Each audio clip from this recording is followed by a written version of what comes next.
Celebrations in Kansas City turn to terror. The details unfolding into the deadly attack, sending fans racing for cover. Potential civil rights violations on the campus of Johns Hopkins. Just ahead, the new investigation now coming from the federal government following the Hamas attacks in Israel. Temperatures are quite a bit colder this morning. We're still in February and we're tracking our next weather maker, which is going to bring some snow to the region by the weekend. Live from WBFF in Baltimore, this is Fox 45 Early Edition. Good morning. Thanks so much for waking up with us here on this February 15th. I'm Shannon Lilly. We want to start with meteorologist Justin Chambers and a look at your forecast. Definitely a cold one this morning, Justin. Yeah, no doubt about that. Our temperatures are well below freezing throughout the region this morning, Shannon. Good morning to you and good morning, everyone, as we look outside from our Toyota Inner Harbor Sky Cam. We have a few clouds hanging around out there, but overall, look at these temperatures. Most of us are waking up in the 20s, 22 in Cockeysville, 26 in Baltimore City right now, 23 as you wake up with us in Columbia. So it's cold. We are going to be warmer for the afternoon than where we were yesterday, but we're obviously tracking that weekend snow as our next weather maker gets set to roll through. On your morning drive, Mr. Bo says get the heater going. Frosty conditions potentially on your windshield, so just be aware of that as you head out. Numbers staying in the 20s for the next couple of hours. Back with your full forecast in just a few minutes from right now. Justin, thanks. Now to the Len Stoller Traffic Network. There are no incidents to report as we take a closer look towards the roads here, but around different spots on 695 showed that there are plenty of Marylanders out and awake on the roads. I would say just a few of you, though, just looking at these cameras here. Developing this morning out of Kansas City, one person is dead and 21 others are injured in a shooting at the Chiefs Super Bowl parade. Here's what we know so far. 8 children are among the 22 people shot. Kansas City radio station KKFI says one of its DJs, Lisa Lopez, died in the shooting. 3 people are in custody. No members of the Chiefs were hurt. All of them are accounted for. Mayor Quinton Lucas says police, paramedics, and FBI agents responded to the shooting immediately. Even those who were at the parade but not near the shooting describe a terrifying and emotional scene. Coming up in just about 20 minutes, we'll hear from a witness who was just feet away from this shooting. In your Session 2024 coverage, it is a critical week in Annapolis as the conversation intensifies surrounding public safety and accountability. 3 bills are on the table, including a renewed push to crack down on illegal street racing and stunt driving across the state. Lawmakers are also discussing a controversial plan that would scale back charges for certain disruptions on school campuses. And a third bill seeks to reclassify stolen gun charges as felonies following overwhelming support for the measure in a recent public poll. In just about 30 minutes, we will have live team coverage with more on what's happening in Annapolis. Meanwhile, as violence escalates on campuses across the state, some lawmakers want to eliminate a charge known as disturbing school activities. That charge is often paired with violent offenses, including arson, sexual assaults, attacks with a weapon, threats, and fighting that happens on campus. Under this bill, students could still face charges for those specific crimes, but they would no longer face the additional charge of disturbing school activities. Supporters argue the charge disproportionately targets children of color and those with disabilities. Many lawmakers are firing back, calling the bill tone deaf. Others question why higher education is included. We pressed one lawmaker about that. Those kinds of things need to be handled with age-appropriate internal school discipline. But if something is a crime, it can still be charged as a crime. You talk about age appropriateness. Should adults be included in this bill? So this doesn't really address adults. Students in college are adults. Students in college are adults, but the brain does not fully develop until age 25. And so most students in college are ages 18 to 21. They're still learning how to be adults. And again,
An update this morning. We are just over 6 months into Baltimore's new citation docket. City leaders reveal nearly half of all police citations have been thrown out. The effectiveness of the docket is now being called into question by several Baltimore City Council members. Why is the volume of citations issued so low? It's still a process for us, right, to issue a citation. Even if we see that individual doing something, we still have other policies that doesn't say as soon as we engage, we're automatically issuing a citation. Since the docket launched last July through December 2023, the state's attorney's office says just 35 citations issued by BPD made it to the docket.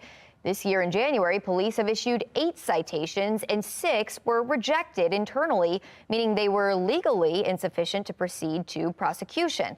Police say it often comes down to errors in the language, pointing out that officers haven't written citations in a long time. Unfortunately, this sounds like officer errors that could be corrected. BPD is the anomaly here in these data sets, and I would have more reassurance as to the effectiveness of this had BPD taken SAO up on the offer for the training. Now, police are promising to connect with the Baltimore City State's Attorney's Office and close the gap as council members worry the citation docket is not living up to expectations. A husband and father with a very grateful heart. We will tell you how it all happened and how we can all make a difference for others with organ donation. It is just ahead. But first, here's what's ahead this morning on the National Desk. I'm Jan Jeffcoat. This morning on the National Desk, lawmakers demanding officials clear out illegal migrant camps set up on protected federal land. The congressman who saw it firsthand joins us with his investigation this morning on the National Desk. America's News Now, weekday mornings. And you can watch the National Desk on our sister station, CW Baltimore, weekdays from 6 to 9 a.m. Right now it's 4:42 and you're watching Fox 45 Early Edition, all local, all morning.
Now to a health watch this morning. A father, husband, and former coach celebrated his Valentine's Day with a new heart.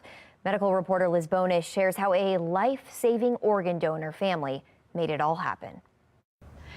Hey there, everybody. After months of waiting for a heart transplant from his hospital room in the intensive care unit, Jamie Mahaffey, seen here with his family, told me he could not be more grateful for support, a generous donor family, and a medical team that saved his life.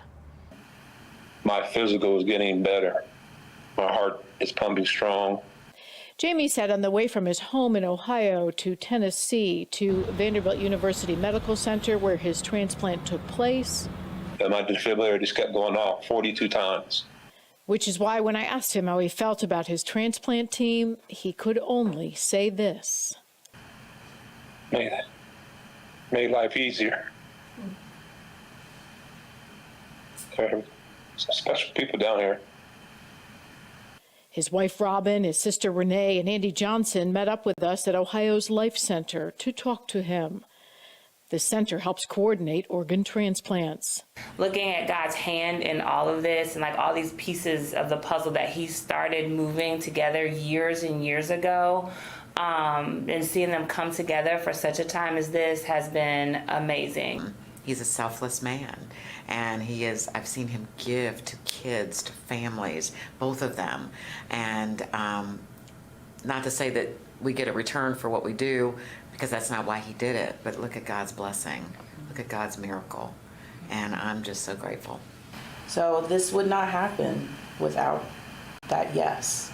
And so, you know, it took a donor family to say yes to donating their loved one's organs. That has brought Jamie here today in this place, and the ripple effect that will have on his family. And so, as he said, there's no level of thank you or gratitude to just, I mean, this is what makes donation happen. This is how we pass life on. To that family, Jamie and Robin have so much gratitude. Not enough things in the world that I could do to thank them more. Jamie now asking for those prayers and the support to continue. He needs to get strong enough now to leave the hospital. His family reminding us that all of us can sign up to become organ donors. You can do this online. Just be sure to tell your family your wishes. With your health news, I'm Liz Bonis reporting. That's incredible, Liz. Thank you. Well, trending this morning, when it comes to being plagued by spam calls, Marylanders seem to be spammed quite often when compared to other states around the country. According to a new study, Maryland ranked third on the most amount of spam calls between 2018 and 2022. The state received more than 550,000 spam calls over the 4-year span. Arizona ranked number 1 on the list, receiving more than 682,000 spam calls. Man, and I sure do get a lot. But we are expecting our next weather maker for this weekend. We want to get over to meteorologist Justin Chambers. So some potential snow that may stick. Yeah, it's going to stick. Yeah, we're definitely going to be colder this time. It's going to come in the overnight hours. So we're all going to wake up to snow and maybe some minor shoveling on Saturday morning. It's not going to be a big blizzard, so that's the good news. But either way, we'll be talking about that. And we have a little weather maker that's actually going to kind of pass close to us today. So we'll talk about that as well. This is our Towson cam right now. Everything nice and quiet but cold. Most of us are seeing those temperatures well below freezing, 26 officially in Towson. No wind to speak of, so that's a good thing. But notice on the right side of your screen, those temperatures are always there for your neighborhoods. And even at the bottom of your screen, we've got some forecast info for you for the day ahead. Here's a look at our HD radar. Pretty quiet right now. This is that next weather maker that's coming through this afternoon, evening. That's not the one that's bringing the snow for us on Saturday, but you can see it's right over the Great Lakes region and then Chicago and the upper Midwest there. So as we get into this afternoon, notice this is about 2-3 o'clock. Those red arrows indicating that southerly wind that's going to bring us more mild conditions. But those clouds are going to be with us as well. And we may pick up a stray rain shower about 6-7 o'clock this evening. Again, not really talking about a lot of moisture from this system here. Wind is going to shift and be westerly and northwesterly tomorrow. And then as we get into tomorrow afternoon and evening, you'll get more of that cloud cover rolling in, and possibly as early as about 7-8 o'clock tomorrow night, kind of a rain snow snow mix that will be through parts of the region. Our temperatures will be too warm at that point to get anything to stick, but then overnight those numbers start falling. So on your coffee cast, definitely a warm beverage this morning. Those temperatures staying mainly in the 20s for the next couple of hours. Sun is up before 7 o'clock this morning, and that sunset at 5:43. Definitely getting those longer daylight hours. So out and about on your day planner, Fed Hill there, Cross Street Market, upper 20s by 8 a.m., but eventually we'll get to the low to mid 40s by about noon. That's typically where we are for our afternoon highs, and some of us will get very close to that 50-degree mark into that 2 and 3 o'clock hour for you today. Checking the temperatures around your neighborhoods. Columbia at 48, 49 in Baltimore City and Annapolis, 47 in Cockeysville today. Eastern Shore, you're in the 40s too. Lower 50s down through D.C. and even out through Cumberland, and 57 in Richmond. This is kind of the larger picture, and this is the next weather maker for the weekend. So here comes that Clipper system tonight, kind of passing to the north of us. Tomorrow we're dry for most of the day, and our temps that will be in the mid to upper 40s. And then watch what happens. It's about 8, 9, 10 o'clock tomorrow evening. That area of low pressure over the Alleghenies, and we'll see the kind of rain snow mix at first. Then in the overnight hours where that low sets up is bringing in that colder air through about 4 o'clock on Saturday morning into Saturday. I'd say about 7, 8 o'clock in the morning. Still some leftover flakes that are going to be flying around, but that low quickly shifts out of here and will be drying out by the time we get into Saturday afternoon. So either way, it's still going to be a low impact event, but we will have at least some snow on the ground for more of us. That's what's going to be different about the storm that we had earlier this week. So after that, though, look at Sunday, upper 40s. President's Day looks great with lower 50s and then mid to upper 50s as we get toward the middle of next week. Shannon? All right, sounds great. Thanks, Justin. Now to the Len Stoller Traffic Network. We're taking a live look over Loch Raven Boulevard in Towson, where traffic is moving freely along. There are no incidents to report in the area around Baltimore. And now for a check of mass transit. Here's Mark Jones with the MTA. Good morning, Mark. Well, good morning, Shannon. Good morning, everyone. Out there on the MARC train system, you'll find a pretty good start. No major delays on the Camden 10 or Brunswick lines of MARC. Light rail right on time from end to end. And if Metro subways you ride, looking good there in both directions. No delays between Owings Mills and Hopkins Station. For the MTA Transit team, I'm Mark Jones. Thank you, Mark. There's a crush of people running towards us, and someone was screaming. Shots were fired. A celebration turns violent. A mass shooting, killing one and injuring at least 21 others near the Kansas City Chiefs Super Bowl victory parade. Next, a bystander describes the moment he tackled a man with a gun at the parade.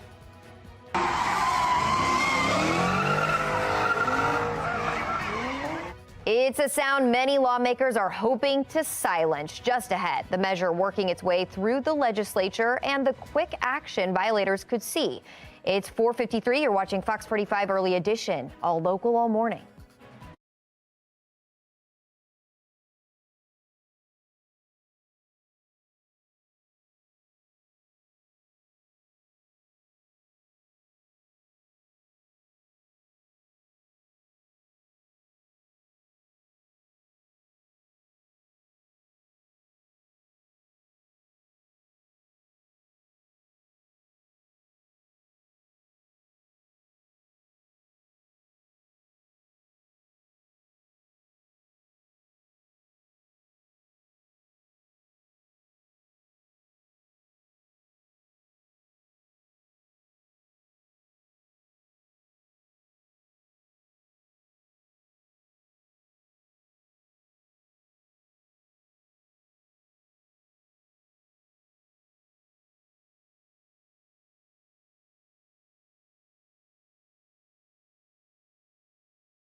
Making headlines this morning, shots ring out at the Chiefs Super Bowl parade in Kansas City, killing one person and hurting 21 others. This is a live look at the city, which is a much calmer scene now than it was yesterday.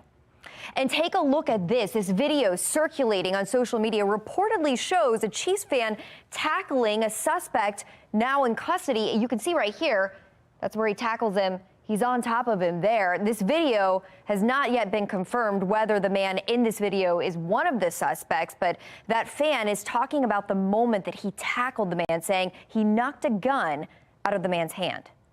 You don't think about it. It's just a reaction. So I take him down and I'm putting all my body weight on him.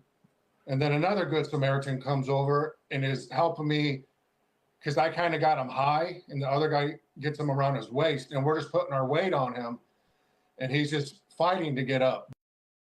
We know that 8 of the victims were children. 3 suspects are in custody. Sierra Tate from our Sinclair sister station in Missouri spoke with a witness who was just feet away from that shooting. All of a sudden, we hear a bunch of pop, pop, pop, and I thought it was firecrackers, fireworks from the celebration. But then I realized it wasn't fireworks, so we just dropped to the ground. And when we dropped to the ground, when I looked up, I seen 2 people laying on the ground, and one of them had blood coming out of his mouth. Kimberly McDowell said she was leaving the rally when the shots were fired. The scene quickly turned chaotic. And then I noticed a bunch of people started panicking and started running back towards me, so I got out of the way. At the same time, I looked, and there was a civilian that had just tackled a gunman, right, probably no more than 10 or 15 feet away from me. The police chief and mayor were both there when the shooting happened and took cover. The police chief calling it a tragedy, saying the scars of this violence will be felt beyond just the physical wounds. To acknowledge that not only the victims who were actually hit by gunfire, but there are a lot more people who are going to be forever impacted by what happened here today. As people were running, a lot of us law enforcement who are running towards the danger also guided those who were in fear of their lives, and that's something to be said. And the mayor adding today, Kansas City became part of a statistic more and more Americans are sadly a part of. Those who have experienced or been part of or connected to a mass shooting. That is something that I hope we all recognize is highly problematic for all of us. Now Chiefs players taking to social media. Patrick Mahomes writing, praying for Kansas City. And offense lineman Donovan Smith and D lineman Mike Pennell echoing Mahomes' thoughts. In Kansas City, I'm Sierra Tate. Now, the Ravens are also putting out a statement on the shooting, saying the team's hearts are with Chiefs Kingdom. Here, this statement goes on to say, quote, "We send our full support to every citizen of the region and each member of the Chiefs organization who has been affected by this senseless tragedy." Illegal guns in the hands of criminals take away our sons and daughters, mothers and fathers, grandparents and neighbors. Tension is rising in Annapolis as legislators fight for your safety. Could this be the year stolen firearm legislation passes?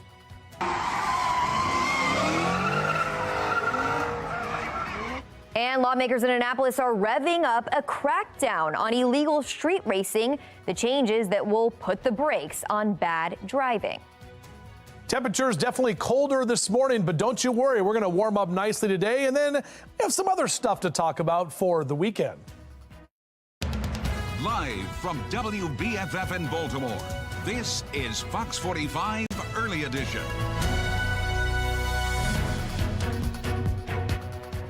All right, we want to get started this morning. Good morning to all of you on, what's today? Thursday. It is Thursday. Oh, it's the day after Valentine's Day. Yep. That's right. It's February 15th. But we want to get started with meteorologist Justin Chambers. He's taking a look at our next winter weather maker moving in this weekend, Justin. Yeah, good morning, Patrice and Megan. Good morning to all of you as well. And that's what we're going to be talking about, the snow that is going to stay with us here, especially as we get into Saturday morning. But as for right now, it's cold. If we had any moisture right now, we'd be talking about a lot of snow because temperatures are well below freezing at this time. Let's take a look at some of the numbers statewide. lower 20s in western Maryland. Most of us are in the mid to upper 20s for Bel Air, Westminster, and Baltimore City at 25, 24 in Laurel. Even Chestertown on the Eastern Shore, you're only at 27 right now. So make sure to bundle up for that morning commute. Probably need to do some defrosters on the car and keeping those temperatures below freezing through most of the commute, not even getting to the 30s until about 9 a.m. On your quick glance forecast, we'll be warmer today. In fact, upper 40s for your highs.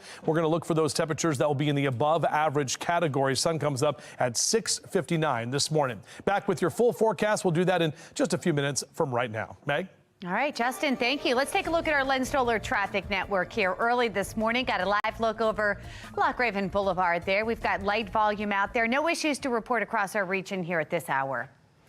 In your Session 2024 coverage, it is a critical week in Annapolis as the conversation intensifies surrounding public safety and accountability. 3 bills are on the table. Lawmakers are discussing a controversial plan that would scale back charges for certain disruptions on school campuses. Critics call the timing of that bill tone deaf. Then a second bill seeks to reclassify stolen gun charges as felonies following overwhelming support for the measure in a recent public poll. And then the third bill includes a renewed push to crack down on illegal street racing and stunt driving across the state.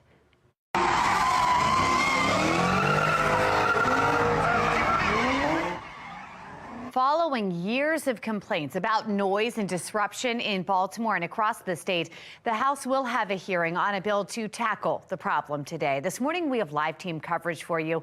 In just a few minutes, Shannon Lilly will have more on the gun crime debate in the House of Delegates. But we begin here this morning with Olivia Dance. She has more on the changes that lawmakers would like to see when it comes to illegal street racing. Olivia. Yeah, well, that's right, Megan. Today, state lawmakers will have a hearing on a new bill that aims to pump the brakes on illegal street racing. It's a problem that has disrupted the streets right here in Baltimore.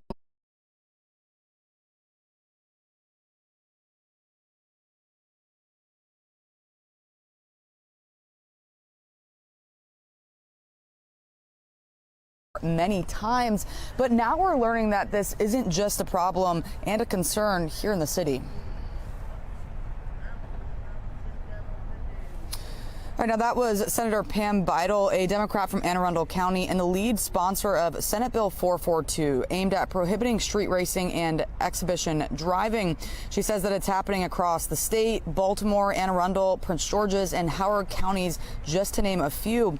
Now, the bill drafters are working out the details, but punishment, they say, could include impounding the offender's vehicle. Senator Beidel telling the committee there were 139 major incidents in Anne Arundel County involving scenes like spinouts in just the past 12 months.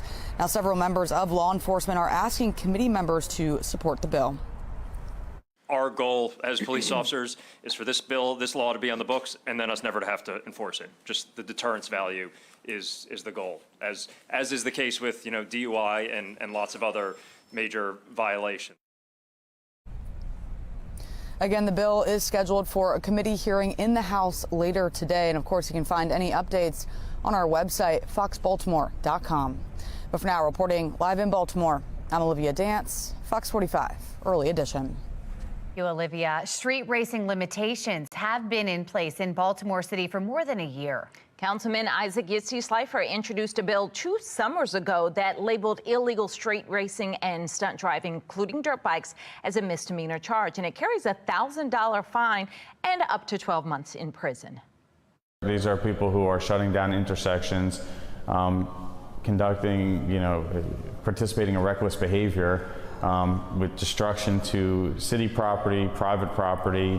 They're disturbing the peace. Every time this goes on, it's typically done late at night.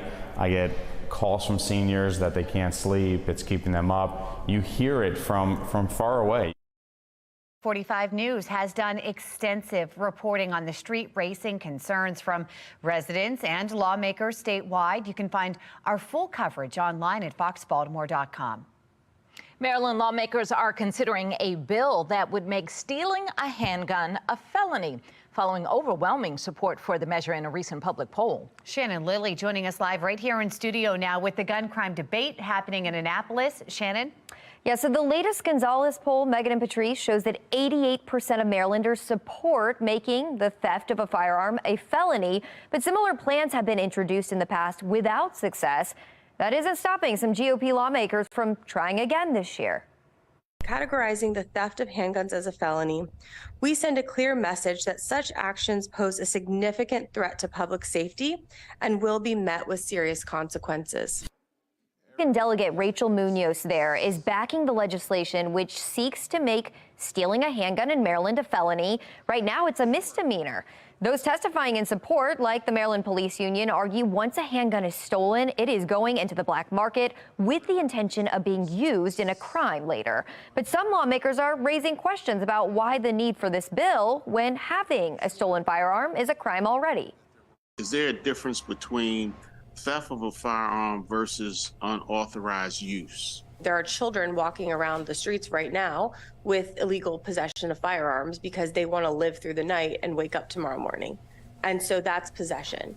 But what we're talking about in this bill is people actually actively going into people's cars, into their homes, taking them off people and stealing firearms to then flood the black market. Now, no votes on this bill were taken last night in the House Judiciary Committee, so it's not clear what the future of this bill will be. But there are also other bills that would make stealing any firearm a felony in Maryland as well. We will continue to track all of these bills as the General Assembly session continues. Reporting live in the studio, I'm Shannon Lilly. Megan, Patrice. Buying hotels is a short-term solution and doesn't solve the long-term solution of homelessness in Baltimore City. Hotel rooms for the homeless population. Why Mayor Scott this morning is standing by the city's decision to buy 2 hotels just for them. Fortunately, this sounds like officer errors that could be corrected. A roadblock when it comes to Baltimore's citation docket. Just ahead, the few amount of citations written by officers since the program started. It's a frosty start this morning across the DMV. We're talking about 20s for most of us. We'll have temperatures that'll be warmer this afternoon, but we're tracking our next winter weather maker that's right around the corner. We'll talk about it coming up.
Continuing our coverage now for session 2024, lawmakers are debating a bill to block students from facing criminal charges for disturbing school activities.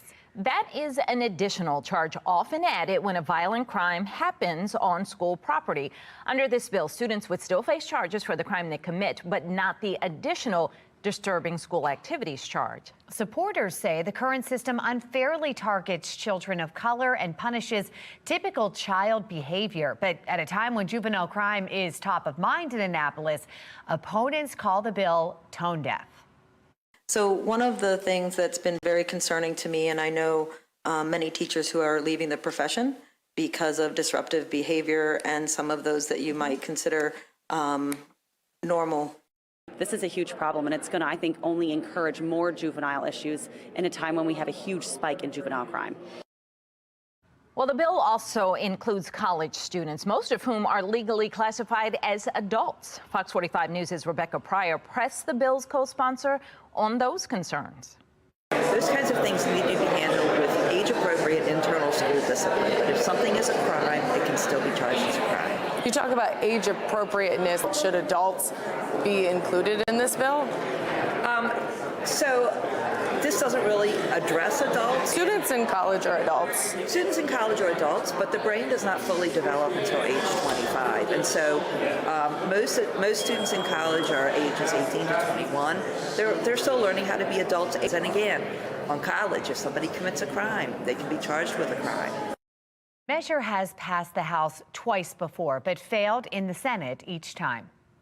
I'm Janae Bones in Washington with a look at the millions of Americans struggling to pay back their student loans. A $36 million winning lottery ticket goes unclaimed after the break. What happens to that money? 5:12, you're watching Fox 45 Early Edition, all local, all morning.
In your consumer news this morning, New York City is suing 4 of the nation's largest social media companies and accusing them of fueling a, quote, nationwide youth mental health crisis. The lawsuit against TikTok, Meta, Snapchat, and Google's YouTube accuses the companies of intentionally manipulating younger users into becoming addicted. The city is seeking a jury trial and hopes to secure changes within the tech giants as well as financial damages.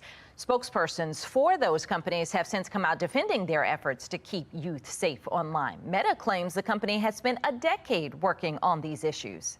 Millions of borrowers are struggling with paying down student loan debt while also covering their everyday needs. Inflation boosting prices is the main issue.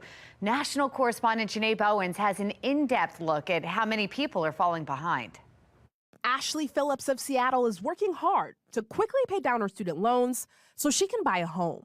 I am having to cut back on some of the fun expenses and things like going out to eat or traveling. She's got about $30,000 to still repay, but with higher prices for things like rent and food, it's a tighter pinch. It's going to be another over $100 to continue to stay in the same apartment and not have to move. And groceries are higher, even though I'm a big coupon clipper. Affordability, a big issue for many across the country. Nearly 9 million borrowers missed their first student loan payment after the COVID-19 pandemic pause. We are strapped for cash. Financial coach Dion Motley says despite the higher prices, there's more folks can do to try to get back on track with their student loan payments. Show compassion to yourself, put yourself on a budget and look at your own finances, or if you can't and you don't have the capacity to, outsource that second step to someone else who can actually do it for you.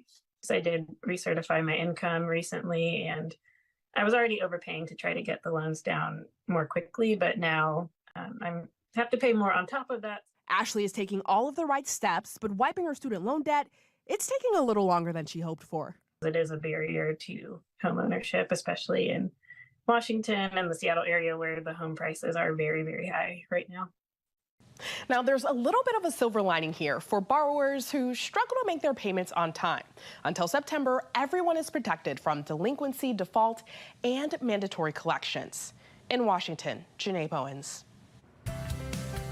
Also trending this morning, someone missed the deadline to claim their $36 million Mega Millions lottery ticket, and as a result, the winner has now forfeited those winnings. My heart hurts for them. They had 180 days after the drawing to claim the prize money, but missed the deadline on Sunday. The winning ticket was sold in Jacksonville, Florida back in August. They probably don't even know. Right, they've got to not know, because if they know that, that'd be worse. According to Florida law, 80% of the unclaimed money will now go to the Educational Enhancement Trust Fund. The remaining funds will be held for the prize pool. The next Mega Millions drawing is on Friday for a $457 million jackpot. I feel like it's always $400 million now. Remember, that used to be the big one, and you'd all go and now get tickets. So I pass the sign every day coming in, and the other one, Powerball, I guess that's in the 300s now. So, well, we might be winning there, but not so much outside. It's going to snow here soon. You know, if you had that money, I could, buy a snow blower. I could buy a snow driver, a person to drive me. Or in a the house snow. in Florida. Just get out of it. There you know what I mean? Like, right? Just, not a bad idea. just go move to where it's warmer. What are we talking about? We're talking about some good snow that's going to happen. It's going to happen Friday night, Saturday morning. I've been talking about it since yesterday, earlier this week even. It's a low impact event because of the timing. This is all going to fall when most of us are sleeping Friday night, Saturday early morning. When we wake up Saturday morning, well, people do have to work, but there's not really school. It's not the normal commute. So yeah, you're going to have to do a little bit of shoveling and scraping potentially. But overall, we'll talk more about that weather maker in just a moment. We do have another weather maker that's actually coming through a little bit later today. That'll bring us some rain showers, but warmer temperatures. It's cold right now as we look out from our Toyota Inner Harbor Skycam. Officially 25 degrees at BWI Thurgood Marshall. No wind to speak of, which is definitely a good thing. And you can see this is our next weather maker, not the one for Saturday, but this is actually coming through later tonight. And that's an area of low pressure. It's called a clipper system that's actually going to dive down here to the south a bit. Before all that happens, we're going to get the warmer air moving in, and you can see that indicated by those red arrows right there. So this is our future scan through 3 o'clock this afternoon. We are going to get a little bit more cloud cover later today, and those gusty wind speeds from the south especially. As we head to about 6, 7 o'clock this evening, some of us may see a stray rain shower or two, but Really not tracking a lot of rain as that system is just too far to the north. Then Friday afternoon is actually looking not bad. We'll stay dry, a bit breezy at times. Those clouds are going to start building in, and our temperatures will actually be in the mid to upper 40s. So the ground's going to be pretty warm, but about 8, 9 o'clock on Friday evening, if you're out for date night, you may run into a few showers that will start as kind of a rain-snow mix. And actually, as those temperatures drop, it will be pretty much all snow. As the kids head out to the bus stop, beep, beep, sorry, no snow days for you here this weekend. 26 your temperature by 7 a.m. and then mid 40s by noon. We'll be in the upper 40s. Overall, kind of a mild afternoon for a lot of you as you head later into the day today. And check the average high is 46. A lot of us will be in the mid to upper 40s, actually above average across Carroll and Baltimore counties for your high temperatures. In Hartford and Cecil counties, a little bit cooler there, but still mid to upper 40s for you as you get out and about for your Thursday. Notice our temperature trackers. So here comes those colder temps as we get into Saturday, but still in the lower 40s. It's not going to be that cold. And then look at that nice warm up next week. We've got a rapid warm up, mid to upper 50s, close to 60 by next Thursday. So once we get through this weekend, we've got a nice little stretch of drier and warmer weather. So here's that Clipper system I was talking about. 3 o'clock this afternoon, it's going to pass just to the north, but along with that cold front, the trailing cold front from that system will bring the chance for a couple of showers for tonight. And then tomorrow, again, we stay dry. Watch what happens tomorrow night as that area of low pressure, it's tracking and trending more to the south, which is going to bring in more of that colder air. This is overnight, early Saturday morning, and as we get to about 7, 8 o'clock in the morning, still a few leftover showers, but it's quickly out of here by the time we head into Saturday afternoon. These are some updated snowfall potential totals. Most of us a good 1 to 3 inches, and some areas to the south could get in the 2 to 4 inch category. We're talking south of Annapolis and out toward the eastern shore. So that's kind of a preliminary look at what we're talking about for this next weather maker. More than likely going to shift into that weather alert for Saturday because when you wake up, you're going to have to do some shoveling. All right, upper 40s though Sunday. President's Day looks great. And as I mentioned, we're drier and warmer next week. Let's get an update now. Mass Transit with Mark Jones from the MTA. Good morning, sir. Well, good morning, Justin. Good morning, everyone. On the MARC train system, we've got Penn Train 505 and Camden 841 operating with delays, both operating about 5 minutes late. The other trains look good for travel. Light rail on time, Metro Subway, if that's your ride, looking good there for the commute start in both directions of that service. For the MTA Transit team, I'm Mark Jones. Thank you, Mark. Students targeted on their way to school. Why Howard County Police believe juveniles in a stolen car may be to blame. Baltimore County Police need help solving a Valentine's Day murder case. Why they believe Towson students can help with the case. 5:23, you're watching Fox 45 Early Edition, all local, all morning.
Making headlines this morning, a barricaded gunman accused of shooting 3 Washington, D.C. police officers has surrendered after a more than 12-hour-long standoff. Police say 46-year-old Julius James shot at police and then barricaded himself in his home. All 3 officers shot are expected to be okay. A 4th officer was hurt but not shot. The suspect was arrested on charges related to animal cruelty, but it's not clear what those charges are for. Police say additional charges related to the shooting of those officers are pending. Temperatures will be a little warmer this afternoon. Meteorologist Justin Chambers tracking our next winter weather maker rolling in. Yes, everything I got right here, sir. This doesn't make any fiscal sense. City leaders' new plan turning hotels like these 2 right here into housing for the homeless. Coming up next, critics raise questions about where the money to fund these hotels will come from. You're watching Fox 45 Early Edition.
Live from WBFF in Baltimore, this is Fox 45 Early Edition. Welcome back on this Thursday morning. 5:30 is the time. I'm Patrice Sanders. I'm Megan Gillen. Tom Rogers is off this morning, and we are bracing for our next winter weather maker. Let's get over to meteorologist Justin Chambers. I told my daughter it was coming. She was upset, though, because it wasn't going to be a snow day for her. Most children probably are, yeah, because, you know, the snow days are fun. You can get out there and just play around in the snow, build snowmen, do all that fun stuff. But, yeah, it's going to be happening this weekend. As we take a look outside, it is cold right now. Our temperatures have dropped significantly from yesterday. Looking out into the downtown region from our Mile 1 Auto Group in Towson, zoomed in nicely. Look at those 20s. 24 Cockeysville and Towson, 20 in Rosedale. Meanwhile, we're in the mid-20s in Baltimore, 28 in Brooklyn Park, and 24 currently in Glen Burnie, Pasadena. Most of us about 7 to 13 degrees colder than where we were yesterday at this time. So a cold Thursday morning, a warmer afternoon ahead today, not looking too bad, and even tomorrow before that snow snow rolls in is also not too bad as well. So you can see our temperature tracker here the next 3 days. Upper 40s today, mid to upper 40s tomorrow. Colder on Saturday, obviously with that snow, but temps will eventually get to the lower 40s by Saturday afternoon. That will help to melt some of that stuff away. So we'll take a closer look at that next weather maker and the warming trend that's on the way for next week. Meg? Thank you, Justin. We've got to look at your Len-Stoller traffic network here this morning. We do have an incident to report now. 695 Interloop at Eastern Avenue. We've got one shoulder and one lane closed. You can kind of see those cars move to the side there if you squint. Kind of difficult on this camera shot right there. No other incidents to report, though, at this time. Just keep that one in mind.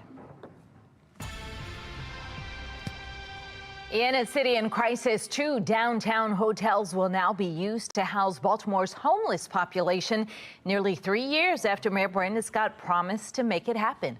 We have Olivia Dance joining us live as critics are raising questions about where the money to fund these hotels will come from. Olivia.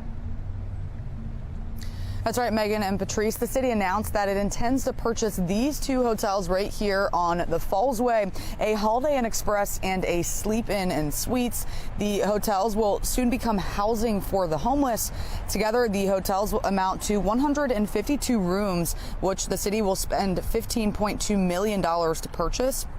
The city is paying an outside management firm to manage the hotels for the first 9 months. And Fox 45 News spoke with Mike Jones, one of an estimated 2,000 people who call the streets of Baltimore home. Where are you going to sleep tonight? That's just it. I'm going to go up here. I got a blanket. I'm going to go and put that blanket on me or something. Would you stay in a hotel like this? Yes, sir. Yes, sir. I would stay in there. Because the deal is being funded with federal relief funds, taxpayer advocate David Williams warns it could prove to be a wasteful deal since that money runs out in 2025. Buying hotels is a short-term solution and doesn't solve the long-term solution of homelessness in Baltimore City. Experts say that the hotels could hardly fix the homeless problem, but for Mike Jones, it could provide one more chance of getting out of this cold. Stay with you. Back to you. So, Olivia, what is the mayor saying about these hotels?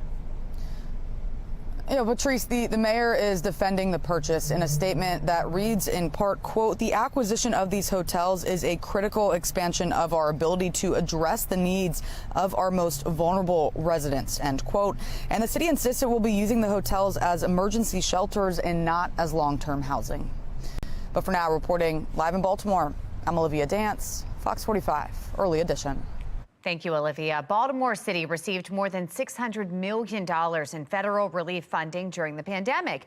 And a comptroller report earlier this month revealed how the city is spending those federal dollars. A taxpayer watchdog tells Fox 45 News he was concerned by some of the items. $16 million flowed to the Baltimore Civic Fund. As you know, they're delinquent on the Secretary of State's website with their charitable filings. Number 2 is Healthcare Industry Grant Corporation, $3 million. We didn't know who they are. They're not on the Secretary of State's website as a public charity registered to do business in the state of Maryland. Says that it's saying that the city spent money on a number of charitable organizations that were either listed as closed for business or are not licensed as charities in Maryland.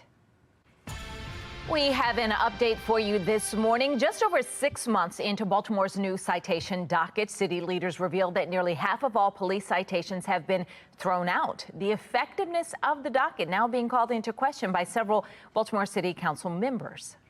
Why is the volume of citations issued so low? It's still a process for us, right, to issue a citation. Even if we see that individual doing something, we still have other policies that doesn't say as soon as we engage, we're automatically issuing a citation. Since the docket launched last July through December of 2023, the state's attorney's office says just 35 citations issued by Baltimore police made it to the docket. This year in January, police have issued 8 citations and 6 were rejected internally, meaning they were legally insufficient to proceed to prosecution. Police saying it often comes down to errors in the language.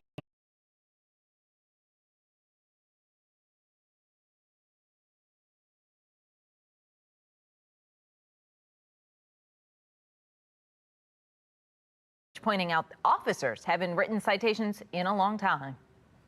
Unfortunately, this sounds like officer errors that could be corrected. BPD is the anomaly here in these data sets, and I would have more reassurance as to the effectiveness of this had BPD taken SAO up on the offer for the training. Well, police are promising to connect with the Baltimore City State's Attorney's Office and close the gap as council members worry the citation docket isn't living up to expectations. Now to counties under pressure. Howard County Police are investigating whether juveniles in a stolen car are tied to a series of early morning robberies in Columbia this week. Investigators say 4 boys at Hammond High School were targeted on their way to school Monday morning. Less than an hour later, police say they received a call for a group of teens chasing another teen as he yelled for help. Howard County Police tell Fox 45 News they located a stolen white van Wednesday and arrested several juveniles for auto theft. At this point, what the detectives have shared with us is that they were notified by another jurisdiction that a vehicle matching our suspect vehicle description was stopped and is believed to have been stolen, that there were 3 people arrested. Now we need to do the work to see whether or not those young people are connected to our cases. This is not the first time that teens have been targeted in Howard County this school year. Back in November, 2 Centennial High School students found themselves victims of armed robberies while walking home. Police later arrested 3 teen girls from Baltimore. Baltimore County detectives are asking for the public's help solving a 15-year-old murder case. Investigators are searching for new leads in the Valentine's Day murder of Towson University graduate Daniel Coverston back in 2009. Police say the 22-year-old was shot in the head in his apartment while recovering from eye surgery. Officials believe other Towson students at the time may have information that could help detectives. Anyone with details is asked to call Baltimore County Police.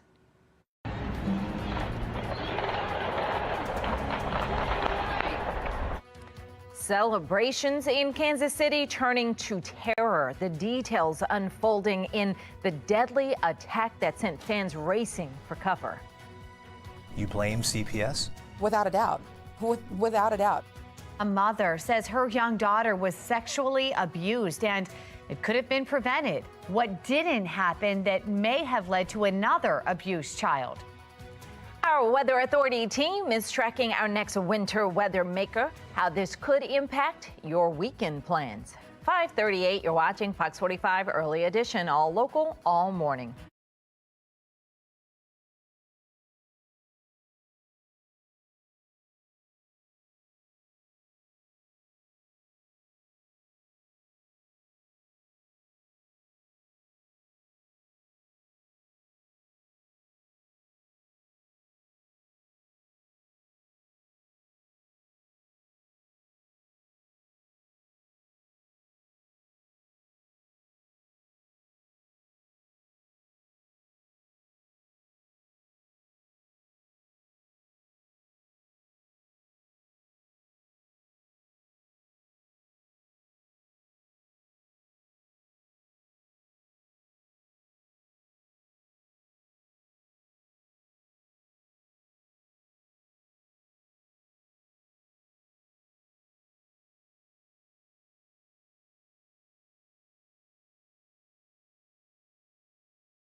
Welcome back, everybody. Tracking the next weather maker. Temperatures are in the 20s right now. Very cold out there. Most of us below freezing. Some lower 30s. Annapolis over to Stevensville across the Bay Bridge. If you're out for a run or a jog, make sure to get extra layers on. You're definitely going to see your breath, and could be a little frosty out there in some of those windshields as well. We'll top out in the upper 40s today, so it will be warmer this afternoon. Only drop into the upper 30s tonight, and then tomorrow that next weather maker rolls in. But before all that happens, we still will see temps in the upper 40s. We'll break down the timing of when that snow rolls in and how much snow we're thinking coming up in just a few. All right, Justin, thank you. A Super Bowl celebration turns into just pure chaos. This morning, we're hearing from investigators. We know that they are now asking for help. They're requesting video, they're requesting information, and really just anything from the more than 1 million people at the rally for the Kansas City Chiefs that ended in gunfire. Such a tragic way for that day to end. Let's get over to Shannon Lilly in our live center with what we're learning about the victims and some new images coming in, Shannon. Yeah, just stunning images, guys. And we are learning that 8 children are among the 22 people hit by gunfire. These pictures are just giving us a glimpse into those horrifying moments. You can see someone being taken out on a stretcher here in the raw emotion, people just holding each other, crying. It just the chaos and the mess following this situation. There's another person being taken out on a stretcher. Terrified fans ran for cover. In fact, listen to the very moment gunfire erupted. All of a sudden, people started crushing forward. Everybody started running. There was screaming. We didn't know what was happening, but this day and age, when people run, you run. We saw the police swarm a stairwell, and then we heard another pop from there. And that's when I was like, okay, we're gone. This video and images capturing the chaos and heavy police presence in downtown Kansas City after shots rang out where one person was killed. That victim, Lisa Lopez Galvin here. She was a beloved Kansas City radio DJ for KKFI. The station taking to Facebook confirming the news of her death with this photo of her here. She's there in the middle saying our hearts and prayers are with her family. And we are learning that she was a mother of 2 children, a wife, and a Chiefs super fan. KMBC in Kansas City is also reporting her nieces and nephew were injured in this shooting. In the meantime, police are trying to figure out what is going on here in this video. It's now going viral, and it appears to show a group of fans chasing one of the suspects. The police chief says they are aware of reports that Chiefs fans helped take down a suspect. You can see them tackling them there, but they have not confirmed exactly what happened here. So we're still waiting to get that information. But right now, we do know that police have 3 people in custody. No charges have been announced yet, but that could change at any minute. And we will keep you posted right here from our live center. Megan? All right, heartbreaking. Shannon, thank you. The state legislature addressing street racing and exhibition driving here in Maryland, the 2 bills that lawmakers are introducing to try and tackle the problem. The conversation intensifies surrounding public safety in Annapolis. The heated debate surrounding a bill that would make stealing a handgun a felony. 544, you're watching Fox 45 Early Edition, all local, all morning.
547 and trending this morning. When it comes to being plagued by spam calls, Marylanders seem to be spammed quite often when compared to other states around the country. According to a new study by Radaris, Maryland ranked third on the most amount of spam calls between 2018 and 2022. The state receiving more than 550,000 spam calls over that 4-year span. Arizona ranked #1 on that list, receiving more than 682,000 spam calls. Well, we are expecting our next winter weather maker coming this weekend. Here we go. Meteorologist Justin Chambers with what we can expect. That snow finally, we still have a tiny bit of a dusting in our yard, which I think most people, are done. Yeah. It's coming back. It's coming back. That's right. It's still February, so we're not quite done. The good news is after we get through this weekend, Summertime? So is this Close. weekend kind of like what we saw with the last snow? Because by the time we left work that morning, the roads were clear, and it was like, did it even really snow? I think the main difference is the fact that we're going to be a lot colder, so everything that's going to fall overnight is going to be more widespread, as opposed to just, in those northern areas. All of us are going to get those temperatures that will be good for snow making and for snow falling and sticking. Now, we're not talking about huge amounts, which is good, and I keep saying this, and I'll say it again a lot more between now and tomorrow, is the fact that it's a low-impact event because it's going to happen on Friday night, Saturday morning, really in the overnight hours. Let's take a look right now at our Towson camera, and this is the cold start to our morning. Overall, today is not looking too bad. Yes, we're starting in the 20s, excuse me, but we're going to add almost double that number here by the time we head toward the afternoon. So we do have some milder air in place. We are tracking this next weather maker, not Saturday's storm, but the one for today. This is a clipper system. That area of low pressure is going to pass to the north of us, and with that trailing cold front along that frontal boundary is where we'll see the potential for just a few rain showers later today. But those red arrows indicating the milder air, so the southerly wind picking up into that 2 and 3 o'clock hour this afternoon. That's what's going to make our temperatures kind of mild. And as I mentioned, about 6, 7 o'clock, maybe some of you see a stray rain shower or two, and then that's all out of here. The wind turns to be more westerly and northwesterly tomorrow. Still temperatures that'll be in the 40s, but then by tomorrow evening, you'll start to see the potential of a few of those rain showers changing over to snowflakes as we get into Friday night, early Saturday. As for your coffee cast this morning, mid to upper 20s, definitely get that warm beverage here. Sun is coming up before 7 a.m. That's something that's exciting because we're getting those longer daylight hours, and that means golfers have more time to play on our forecast. Now, probably some frost delays this morning. We're supposed to play in that Jack Frost Scramble on Saturday over there at Pine Ridge, and I don't know if it's going to happen because we're going to be talking about snow that'll be on the fairways. But today, golfers, you're looking good. After the morning cold, mid 40s by noon and mid to upper 40s in that 2 and 3 o'clock hour for the afternoon. Overall, our temperatures from the eastern shore across the Bay Bridge up and down the Chesapeake, mainly in the mid to upper 40s. And you can see our temperature trend. Tomorrow, we're still above average. There's Saturday's colder temps, but look at that nice trend for next week. Definitely looking to be warmer. So here's the clipper system coming through to the north today and tonight. There's the cold front right there. And then you can see on the back side of that, we'll have the colder air, the westerly wind tomorrow afternoon. This is tomorrow night. Watch about 10, 11 o'clock, that kind of rain snow mix for most of us. And then it changes to all snow in the overnight hours. It's a quick moving low, so it's out of here by Saturday morning, or at least to the east of us. And we'll have some leftover showers. And by the time we get into Saturday afternoon, should dry out nicely. So by Sunday, it will probably be just a distant memory. Either way, we're keeping our eyes on that. And as we head toward President's Day, it is President's Day weekend. So some of us have a 3-day weekend. Some of you will, others don't. And we'll see those warmer numbers by the time we head toward next week. All right, let's get an update on mass transit now. Mark Jones with the MTA. Good morning, Mark.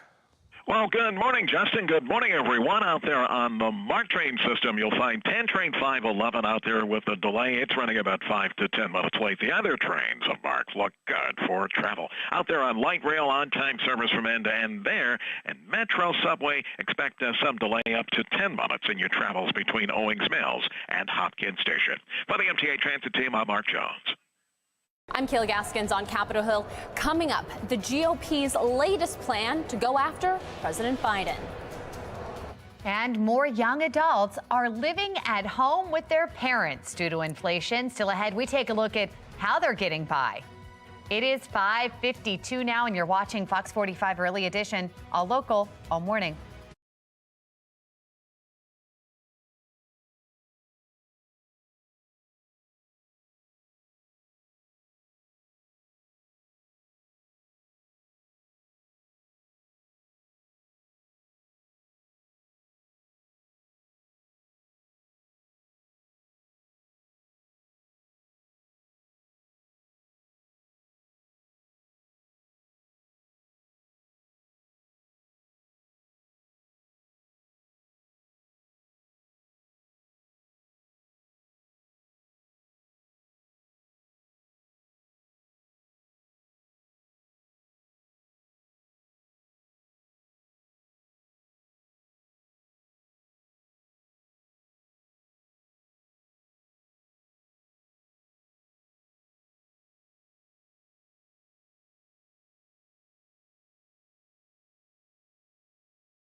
It is 5:55 now. In your election 2024 coverage, new polling by ABC News and Ipsos shows an overwhelming majority of Americans believe President Biden is too old for a second term. Sinclair national correspondent Kayla Gaskins joining us from Capitol Hill with more on how Republicans are trying to capitalize on that. House Republicans reportedly hatching a plan to ensure Americans don't soon forget President Biden's slew of forgetful moments. There's been a response from there's been a response. The strategy appearing to be in action Wednesday, with House Speaker Mike Johnson hammering the point Biden was not charged in the classified documents case, in part because he would likely be presented to a jury as a sympathetic, well-meaning elderly man with a poor memory. A man too incapable of being held accountable for mishandling classified information is certainly unfit for the Oval Office. And everyone in this room, if you just ask yourself that question, you will come to the same conclusion. GOP-led hearings on Biden's mental fitness, including subpoenas, are in the works, according to reporting by Axios. Many top Democrats coming to his defense. I spent a lot of time with President Biden, be it in the Oval Office, in the Situation Room. He is extraordinarily smart. Did anyone film that? If you're telling us behind the scenes he is sharp and full of energy and on top of it and really in control and leading, you should film that.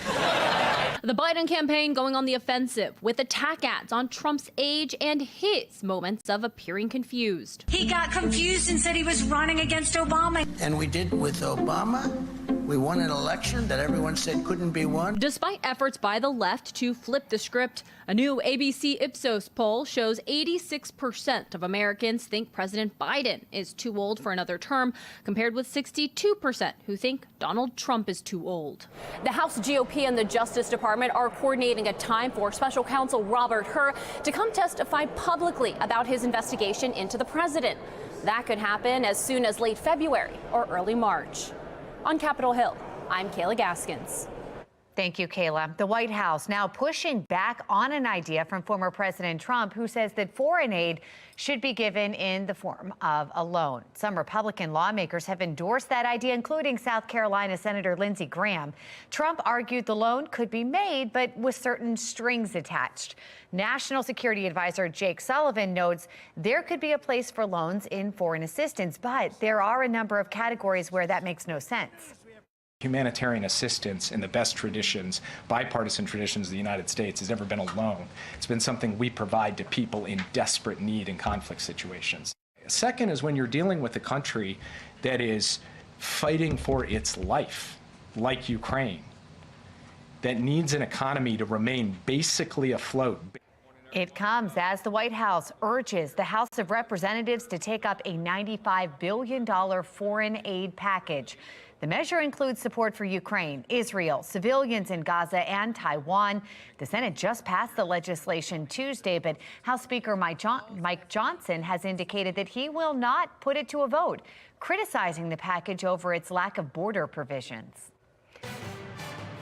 Download the Fox 45 News app for up-to-the-minute traffic conditions, breaking news, and weather anytime. Search WBFF in your app store. We send a clear message that such actions pose a significant threat to public safety and will be met with serious consequences. Lawmakers meet in Annapolis to discuss public safety. Coming up, why they're pushing to make it a felony to steal a firearm. I just think it's time to put an end to this dangerous activity. Street racing continues throughout the city as residents complain of noise and potential danger. How legislators are working to keep our streets safe. Cold start this morning. Temperatures as we head into the rest of the afternoon, not too bad, but we're tracking our winter weather maker. We'll be talking about it on Fox 45 Morning News. Let's go. Live from WBFF in Baltimore, this is Fox 45 Morning News. Good morning on this Thursday, February 15th. I'm Patrice Sander. I'm Megan Gillen. Tom Rogers is off today, and we are keeping an eye on the weather right now. That's right. Let's bring in meteorologist Justin Chambers to talk about what we're expecting today, but then a look ahead at the weekend. And what I'm working on backstage, ladies, is the snow meter. So I'm going to need some suggestions on, like, you know, the panic level, the bread and milk, that kind of, you know what I mean? That kind of stuff. So I'm going to debut that in about 15 minutes and we'll get an idea of what we're looking at. So yeah, we're tracking the next weather maker. Thank you, animation. Let's take a look outside right now. Our downtown Baltimore cam, a few of those high clouds out there, a little bit of a morning glow. The sun's going to be up before 7 o'clock this morning. Very excited about that. And today is not bad at all. Our temperatures are cold, however. Most of us are in the 20s for Westminster, Cockeysville, Bel Air, over to Baltimore City, 32 Annapolis and Stevensville across the Bay Bridge. So it's a cold Thursday morning, but warmer numbers for the afternoon. And yes, we're tracking that weekend snow as it rolls in. Mr. Bo says probably doing some scraping there with the frost on the windshields and the defrosters on for sure. Temps staying below freezing for most of your morning commute. We're back with your full forecast. We'll take a closer look at that weather maker and a warming trend. Back to you. All right, Justin, we start this Wednesday morning with the latest developments after the deadly attack at the Chiefs Victory Parade in Kansas City. This morning, investigators are asking for help, requesting video, information, anything from the more than 1 million people leaving that Super Bowl victory celebration. Right now, you're about to hear from a fan as that celebration turned into just chaos. I noticed a bunch of people started panicking and started running back towards me, so I got out of the way. At the same time, I looked, and there was a civilian that had just tackled a gunman, right, probably no more than 10 or 15 feet away from me. Well, right now, we know that police have at least 3 people in custody. No charges have been announced yet. That could change at any minute. In your Session 2024 coverage now, it is a critical week in Annapolis as the conversation intensifies surrounding public safety and accountability. 3 bills are on the table right now. Lawmakers are discussing a controversial plan that would scale back charges for certain disruption on school campuses.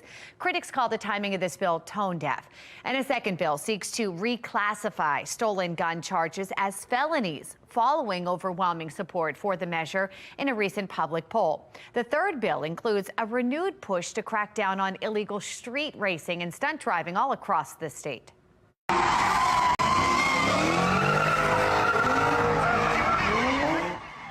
Following years of complaints about noise and disruption in Baltimore and across the state, the House will have a hearing on a bill to tackle the problem today. This morning, we have live team coverage. In just a few minutes, Shannon Lilly will have more on the gun crime debate in the House of Delegates. But we begin with Olivia Dance, and she has more on the changes lawmakers want to see when it comes to the illegal street racing. Olivia.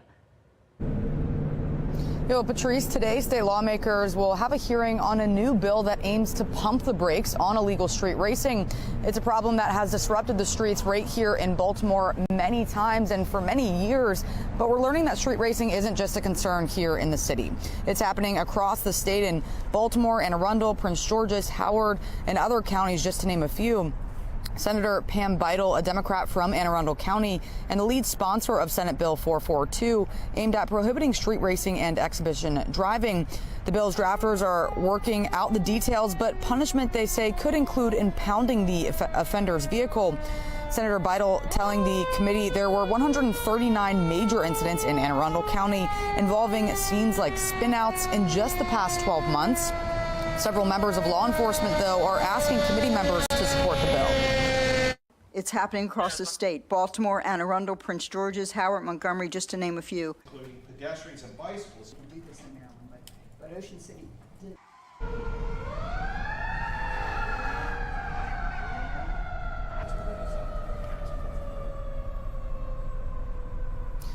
And again, the proposed bill is scheduled for a committee hearing later today. That'll be in the House. And of course, you can find any updates on that on our website, foxbaltimore.com. But for now, reporting live in Baltimore, I'm Olivia Dance, Fox 45 Morning.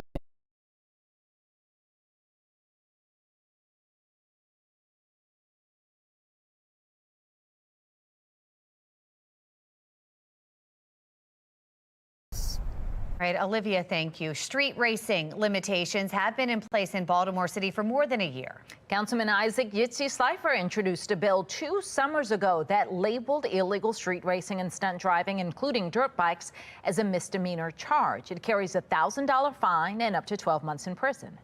These are people who are shutting down intersections, conducting, participating in reckless behavior, with destruction to city property, private property. They're disturbing the peace. Every time this goes on, it's typically done late at night.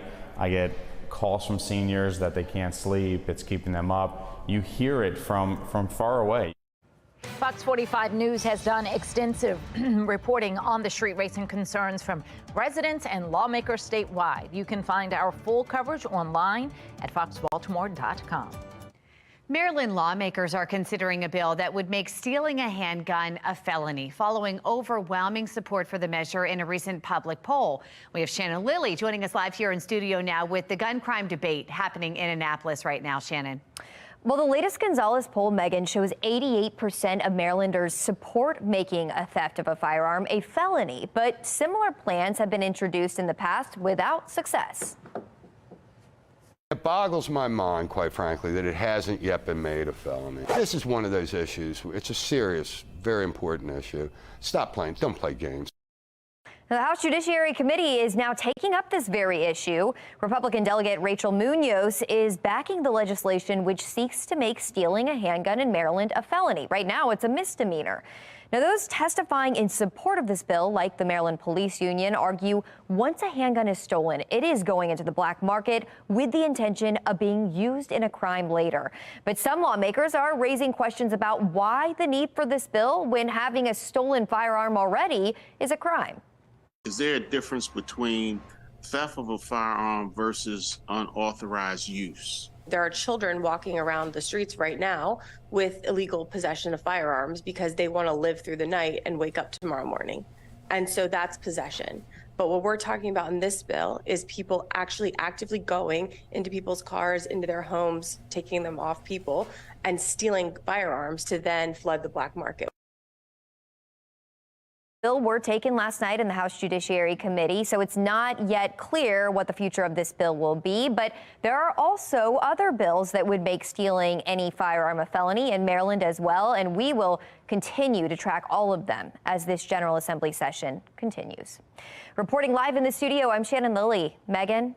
All right, Shannon, thank you. And that brings us to our question of the day. Do you think lawmakers should make stealing a firearm a felony? Looking at the responses here, it looks like 93% of those weighing in right now are saying yes. You can weigh in by going to foxbaltimore.com/vote. Mixed reaction over a plan to house Baltimore's homeless population in city hotels.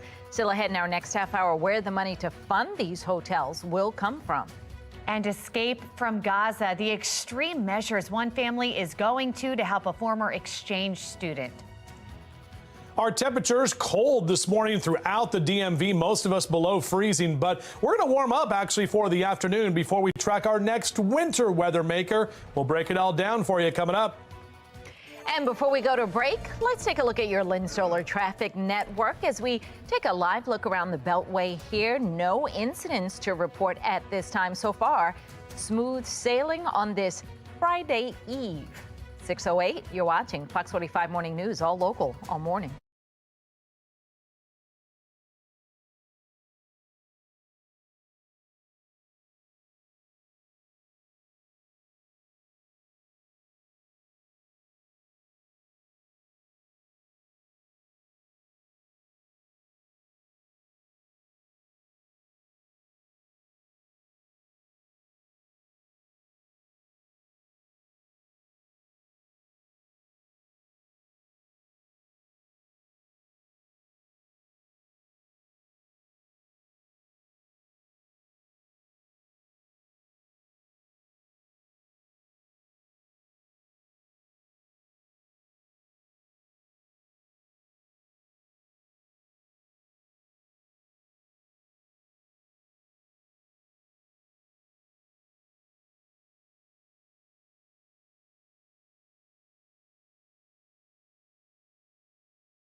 But there's 6:11 is the time in making headlines this morning. A barricaded gunman accused of shooting 3 Washington, D.C. police officers has surrendered after a more than 12-hour-long standoff. Police say 46-year-old Julius James shot at police and barricaded himself in his home. All 3 officers shot are expected to be okay. We're also told a 4th officer was hurt. The suspect was arrested on charges related to animal cruelty, but it's not clear what those charges are for. Police say additional charges related to the shooting are now pending. We are continuing to follow developing news out of Kansas City. The message this morning coming from the radio station of the person who was killed. Plus, a mother says her daughter was sexually abused and it could have been prevented. Still ahead, Project Baltimore looks into the serious accusation and the questions the Baltimore County Department of Social Services has to answer. 6:12, you're watching Fox 45 Morning News, all local, all morning.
Developing now, one couple in California is looking to help their former exchange student escape the violence in Gaza. 18-year-old Kareem Al-Fadi lived in Redding, California for nearly a year, graduating from a local high school in 2022. Well, he is now trapped in Rafah, the southernmost part of the Gaza Strip. His host family, Janessa and Forrest Wilder, have found an Egyptian company that facilitates the passing of refugees across the border, but it's expensive. So they've set up a GoFundMe page to help Kareem and his family get out of Gaza. So the beauty of someone like Kareem is that we have this personal connection to him. He was here in this community. He impacted lives in this community, and it puts a human face on what can seem so overwhelming. I think anyone here who's watching the news and is just like, oh, it's too much, it's too big, it's too overwhelming. Well, here is one person. You can have a personal connection and a personal impact. We are going to see the results of the survival of this exceptional family. Well, Kareem says his goal once he escapes the war is to attend medical school in Germany and become a neurosurgeon. the GoFundMe page to help Kareem and his family right there on your screen. 6:16, it's time to get another check of our forecast as the next weather maker inches close. Meteorologist Justin Chambers is tracking it for us. And I've been working on the snow meter. Okay. So, but is that a good name for it? Like, you know, I always like my catchy names and stuff. I couldn't think of, like, you know, I don't know. I'm trying to think. Freak out meter, panic meter, you know what I mean? I don't know. We'll have to see what. I'll show it to you, and maybe you can, you know, I'll take your suggestions. I'm open. Okay, here's a beautiful shot. Let me step out and let's take all of this in full high definition, friends. Our Toyota Inner Harbor Skycam. Man, that looks really pretty this morning. Nice little Orioles orange glow here on this Thursday morning. What we're tracking are two weather makers. So this is the weather maker in the Midwest right now, that area of low pressure with that frontal boundary to the south of it, the warm front out ahead of it. What that's going to do is pass to the north of us later today, brings us milder temperatures and the potential of a couple of rain showers late this afternoon into the evening time.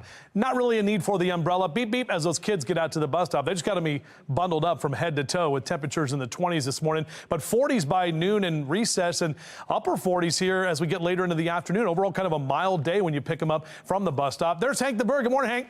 Orioles! What, did you hear that? I did. Oh, well, ladies and gentlemen, let's see what we got here. Come on, go. Oh. Yeah, 42 days until opening day. So 6 weeks from today, friends, we're going to be hanging out there at Camden Yards at 3 o'clock on a Thursday afternoon, just to kind of get you into that warm kind of thinking. And temps today, again, mid to upper 40s are going to be near or slightly above average across Carroll and Baltimore counties throughout most of central Maryland. Even for you in Howard and Arundel counties, you're going to be closer to 50 there. 49 in Columbia and Glen Burnie, Pasadena down through Severna Park, Annapolis at 49. Odenton also in the upper 40s for today. So here's a look at the future scan. This is that system that's passing through this afternoon. Notice that we'll see a few showers potentially about 7, 8 o'clock tonight, rain showers. But then the cold front comes through. We'll have the westerly wind tomorrow back behind that. And most of tomorrow stays dry. In fact, we're going to be dry through Friday afternoon, so no issues there. It's Friday night where this area of low pressure starts setting up. We'll see that change over to rain to snow about 10, 11 o'clock on Friday evening. The overnight hours is when that snow is going to fall. Notice it's colder, so all of us are going to get that snow, and that's going to last through early Saturday morning. By Saturday afternoon, this thing is out of here, so we are not talking about a major impact, definitely a low impact event. Temperatures as well on our future scan are going to be showing us that we'll have that potential for some of the snow. Okay, you guys ready? Yeah. Here we go. So this is what we have. The snow meter, it goes from to a light dusting on the grass to minor shoveling to crank up the snow blower to just go to Florida. You like it? Is that okay? All right, so where do we go? Let's roll the dice. Minor shoveling. Minor shoveling. That's what we're talking about for Saturday morning when you wake up. So that's why a low impact event. Sorry, kids, not getting a snow day because you don't have school on Saturday. Unless you're homeschooled, you do stuff on Saturday, you know, maybe. All right, upper 40s on Sunday. President's Day looks great. Lower 50s and even mid to upper 50s as we get toward early next week. All right, Justin, put the power of the Weather Authority Storm Center in your hands. Download the free WBFF Weather Authority app for your smartphone and use our powerful Doppler radar to follow storms right down to your street. Just go to your app store and search WBFF to get started. What about Snowdar, Justin? Oh, no. We'll think about it. Live look now from our Len Stoller mobile track here. 95 north heading towards Aberdeen. Looking pretty good out there. Light volume, no issues to report. I was just looking at the map here, and perfect time to get up and head out right now, guys. Let's check in with Mark Jones of the MTA. Good morning, Mark. Good morning, Megan. Good morning, everyone. On the MARC train system, we've got Penn Train 511 and Camden 845 operating with 5 to 10 minute delays. The other trains of MARC look good for travel. Out there on light rail, no delays or issues. Metro Subway, though, dealing with a delay. It's running about 10 minutes late in both directions. Allow time for travel there. For the MTA Transit team, I'm Mark Jones. Thank you, Mark. I'm Atrell Nashar with a look at the numbers behind the struggles young adults face to reach financial stability. Why is the volume of citations issued so low? City leaders say there's a lack of enforcement on low-level crimes, why nearly half of citation docket reports are being rejected. It's 6:21. You're watching Fox 45 Morning News, all local, all morning. Fox 45 News, winner of 16 2022 Regional Emmy Awards, more than all other Baltimore news stations combined.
We have a consumer alert for you here this morning. The rising cost of living is keeping more and more young adults living at home with their parents. From inflation to student debt to skyrocketing home prices, entering adulthood looks a lot different for millennials and Gen Z than it did for their parents. National correspondent Atra Al-Nashar has a look at how they're getting by. For young adults, hitting life's milestones is getting farther and farther out of reach. What it takes to move out, get married, have kids, retire, has millennials and Gen Z commiserating. Since everything's become so expensive, like truly we have not done anything outside of just pay for our needs. The wages, they don't match the increase in pricing at all. So I don't want to hear y'all say we're lazy and we're entitled. The system that has been built up to this point is now no longer working for the middle class. Even being part of the middle class can seem unattainable when it's hard enough to leave home. 56% of young adults between 18 and 24 lived with their parents in 2023, according to the latest census data. Now, to put that into historical context, toward the end of the Great Depression in 1940, that number was 48%, though back then they counted adults up to 29 years old. But these days, according to Bankrate, more than 2/3 of parents with adult children say that they've made a financial sacrifice to help out their kids. The most common sacrifice is parents dipping into their emergency savings. Living at home can help to pay off student loans. Bankrate recently found 59% of adults who have or had student debt say it forced them to delay a financial milestone. Gen Zers say that they're most likely to delay buying a car because of their student debt. For millennials, they say they're most likely to be delaying buying a house and also adding to their emergency savings. High rent also getting in the way. We started out at $1,260 and went to $1,800, and that was within a year. Home prices often just as bad, rising 2.5 times the rate of inflation over the past 50 years, according to the Federal Reserve. Tuition, childcare, the cost of throwing a wedding also rising faster than inflation and wages. making it difficult to strive for a better life than their parents had when it's all young adults can do just to keep up. In Washington, I'm Atrell Nishar reporting. A dry and chilly morning out there to kick off your Thursday. Meteorologist Justin Chambers is tracking when we can expect our next winter weather maker. Where are you going to sleep tonight? That's just it. I'm going to go up here. I got a blanket. I'm going to go and put that blanket on me or something. City leaders' new plan turning hotels like these two right here into housing for the homeless. Coming up next, why the cost to fund the hotels could fall on taxpayers. You're watching Fox 45 Morning News, all local, all morning.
Live from WBFF in Baltimore, this is Fox 45 Morning News. Welcome back on this Thursday morning. 6:30 is the time. I'm Patrice Sanders. I'm Megan Gillen. Tom Rogers is off. Hopefully it's not too early of a morning after Valentine's Day celebrations last night. We got some sunshine to wake you up. Hopefully you had a good one, and hopefully you're ready for some snow. Yay. Let's bring in meteorologist Justin Chambers to talk about that. Yeah, good morning, ladies, and good morning, everyone. On your Thursday, it is Friday Eve, but we're also tracking our next weather maker. Overall, today is not going to be too bad. In fact, a real nice morning glow, about less than 30 minutes from that sun officially coming up. And we're going to have sun for at least the first half of the day, and actually warmer temperatures by the afternoon. But look at this, statewide, we are cold across the old line state. Lower 20s in western Maryland, mid 20s here for Westminster and Baltimore, 22 in Bel Air, even 25 for you in Chestertown. So Mr. Bo says we're good to go, but probably some frosty scraping taking place this morning. 33 by 9 a.m., finally above freezing. And we're actually going to top out today close to 50 for your afternoon high. Even tomorrow, upper 40s, but it's tomorrow night into Saturday morning as that next weather maker rolls in. So that's what we're keeping our eyes on. Now we'll kind of break that down for you, let you know exactly what we can expect and the impact it'll have for you on your weekend plans in just a few. All right, Justin, thank you. Taking a look now at our Lynn Stoller traffic network as we take a live look around the Baltimore region. There is a disabled vehicle at 695, the outer loop right near Francis Scott Key Bridge. You can see some flashing lights in that area right there on the bottom right hand of the screen. The outer loop, the shoulders closed. Elsewhere, traffic moving fine. Starting to pick up some volume, though, 695 at Greenspring as you're getting up and out this morning. In a city in crisis, 2 downtown hotels will now be used to house Baltimore's homeless population nearly 3 years after Mayor Brandon Scott promised to make it happen. Olivia Dance joins us live as critics are now raising questions about where the money to fund the hotels will come from. Olivia. Yeah, Megan and Patrice, the city announced that they intend to purchase these 2 hotels just behind me here on the Fallsway, a Holiday Inn Express and a Sleep Inn and Suites. The hotels will soon become housing for the homeless. Together, the hotels amount to 152 rooms, which the city will spend $15.2 million to purchase. The city is paying an outside management firm to manage the hotels for the first 9 months. And Fox 45 News spoke with Mike Jones, one of an estimated 2,000 people who call the streets of Baltimore home. Where are you going to sleep tonight? That's just it. I'm going to go up here. I got a blanket. I'm going to go and put that blanket on me or something. Would you stay in a hotel like this? Yes, sir. Yes, sir. I was staying there. Because the deal is being funded with federal relief funds, taxpayer advocate David Williams warns it could prove to be a wasteful deal since that money runs out in 2025.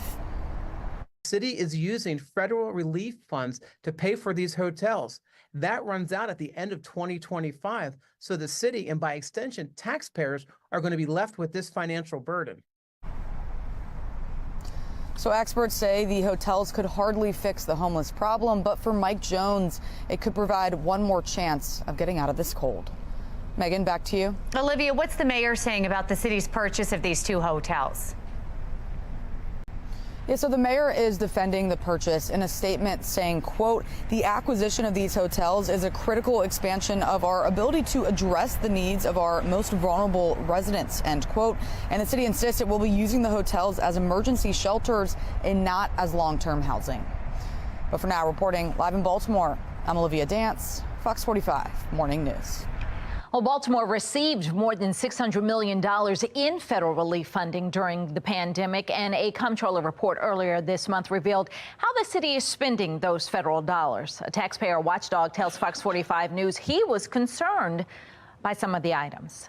$16 million flowed to the Baltimore Civic Fund. As you know, they're delinquent on the Secretary of State's website with their charitable filings. Number 2 is Healthcare Industry Grant Corporation, $3 million. We didn't know who they are. They're not on the Secretary of State's website as a public charity registered to do business in the state of Maryland.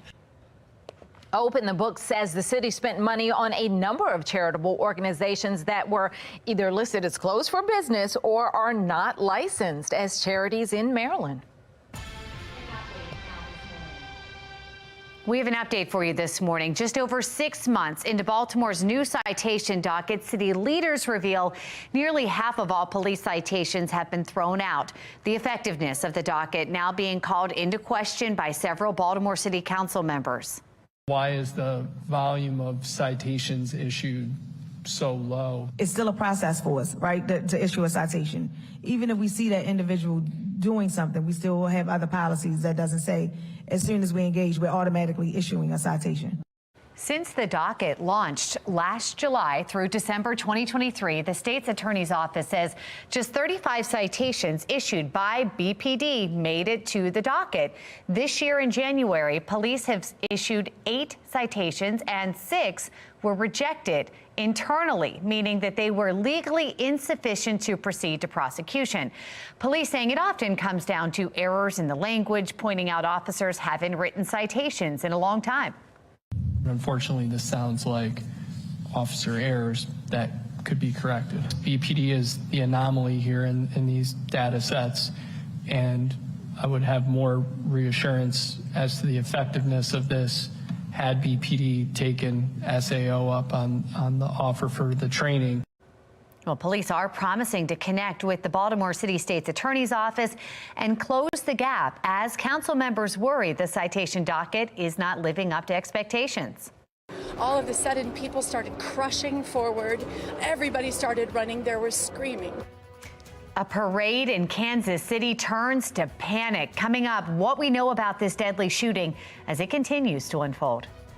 Residents complain of noise and danger as street racing continues. Coming up, the changes lawmakers want to see. And a cold morning with temperatures expected to be a bit warmer by this afternoon. Meteorologist Justin Chambers is tracking when we may see our next chance of snow. 6:36, you're watching Fox 45 Morning News, all local, all morning. Weather Window, presented by the National Weather Desk. A chilly morning time view of Fraser, Colorado. More snowfall is expected there in the coming days. Meanwhile, this chime-in submission from the Providence area shows a focused cat on a frozen pool. Kind of looks like it's using its paws to play hockey. And to look back at this sample of Valentine's Day sunrises with color that can rival any candy conversation hearts. For more content like this, like the National Weather Desk on Facebook.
It is 6:39. A Super Bowl celebration turns into chaos this morning. Investigators now asking for help, requesting video, information, anything from the more than 1 million people who were at that rally for the Kansas City Chiefs that ended in gunfire. Let's get right over to Shannon Lilly. She's in our live center with what we are learning about the victims and some stunning new images, Shannon. Yeah, and we are learning, Megan and Patrice, that 8 children are among the 22 people hit by gunfire.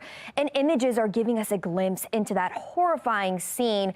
We're seeing people being taken out of the crowd in stretchers, the shooting sending terrified fans running for cover. In fact, take a listen to the very moment gunfire erupted. All of a sudden, people started crushing forward. Everybody started running. There was screaming. We didn't know what was happening, but this day and age, when people run, you run. We saw the police swarm a stairwell, and then we heard another pop from there.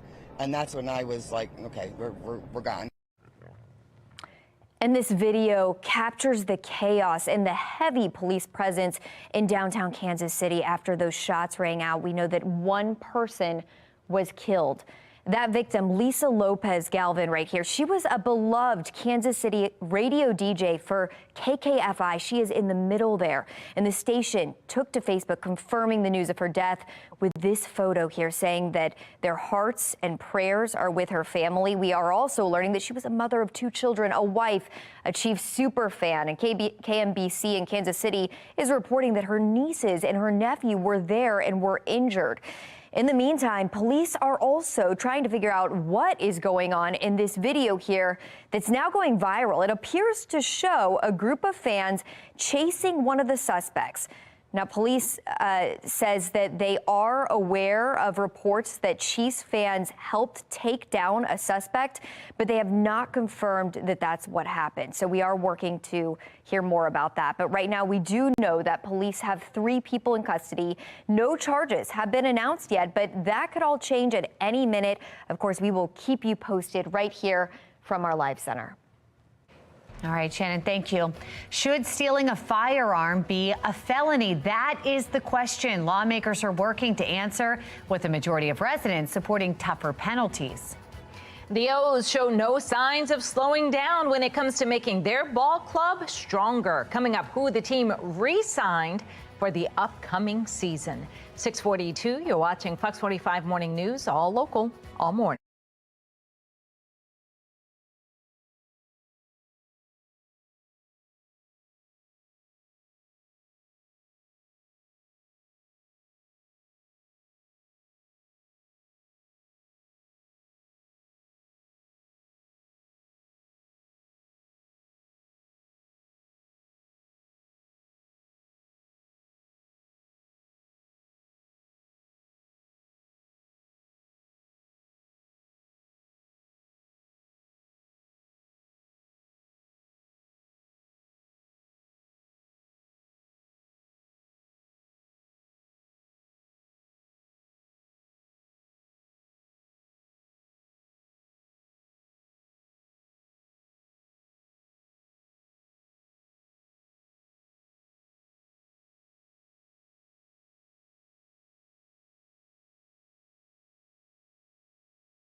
In your morning rush, following years of complaints about noise and disruption in Baltimore and across the state, the House will have a hearing on a bill to tackle the problem today. Olivia Dan's joining us live now. Olivia, we know lawmakers looking for some changes. What are they hoping happens? Yeah, Megan, that's exactly right. And today, state lawmakers are having a hearing on illegal street racing. That's a problem that has just plagued the streets of Baltimore here many times and for many years. And the bill really is just aiming to pump the brakes on that illegal street racing. So we're learning that street racing isn't just a concern here in the city. In fact, it's happening all across the state. Senator Pam Beidel, who is a Democrat from Anne Arundel County and the lead sponsor of Senate Bill 442, which is aimed at prohibiting street racing and exhibition driving. Now, the bill's drafters are working out the details, but punishment, they say, could include impounding the offender's vehicle. Senator Beidel telling the committee there were 139 major incidents in Anne Arundel County involving scenes like spinouts in just the past 12 months. So coming up in about 15 minutes, hear from members of law enforcement who are also backing this bill. Megan and Patrice, back to you. Well, Maryland lawmakers are considering legislation that would make stealing a handgun a felony. Shannon Lilly joining us live in studio with where that bill stands now. Shannon. Well, no votes on this bill, Patrice, were taken last night, so it's still unclear what its future will be. But lawmakers are facing Marylanders' growing support for the change. The latest Gonzalez poll showing 88% of Marylanders support making the theft of a firearm a felony. Right now, it's a misdemeanor, and those testifying in support, like the Maryland Police Union, argue once a handgun is stolen, it is going into the black market with the intention of being used in a crime. But some lawmakers are raising questions about why the bill is needed when having a stolen firearm is a crime already. I'll have your answer to that question coming up in just 15 minutes. Megan, Patrice. Thank you, Shannon. It is 6:47, and we are keeping our eye now on the next weather maker. We've got meteorologist Justin Chambers, who has been tracking the forecast and tracking how he's going to measure it and what he's going to call it. And any progress on what you're going to call it, Justin? Yes, I think we came up with something. I'm going to ask you at home to vote and let me know if you guys like it. I will tell you, big progress, though, yesterday, 3 things at Costco. That's it. I walked out of there with 3 things. I can't believe it. I know, isn't that amazing? Yeah, it was $300. You're exactly right. Good morning to all of you. Happy Thursday. It's Friday Eve, getting set for the weekend. And, you know, you might want to think about maybe doing some stuff and getting some things at stores Thursday and Friday, not bread and milk, but, you know, that way you don't have to be out Saturday morning driving around in our winter weather. Here's a look at your current temperatures. Most of us are below freezing. We're actually at 25 degrees right now in Towson. You can see those numbers on the right side of your screen. A very cold morning for sure. No wind to speak of, which is good. We've got 2 weather makers. So the next weather maker, the one that we're going to see later this afternoon, this is out in the Midwest. And you can see that area of low pressure. It's called a Clipper system. It's going to pass to the north of us. So watch what happens as we take you into the afternoon on our future scan. This is 3 o'clock today. Notice those red arrows indicating some of the milder air coming in. Clouds will increase as well. We may get a stray rain shower out of this in the 6 and 7 o'clock hour tonight. We're not really tracking much in the way of actual precip as we dry out overnight and into tomorrow. Definitely enjoy that cup of Joe here on your coffee cast, upper 20s, and we don't get to the 30s till about 9 a.m., but the sun comes up just before 7 o'clock this morning, goes to bed tonight at 5:43 p.m. And here's a look at your day planner. If you're out and about, we're still going to be in the upper 30s by 10 a.m., but a nice warm up. Look at these numbers as we get into that 2 and 3 o'clock hour. A lot of us will be in the mid to upper 40s, and excuse me, even in that 4 and 5 o'clock hour, we'll still see those temperatures. That'll be right about 46 degrees. And overall, across central Maryland, mid to upper 40s for your high temperatures today. Notice the temperature trend. Definitely colder Saturday, but a nice warm up. After we get through Saturday, we're talking about mid to upper 50s next week with dry conditions. You're going to have a lot of fun with all that. All right, so here we go. Our future scan. This is the thing we're talking about here today and tonight. That moves through the next weather maker. The winter weather maker comes through on Friday, but not till about Friday night. We're talking 9, 10 o'clock. There's the low right there. It'll start as a rain-snow mix, change over to all snow overnight. The track of this system continues to be further south. That means colder air is coming in and that snow is with us, but it happens in the overnight, and by Saturday morning, most of that snow is done. Saturday afternoon, we'll see highs in the 40s, and that snow basically is out of here. All right, so here's what we came up with. The snow scale. The snow scale, and you can see everything. It goes from a yawn all the way to just go to Florida. So let's push the button and see if we can make it work here. Boop. All right, and what we're looking at, minor shoveling. Minor shoveling is what we're talking about on our snow scale. This is going to be mainly Saturday morning. So it's a low impact event. It's happening on the weekend and it's happening overnight when not a lot of us are going to be out and about. President's Day weekend, though, wraps up nicely, upper 40s Sunday. How about low to mid 50s early next week with dry conditions? Those snow showers will be a distant memory.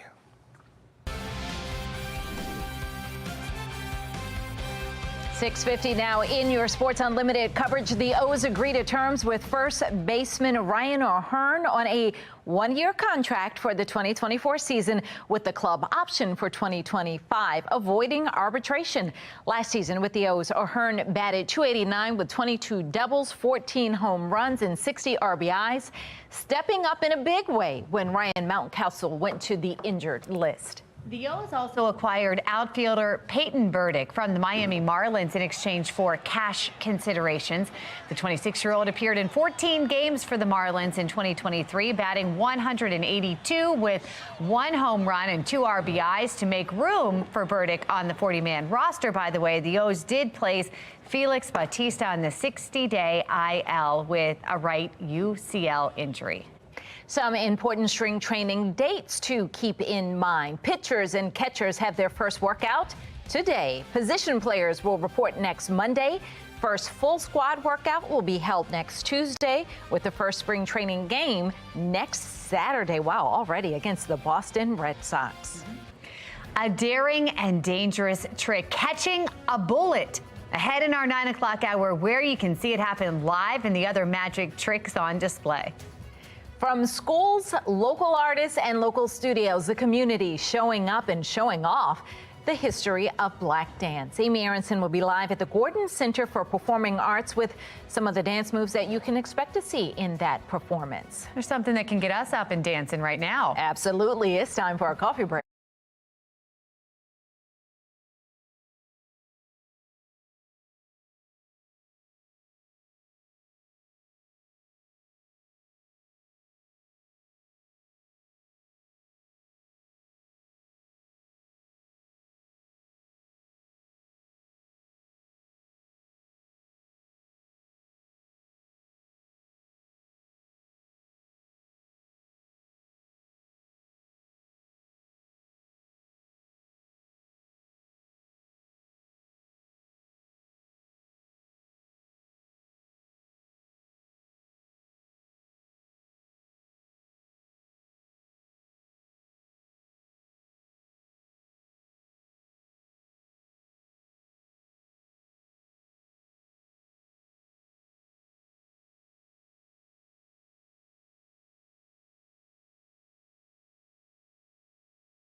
We are following developing news out of Kansas City this morning, where investigators right now are seeking video and pictures that really could help put a timeline together about what led up to a deadly mass shooting. Authorities say one person is dead and at least 20 others injured in a shooting at a celebration for the teen.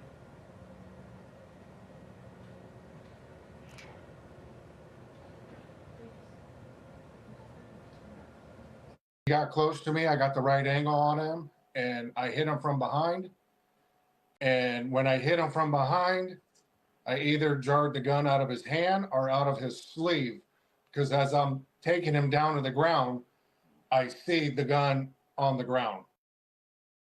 Morning, investigators are asking for help, requesting video, information, anything from the more than 1 million people who were at that Super Bowl victory celebration.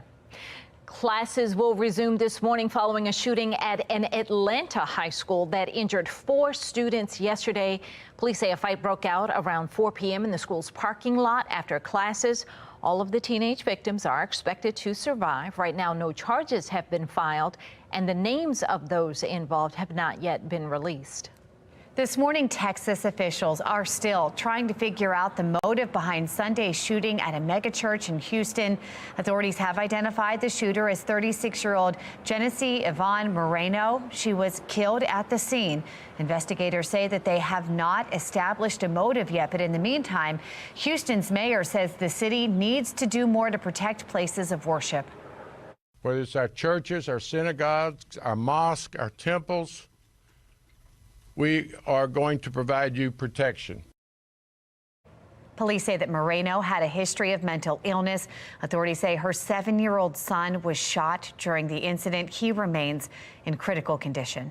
As more details continue to emerge from the Lakewood church shooting, families impacted by the Uvalde mass shooting are speaking out, saying this incident serves as a graphic reminder of what happened 21 months ago and the continued lapses in public safety. This morning, Matt Roy with our Sinclair sister station in San Antonio has more on the family's fight to make sure public safety is a top priority on this year's ballot. It tears you apart and breaks your heart, so it is emotional. Jesse Rizzo still feels the pain from May 24th, 2022, the day his 9-year-old niece, Jackie Cazares, was murdered in her classroom with 20 others at Robb Elementary School. Now, 21 months later, seeing another shooting in another Texas town, that pain starts burning again. It brings back, the memory of May 24, 2022, and the agony, what people may be going through. When there are obvious reminders of the incidents, it brings back all of those emotions. Psychiatrist Jason Miller says when there are shootings constantly, it can be disturbing to those who've experienced the trauma and make healing nearly impossible. Ultimately, time does make trauma better, but when you continue to get reminders of it, it is particularly difficult. According to UTSA political science chair John Taylor, it's incidents like this that make the upcoming election so important. Often they don't think as much about their state rep, their state senator, their county commissioner, their sheriff, people who will affect their lives, particularly the sheriffs and county commissioners who affect their lives every day. Taylor says local elections can be just as consequential to people as races for state and federal offices. For Rizzo and other Uvalde families, every shooting and every catastrophic event is another motivating factor to create change. It re-energizes you. You understand the severity of it. You understand that you got to get up again, and it's going to be a long battle, and it's something that you live with every day, and it's in your heart and your soul, and you're gonna fight for it. Matt Roy.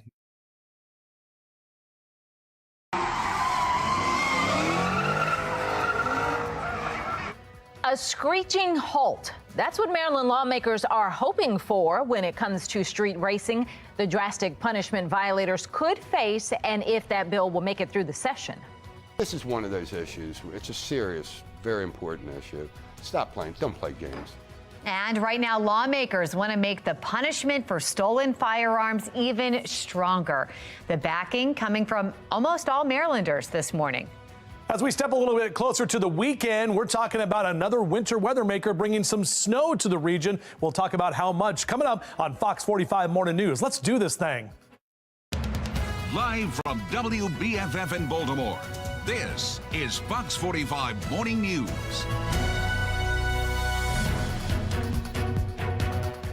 Good morning on this Thursday, February 15th. It's going in my eye. Little piece of hair. I'm Patrice Sanders. I'm Megan Gillen. You're going to be doing that maybe Saturday morning when you look outside and see some snow. Yeah, I thought people might think I was winking at them because I was trying to get it out. Meteorologist Justin Chambers here talking about snow.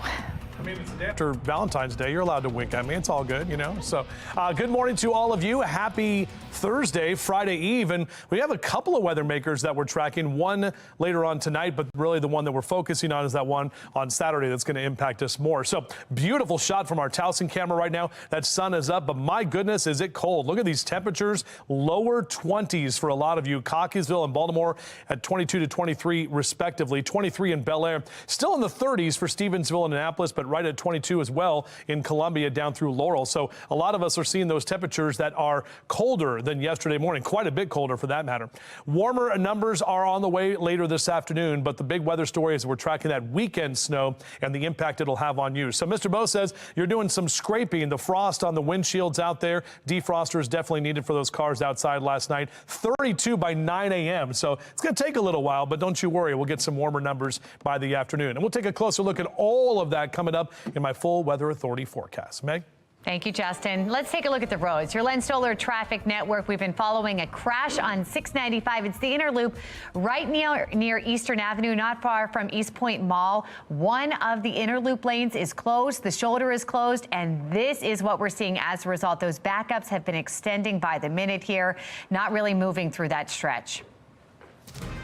In your session 2024 coverage now, lawmakers, we're hearing, have a very busy week ahead as the conversation intensifies surrounding public safety and accountability. We are putting a spotlight on 3 bills this week. For the first bill, lawmakers are discussing a controversial plan that would scale back charges for certain disruptions on school campuses. Critics, though, call the timing of the bill tone deaf. A second bill seeks to reclassify stolen gun charges as felonies, following overwhelming support for that measure in a recent public poll. And then the third bill includes a renewed push to crack down on illegal street racing and stunt driving all across the state.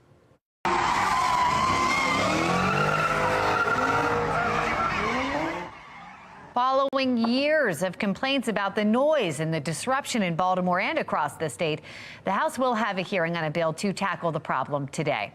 This morning, we have live team coverage for you in just a few minutes. Shannon Lilly will have more on the gun crime debate in the House of Delegates. But we begin with Olivia Dance. She has more on the changes that lawmakers want to see when it comes to illegal street racing. Olivia.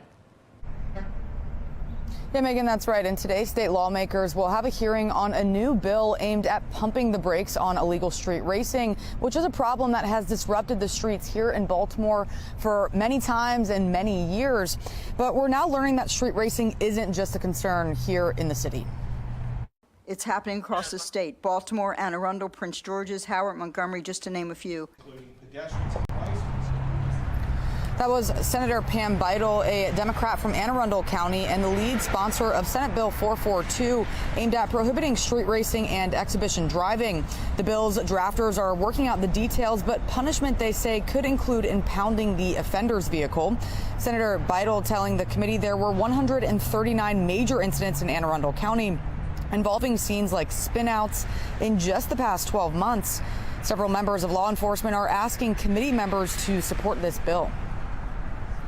Our goal as police officers is for this law to be on the books and then us never to have to enforce it. Just the deterrence value is the goal, as is the case with, DUI and lots of other major violations. Again, the proposed bill is scheduled for a committee hearing in the House later today. And of course, you can find any updates on this on our website, foxbaltimore.com. But for now, reporting live in Baltimore, I'm Olivia Dance, Fox 45 Morning News. Street racing limitations have been in place in Baltimore City for more than a year. Councilman Isaac Yitzi-Slifer introduced a bill 2 summers ago that labeled illegal street racing and stunt driving, including dirt bikes, as a misdemeanor charge. It carries a $1,000 fine and up to 12 months in prison. These are people who are shutting down intersections, conducting, participating in reckless behavior with destruction to city property, private property. They're disturbing the peace. Every time this goes on, it's typically done late at night. I get calls from seniors that they can't sleep. It's keeping them up. You hear it from far away. Fox 45 News has done extensive reporting on the street racing concerns from residents and lawmakers statewide. You can find our full coverage online at foxbaltimore.com. Another bill Maryland lawmakers are considering would make stealing a handgun a felony, following overwhelming support for the measure in a recent public poll. Shannon Lilly joining us live right here in studio with the gun crime debate happening in Annapolis. Shannon. Yeah, and the latest Gonzalez poll, Megan and Patrice, shows that 88% of Marylanders support making the theft of a firearm a felony. But similar plans have been introduced in the past without success. That is not stopping some GOP lawmakers from trying again this year. Categorizing the theft of handguns as a felony, we send a clear message that such actions pose a significant threat to public safety and will be met with serious consequences. Republican Delegate Rachel Munoz there is backing the legislation which seeks to make stealing a handgun in Maryland a felony. Right now, it's a misdemeanor. Those testifying in support, like the Maryland Police Union, argue once a handgun is stolen, it is going into the black market with the intention of being used in a crime. But some lawmakers are raising questions about why the need for this bill when having a stolen firearm is a crime already. Is there a difference between theft of a firearm versus unauthorized use? There are children walking around the streets right now with illegal possession of firearms because they want to live through the night and wake up tomorrow morning. And so that's possession. But what we're talking about in this bill is people actually actively going into people's cars, into their homes, taking them off people and stealing firearms to then flood the black market. Now, no votes on this bill were taken last night in the House Judiciary Committee, so it's not yet clear what the future of this bill will be. But there are also other bills that would make stealing any firearm a felony in Maryland as well. So we will continue to track all of them as the General Assembly session continues. Reporting live in the studio, I'm Shannon Lilly. Patrice. All right, Shannon, thank you. That brings us to our question of the day. Do you think lawmakers should make stealing a firearm a felony? So far, 97% of people who voted say yes. Head to foxbaltimore.com/vote to weigh in. The third bill that we are highlighting here this morning would block students from facing criminal charges for disturbing school activities. That's an additional charge often added when a violent crime happens on school property. Under this bill, students would still face charges for the crime they commit, but not the additional disturbing school activities charge. Supporters say the current system unfairly targets children of color and punishes typical child behavior. But at a time when juvenile crime is top of mind in Annapolis, opponents call the bill tone deaf. One of the things that's been very concerning to me, and I know many teachers who are leaving the profession because of disruptive behavior and some of those that you might consider normal. This is a huge problem, and it's going to, I think, only encourage more juvenile issues in a time when we have a huge spike in juvenile crime. The bill also includes college students, most of whom are legally classified as adults. Fox 45 News' Rebecca Pryor pressed the bill's co-sponsor on those concerns. Those kinds of things need to be handled with age-appropriate internal school discipline. But if something is a crime, it can still.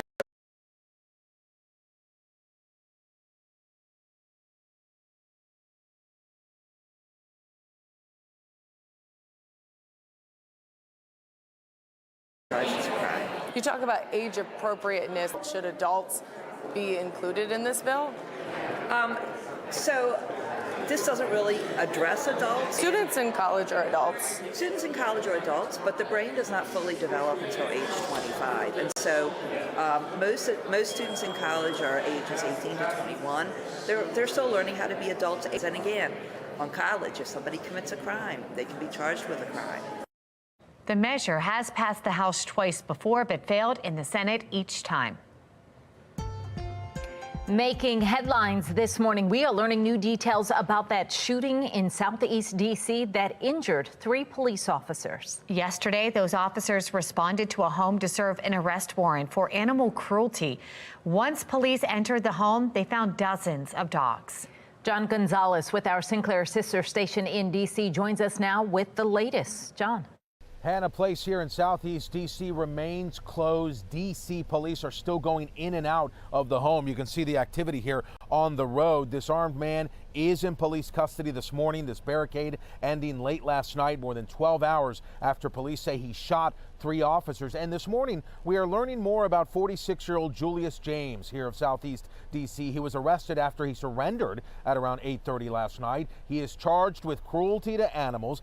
31 dogs were removed from the home, 20 adult canine, and 11 puppies. For hours, crisis negotiators communicated with this man. At times, police say he was very agitated, but then he would calm down and was positive. We heard from D.C. Police Chief Pamela Smith last night. She describes a very tense situation as this man repeatedly fired his weapon from inside the home.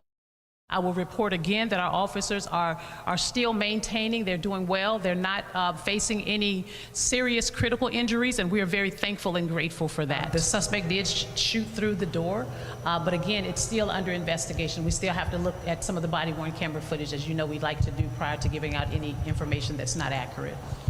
Finally able to get close enough where our cameras can really get a look of the home. It does not appear that these officers yesterday morning returned fire. We also now know that the neighboring residents were evacuated as a precaution as this man, Julius James, fired that weapon from inside the house. In Southeast Washington, John Gonzalez, Fox 45 Morning News. Thank you, John. Here's a look at some of the stories making headlines at this hour. In today's Fox Undercover, a law enforcement expert weighs in on which juvenile crime bills in the Maryland state legislature could have the biggest impact on juvenile crime in our state. It seems to me that offenders, specifically juveniles, have way more rights than victims and their families. In today's Project Baltimore report, why a Baltimore County mother says the sexual abuse her 3-year-old daughter suffered could have been prevented. 7:12, you're watching Fox 45 Morning News, all local, all morning. Join us Monday, February 19th, 7 to 8 p.m. WBFF Fox 45, where Governor Wes Moore will join us for Your Voice, Your Future. I'm Armstrong Williams. Don't miss it.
Maryland legislators are arguing over multiple crime bills centered around an increase in youth crime, from gun crimes to longer probation. Which laws could have the biggest impact to stop a lifetime of crime, and how much of an impact do two-parent homes have on youth crime? Joining us this morning for this week's Fox Undercover, former police commissioner, current talk show host Ed Norris. Good morning, Ed. Good morning. A lot of this is stemming off of Nikayla Straughter. She was a 15-year-old that was killed on her front porch by a 9-year-old, and a lot of the prosecutors said we couldn't do anything with that 9-year-old, so they went after the grandmother, who then was sentenced because he used her gun to kill the teen girl.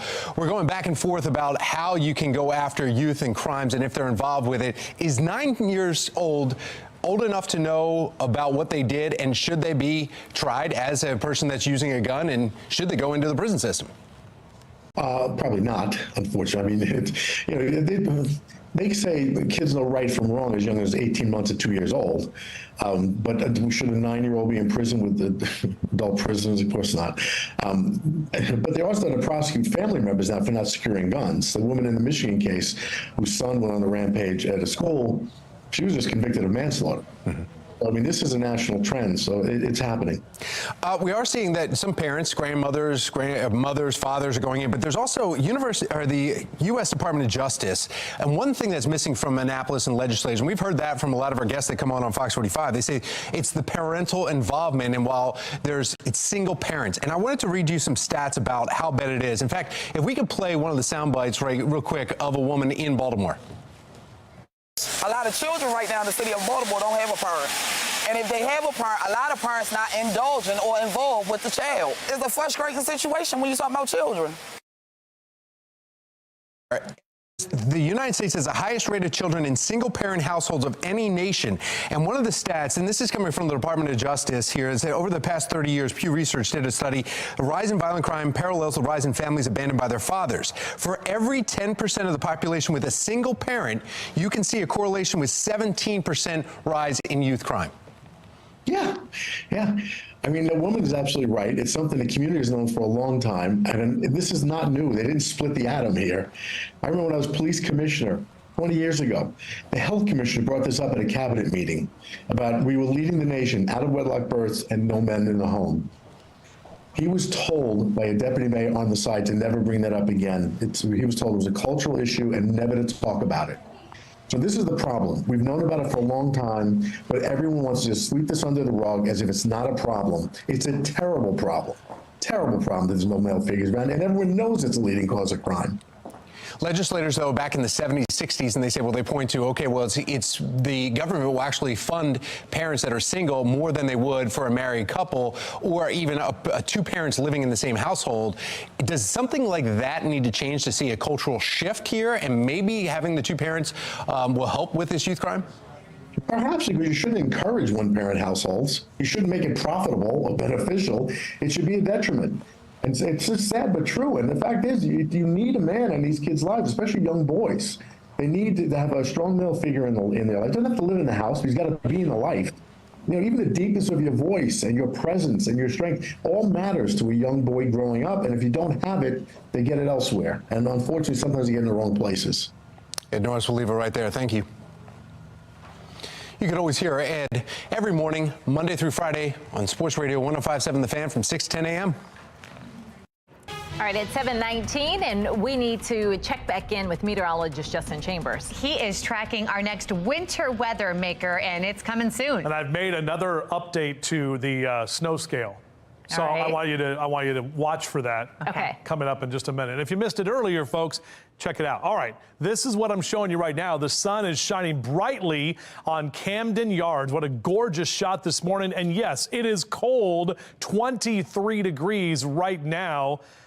That's the number I had for my first pitch uniform. So 0 wind speed right now. Everything is calm. But the reason why I show you that is, hey, everybody, 42 days from right now, 6 weeks from today, the O's will be back at it there on a Thursday afternoon playing some baseball. Of course, Spring training getting underway as we speak down in Sarasota. Here's a look at our HD radar, and we are tracking two weather makers. So the first one is this area of low pressure that's in the Midwest right now. Chicago bringing snow to the Great Lakes. This is going to dive down to the south and kind of pass our area to the north by this afternoon. But we're going to get warmer air out ahead of that. In fact, here's the mild air, all of those arrows right there through Thursday afternoon. A little bit more cloud cover, maybe a stray rain shower into the 6-7 o'clock hour tonight. But overall, it's not much. And then as we head into Friday night, Saturday, that's the one that we're talking about. That's getting everybody excited. Somebody on my Facebook page was like, you should call it a freak out meter. And I'm like, it's not alliterative. So, all right. So lower 20s here this hour. Beep, beep, as those kids get out to the bus stop. But getting into the afternoon, mid 40s by noontime and recess, mid to upper 40s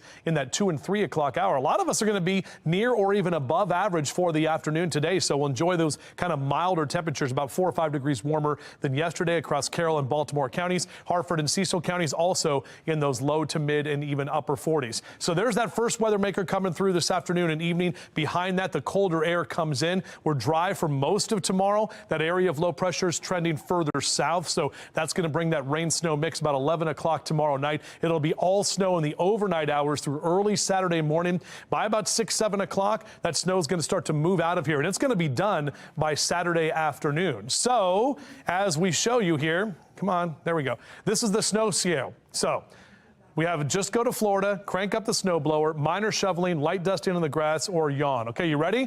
We're going to fire it up. So I got to push the button on it somewhere. There we go. Okay, here we go. Where's it going to end up? Oh, hold on. Wait for it. There it is. Yeah, that was the desired reaction. That's exactly what I wanted. Minor shoveling is what we're going to see on Saturday morning. Either way, it's going to impact us. A low impact event, but Sunday looks great. Look at President's Day. We're talking lower 50s, mostly sunny skies. And then we've got a nice warm up next week, mid to upper 50s. Even some of us will be close to 60 degrees. Meg?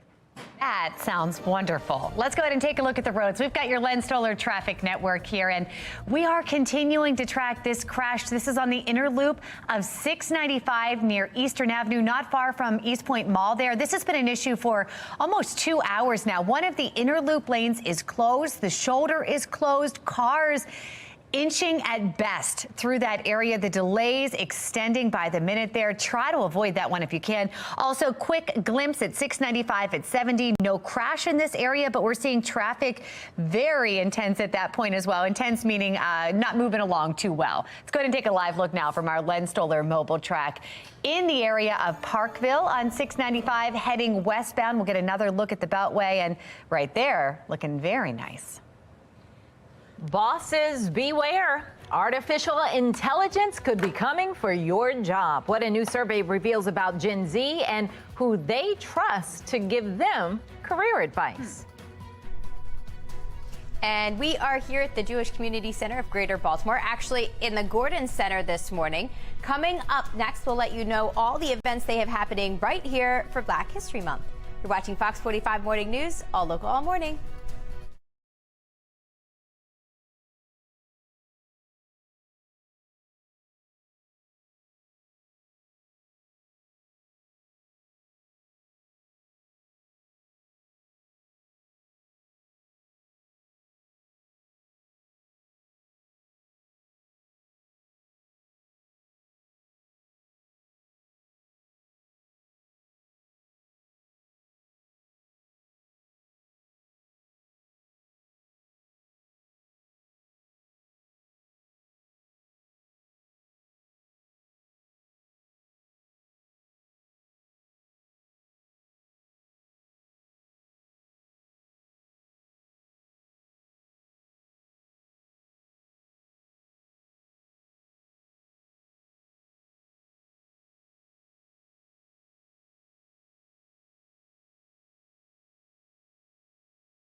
This first of its kind exhibit focuses on uplifting the positive relations within Baltimore's rich communities. Amy Aronson is live at the Gordon Center for Performing Arts in Owings Mills with the message behind the art. Amy. Yeah, lots happening here this month. I'm here with Sarah Shalva, who's showing us around, starting off with this beautiful artwork that people can check out on their way into the Gordon Center. Good morning, Amy. It's so great to be here with you today. We're in the Meyerhoff Gallery here at the Gordon Center for Performing Arts, where we have an exhibit from the Seed School of Maryland. If you don't know the Seed School, it's the only public boarding school here in Maryland. And the students, the Gordon Center for Performing Arts partnered with the Seed School and with students from the Seed School who went to the Holocaust Museum and the African American Museum and really studied the history of oppression of different of Jews and blacks and created art based on that history. That's pretty incredible. And then, of course, after they kind of walk through this hallway here, they can end up in the Gordon Center and see many performances coming up this month for Black History Month. So what do you guys have coming up? Tonight, we have the Black Dance Collective. They're performing what's called Celebration, a History and Legacy of Black Dance. We have all kinds of companies and dance schools who are performing on our stage, and we're super excited to welcome them tonight at 7:30. We also have later in February, Philadanco, which is a renowned company out of Philadelphia, coming to perform, and we have Baltimore County Public School students coming that morning. Oh, wow. Around 600 students are coming. Oh, my gosh. It's going to be really an amazing performance. We care very deeply about having students who are in our public schools see that they could be in artistic and performing arts careers, and so it's really important that they see themselves reflected on the stage. That is awesome. And I know we're actually going to head into the theater and see some performances ourselves this morning, or at least get sneak peeks at some performances this morning. So we look forward to that. But if you want more information right now on everything happening here at the Gordon Center, head over to our website, foxbaltimore.com/newslinks. Hope you all enjoyed this beautiful artwork we're still showing you. Pretty incredible stuff. I wish I was artistic. There. Amy, thank you. Temperatures will be in the upper 40s this afternoon. Meteorologist Justin Chambers tracking our next potential winter weather maker. That's ahead in his full forecast. You blame CPS? Without a doubt. Dropping the ball. Why one Maryland mother is blaming Child Protective Services after her 3-year-old was sexually abused. 7:28, you're watching Fox 45 Morning News, all local, all morning.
Live from WBFF in Baltimore, this is Fox 45 Morning News. Welcome back on this Thursday morning. 7:31 is the time. I'm Patrice Sanders. I'm Megan Gillen. We just did our little morning stretch. Warmed us up a little bit because it's cold this morning. It felt good, and it is cold out there. Meteorologist Justin Chambers is saying not just cold, but snow to come with it in our next weather maker. Exactly. And that's not going to be until we get into the weekend. And the jacket's not off for weather alert. The jacket's off because we are dancing around and trying to get our stretch on here for the morning stretch for 7:30. Let's take a look outside. We definitely have that sun that is out there, and don't you worry, we're going to be warmer by the time we head toward the afternoon. A lot of us are in the 20s right now. Look at that, 19 in Rosedale, 22 for you in Bel Air and Joppatown, 29 in Dundalk as well. So those numbers about 12 to even 15 degrees colder than where we were just 24 hours ago. So yeah, you definitely notice it the second you walk outside. Overall, on your out the door cast, grab the jacket, hat, gloves, and sunglasses. We don't need the umbrella today, but we will need some of that snow gear by the time we get into Saturday. So layer up too, out for a run or jog. You want to get your own exercise on this morning, just know it's cold outside. Back with your full forecast. We'll do that in just a few. All right, Justin. Project Baltimore is sponsored by the Snyder Law Group. Don't just sue them, Snyder them.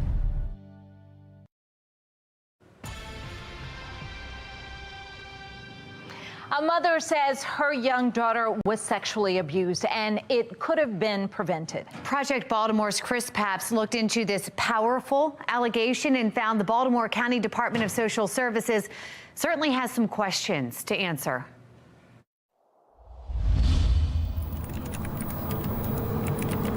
April 25th, 2022. A mother and her 2-year-old daughter walk into a Baltimore County doctor's office.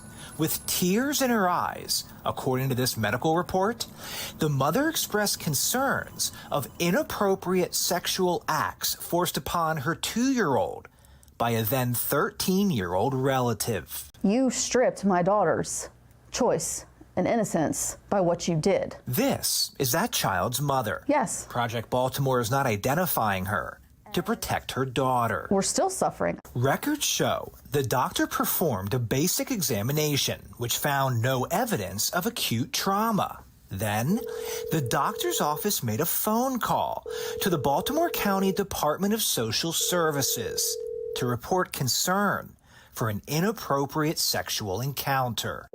2 days later, the mother says she received a phone call from DSS. They said that because of her age, they weren't going to pursue any charges. According to this email sent the next day, DSS suggested a safe exam through the hospital and offered to send some resources. But the message was clear. There would be no further investigation by CPS or law enforcement. When you were told by CPS that they weren't going to open a case, how did you react? I was speechless. In Maryland, cases of suspected child abuse are first reported to the local Department of Social Services, in this case, Baltimore County, which screens the allegation and determines whether it meets the legal criteria for child abuse and neglect. If so, the case is immediately assigned to a Child Protective Services worker who will make contact with the family.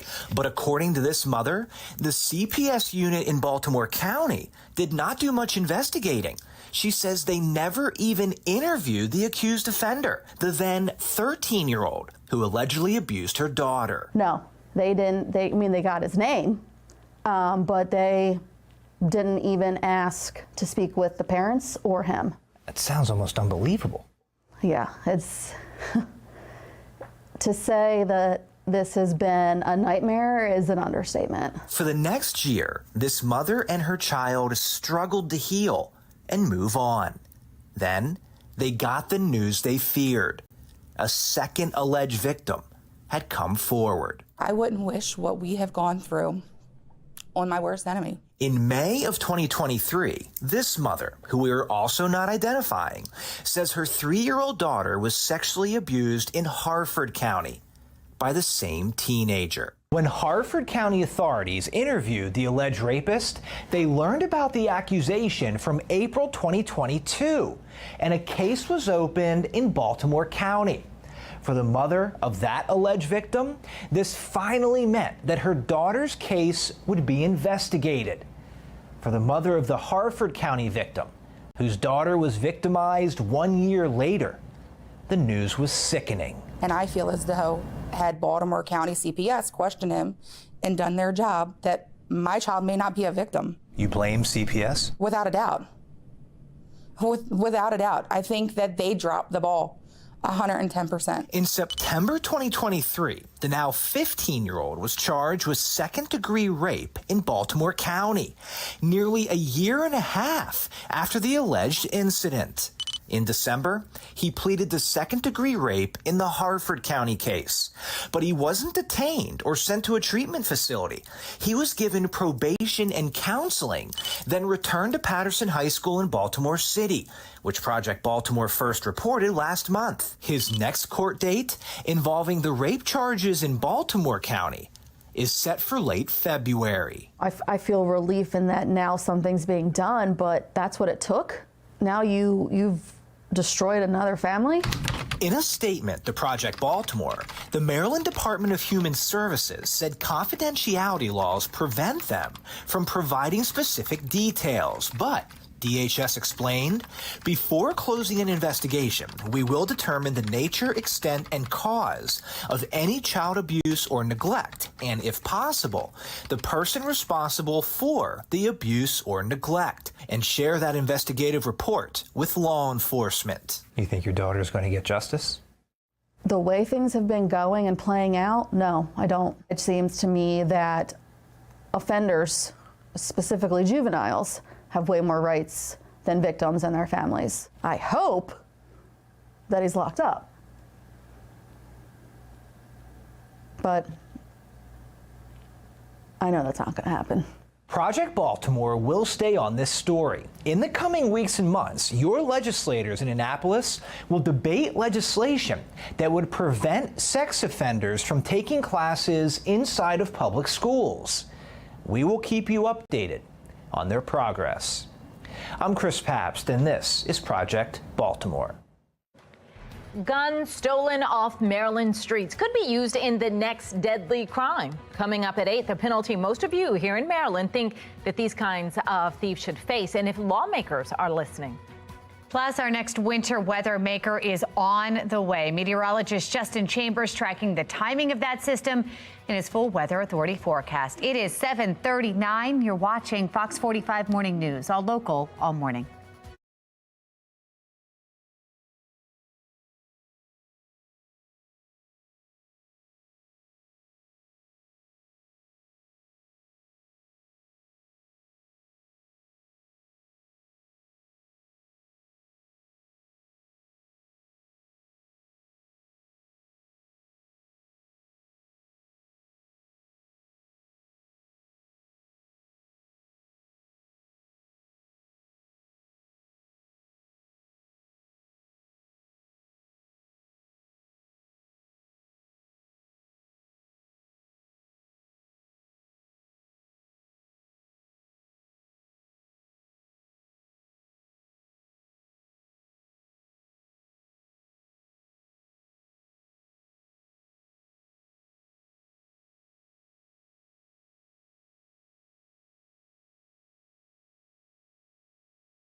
7:41 is your time right now. It is Friday Eve, friends, and looking out over the 395, Charm City tanks looking pretty good. We've got mainly blue sky out there right now. We will see more cloud cover later this afternoon. A lot of blue on this map is the temperatures, basically across the old line state. We're in the 20s, a few 30s here and there, but we're going to get those numbers to pop up to the upper 40s for the afternoon, even close to 50 for some areas. 38 tonight, back to the upper 40s again tomorrow, but you can see that little flake flying around because we are tracking that next winter weather maker. We'll break it down for you, including a look at the snow scale and what to expect with all of that.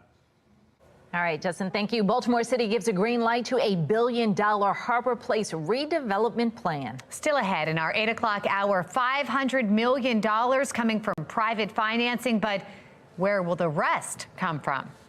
And Democratic and Republican lawmakers in Annapolis are laying out their plans on the juvenile crime crisis. After the break, the biggest differences between both plans and if we could actually see some action.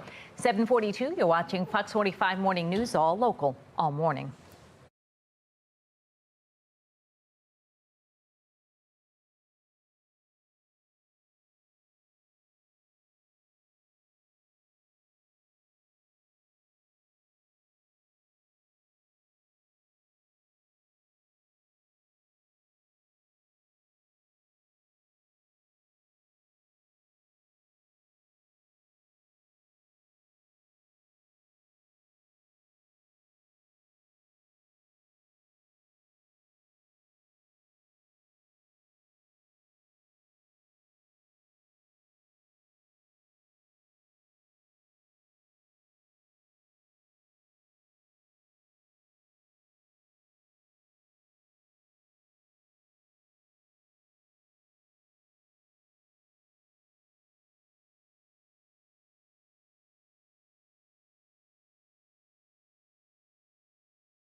$7:45, juvenile crime is front and center in Annapolis as Democrats and Republicans discuss ways to curb it. Hearings are taking place as the proposed laws are being debated.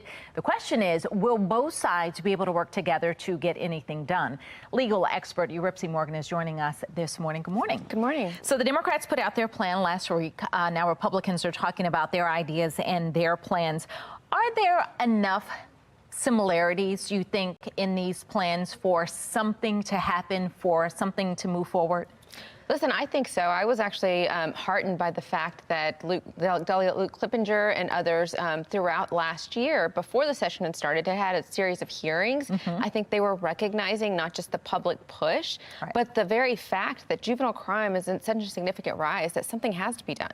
So where are the differences? What are going to be the potholes that may trip them up as they try to move forward?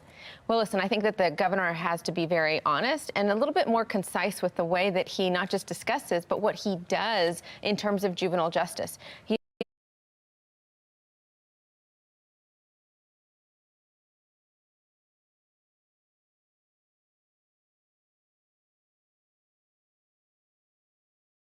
very clear in his speech about what he plans to do, and accountability is his big issue. But then he continues to hold on to Vincent Schiraldi, who is the Secretary of Juvenile Secretary of Juvenile Issues, and he is on a completely different page from what it sounds like the governor is trying to do. So where the potholes might arise, I think, is with the governor's, I think, this mismatch between what he says and what he does. Let's talk about some of the specifics that are coming up. So Republicans, again, say we want to go after repeat violent offenders, but in years past, that never seems to get anywhere. Will that move forward this year, you think? Listen, I hope so. And maybe it's because we've said it so many times, repeat violent offenders, that it's lost its real meaning. But we're not talking about a young person who does something at 9 years old. We're not talking about somebody who's a first-time offender. We are talking about people who have committed violent acts in our communities, and they continue to do so over and over again. Guns, getting the guns off the street, and now we're talking about making stealing guns a felony. Does that move the needle in any way by doing that? Listen, I think it absolutely would. I can tell you, as somebody who practices in the criminal defense realm, that it would make a huge difference if carrying a gun illegally would be considered a felony. And the number of people who commit these crimes with legal guns, I mean, I don't even know what the numbers are, but it would be absolutely minuscule. I can tell you that the majority, the vast majority, and I only had to say 100% because I'm an attorney, and exact numbers are a little off, but I'd say the vast majority are committed with guns that are illegal. All right, Uripsy, thank you. We appreciate it. All right, we need to get over to meteorologist Justin Chambers now and talk about this next weather maker that is heading our way. That's right. Two separate weather makers. The first one's going to come through later tonight, but will just bring some rain. And then obviously the one we're focused on a little bit more carefully is that snow potential for early Saturday morning. Right now, our Towson camera looking good. Plenty of sunshine that is out there at this time. However, our temperatures are cold. As you can see on the right side of your screen, most of us are well below freezing. This is weather maker number one, and that is in the Midwest right now. That area of low pressure bringing snow to the Great Lakes and rain to Chicago. That trailing cold front and the warm front out ahead of it will move through as we get later into the afternoon. So looking at our hourly future scan, this updates every hour about 2 o'clock this afternoon. You'll notice those red arrows indicating the milder air that's coming in, keeping those clouds around as well. So even though we have sun now, more of that cloud cover rolls in later this afternoon, and possibly even by about 5, 6 o'clock this evening, Westminster, Frederick, even into Cockeysville and Baltimore could see a couple of light rain showers right there. Again, this system just passing to the north of us, the center of it, but along the trailing edge of that cold front is where we'll see the potential for at least some light precipitation. And again, not the snow for today. 27 here in the next hour on your MetroCast day planner. Temperatures get to the low to mid 40s by noontime, and we'll get those temperatures moving to the mid to upper 40s. Some of us pretty close to 50 degrees by this afternoon as that milder air rolls in. Eastern Shore, you're mainly going to be in the mid to upper 40s, 44 Bel Air, 47 Cockeysville, upper 40s in Columbia down through Laurel. Notice on our temperature tracker, once we get through this winter storm this weekend, we're quickly warming up. We're almost back to 50 on Sunday, and then look at those low to mid and upper 50s toward next week with dry conditions ahead. So we just got to get through this one, and then we'll be good to go for a while. Here comes that first system. That's the future scan for 8 o'clock tonight. There's that cold front I mentioned. Westerly wind picks up tomorrow afternoon, kind of a west to northwest wind, but we're dry for most of the day.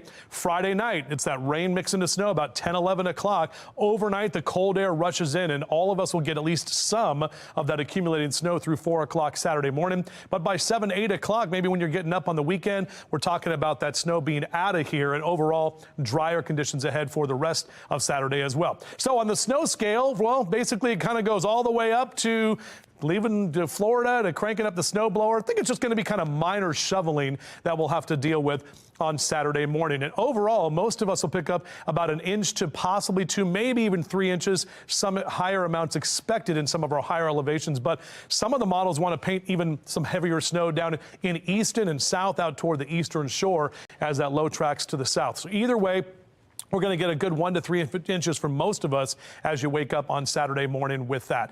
Here's that 7-day forecast getting through the rest of President's Day weekend. Again, Sunday looks great. Monday, fantastic. Lower 50s, and then those 50s just keep climbing, and those numbers keep going closer to 60 as well. Faster than a speeding bullet. He's going to have to be faster than a speeding bullet to pull off this trick. He says he can catch it. One local musician is daring the trick that has claimed 12 lives. He's going to show us the magic that goes into all his shows. My goodness. After the break, a surprising shift in workplace dynamics. Why Gen Z workers would rather turn to machines rather than their bosses for career advice. I think I'm doing the interview with the guy trying to catch the bullet. I'm a little nervous now. You might want to get ready. Give him a little caffeine to get a jump start. We could all use a coffee break.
Trending this morning, a new survey finds some Gen Z workers would rather turn to artificial intelligence to get career advice than talk to their bosses. A human boss. Be More lifestyle host Mark Clark joining us live in studio with more on this. It's just a different way of thinking, Mark. Yeah, I mean, that's right. Nearly half of Gen Z employees that were surveyed said they are getting better job advice from an AI source like ChatGPT than their bosses with their offerings. So 62% of Gen Zers say they want to talk to their boss more about advancing their career, but their boss is too busy. Meanwhile, about 59% of workers among all age groups say they feel their company never helps them explore areas of growth outside their current department. The study was conducted by a career development platform, N2. So guys, what do you think? Sometimes I think when you're asking the boss, they kind of, you know, their advice is kind of skewed because they want you to be what they want you to be.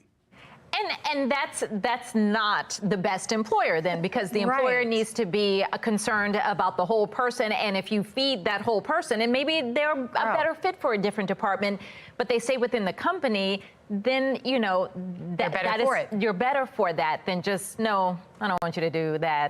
But if they can't talk to the boss, then maybe it makes sense that they're turning to ChatGPT. Well, probably the ChatGPT, like you said, it's unbiased. It's really just giving you good advice. It's not concerned about the little things. You know, I remember when I was a boss, when I was in my early 20s, my boss would say, no pay increases for anybody.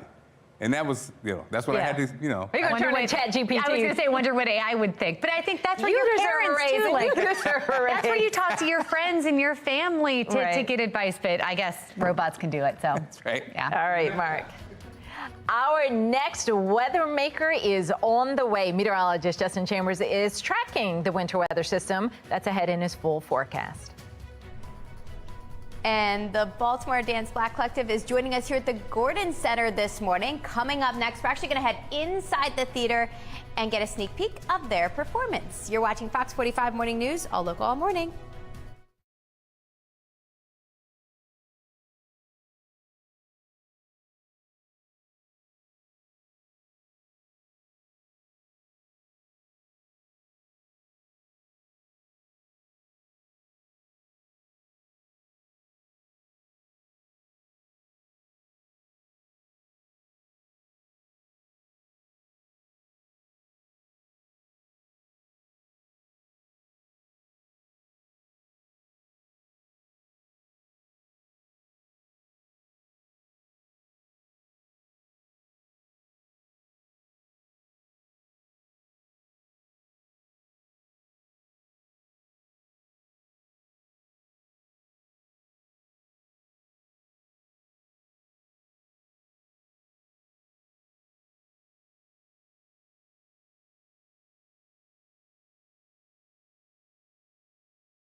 Every handgun that is stolen is automatically in the wrong hand.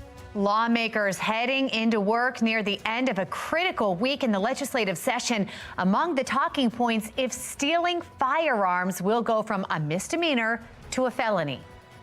Taking officers out of the post where they should be, and instead they're here trying to stop events like this. Dangerous driving also causing lawmakers concern. The legislation aimed at slamming the brakes on street racing. Temperatures starting off cold this morning. We've got a warmer day ahead, but we're tracking that next winter weather maker, and we'll talk about the impacts coming up. Live from WBFF in Baltimore, this is Fox 45 Morning News. Well, good morning on this Thursday, February 15th. I'm Patrice Sanders. I'm Megan Gilland. It is Friday Eve, and we've got two little weather makers we're watching. Yeah, little weather makers. Meteorologist Justin Chambers, one of them not so little if we're going to have to shovel. Yeah, it's exactly right. Good morning to both of you ladies. Not happening on a commute day, not happening on a school day. Sorry, kids, but we do have snow in the forecast. Let's take a look outside right now.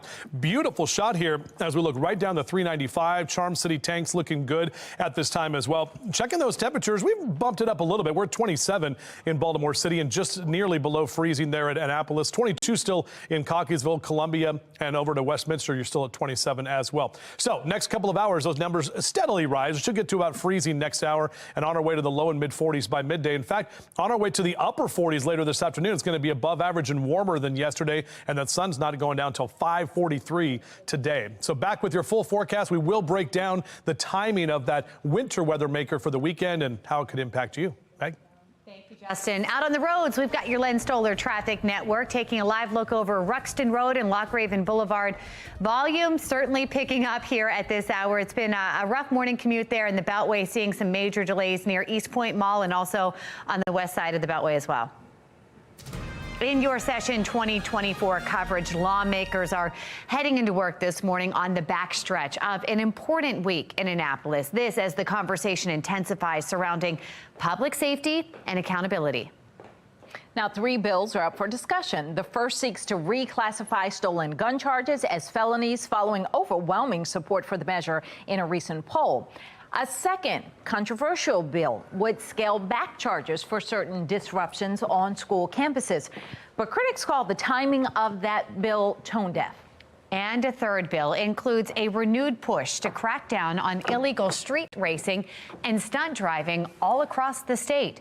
This morning, we have live team coverage for you. In just a few minutes, Olivia Dance will be joining us with more on the changes lawmakers want to see when it comes to illegal street racing. But we begin in studio with Shannon Lilly, who is following the gun crime debate in the House of Delegates. Shannon.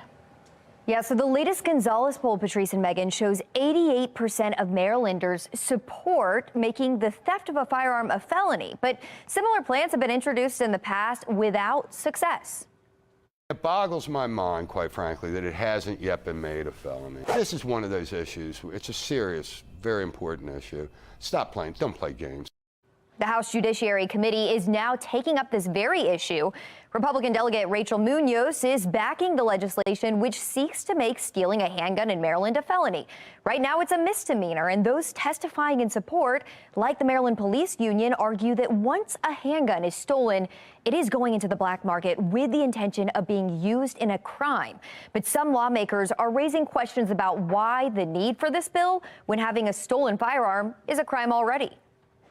Is there a difference between theft of a firearm versus unauthorized use? There are children walking around the streets right now with illegal possession of firearms because they want to live through the night and wake up tomorrow morning. And so that's possession. But what we're talking about in this bill is people actually actively going into people's cars, into their homes, taking them off people, and stealing firearms to then flood the black market. Now, no votes on this bill were taken last night in the House Judiciary Committee, so it's not yet clear what the future of this bill will be. But there are also other bills that would make stealing any firearm a felony in Maryland, and we will continue to track all of these bills as the General Assembly session continues. Reporting live in the studio, I'm Shannon Lilly. Megan? All right, Shannon, thank you. That does bring us to our question of the day. Do you think lawmakers should make stealing a firearm a felony? So far, 97% of those who have voted, as we take a look at those results there, say yes. You can go to foxbaltimore.com/vote to weigh in. Another bill being discussed would block students from facing criminal charges for disturbing school activities. That is a charge often added when a violent crime happens on school property. Under this bill, students would still face charges for the crime they committed, but not the additional disturbing school activities charge. Supporters say the current system unfairly targets children of color and punishes typical child behavior. So one of the things that's been very concerning to me, and I know many teachers who are leaving the profession because of disruptive behavior and some of those that you might consider normal. This is a huge problem, and it's going to, I think, only encourage more juvenile issues in a time when we have a huge spike in juvenile crime. Also included in the bill, college students, most of whom are legally classified as adults. Fox 45 News' Rebecca Pryor pressed the bill's co-sponsor on those concerns. Those kinds of things need to be handled with age-appropriate internal school discipline. But if something is a crime, it can still be charged as a crime. You talk about age appropriateness. Should adults be included in this bill? So this doesn't really address adults. Students in college are adults. Students in college are adults, but the brain does not fully develop until age 25. And so most students in college are ages 18 to 21. They're still learning how to be adults. And again, on college, if somebody commits a crime, they can be charged with a crime. The measure has passed the House twice before, but failed in the Senate each time.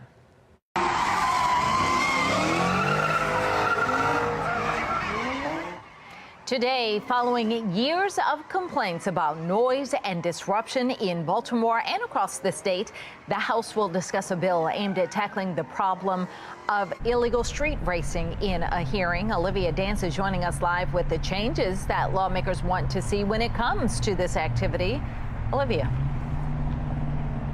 Yeah, Patrice, that's exactly right. Today, state lawmakers will have a hearing on a new bill that aims to pump the brakes on illegal street racing, which has been a problem for many years and has disrupted the streets right here in Baltimore many times.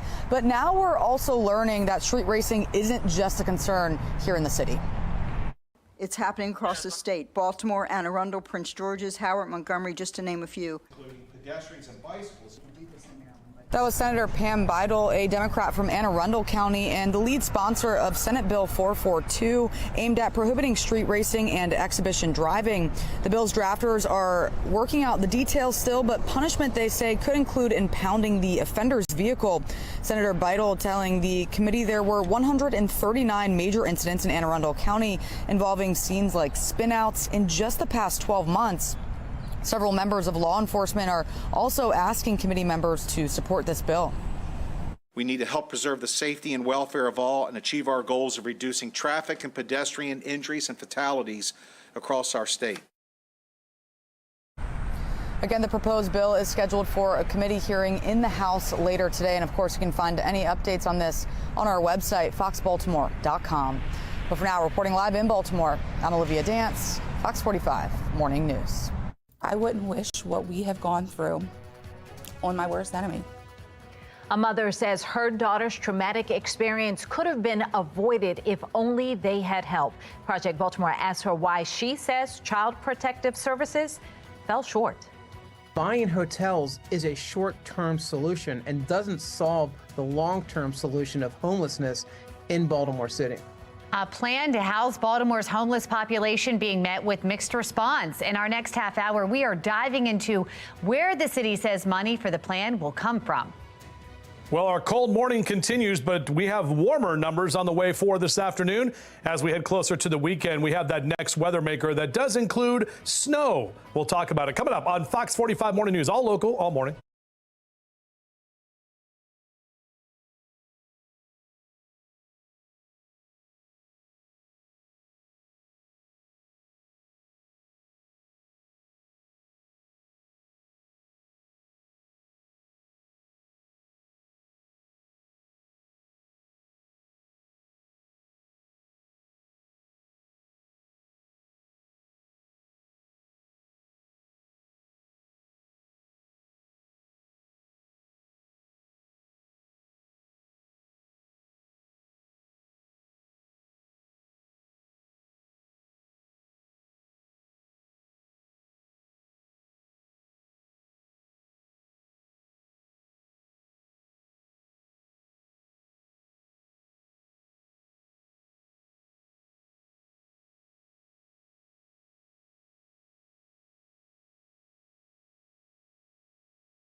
Remember the snow we saw earlier this week? Well, get ready for more.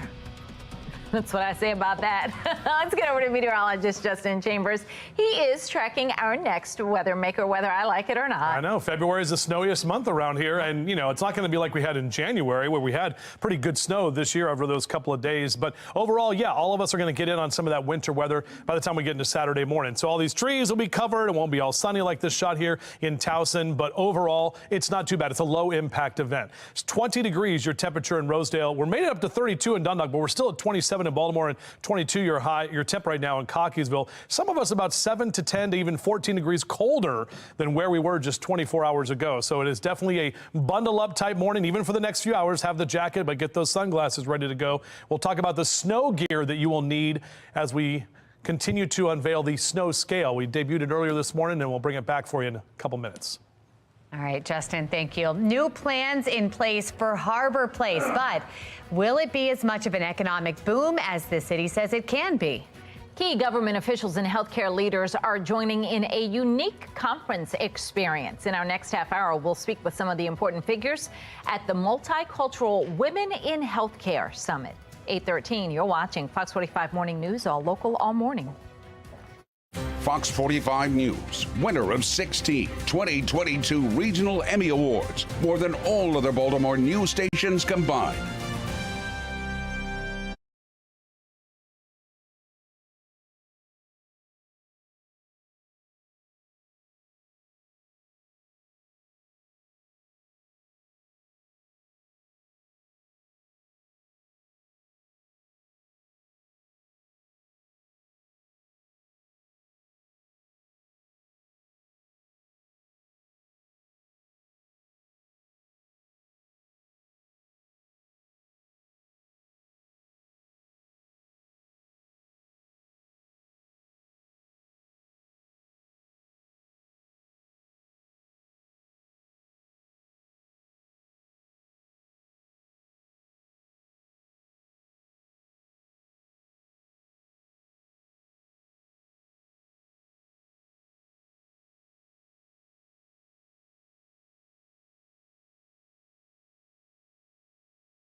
Baltimore City Council green-lighting a package this week that would clear the way for a mixed-use development of Harbor Place. The $1 billion project would remake the aging retail pavilions and use office space and residential space there. This morning, David Williams with the Taxpayers Protection Alliance is joining us live to weigh in on this. David, good morning. You know, we're hearing a lot from proponents of the project that say it's going to be an economic boom to the downtown area. You're going to bring in people. You're going to bring in businesses. What do you think? Good morning, Megan. And no matter what happens, right, this is going to change the physical and fiscal landscape of the city when this thing is built. And I have some general concerns, but also specific concerns. And the general concerns are, we hear this all the time, is that just build a few big buildings and people are going to come into the city, businesses will come in here, people will live here. We heard this with Port Covington, or I guess it's Baltimore Peninsula now, where they spent a lot of money and a lot of promises, and it's just not developing, no pun intended, not developing into what they thought it was going to be. And really, that's my concern with Harbor Place, is that there's a lot of promises that are going on here, and this could be very, very expensive for taxpayers. Let's talk about that money. It's a $1 billion project. We're hearing it'd be financed with $500 million in private financing, but where does the rest of the money come from? Yeah, the rest comes from taxpayers, and it comes from federal taxpayers, state taxpayers, and there's a different pots of money it's going to come from.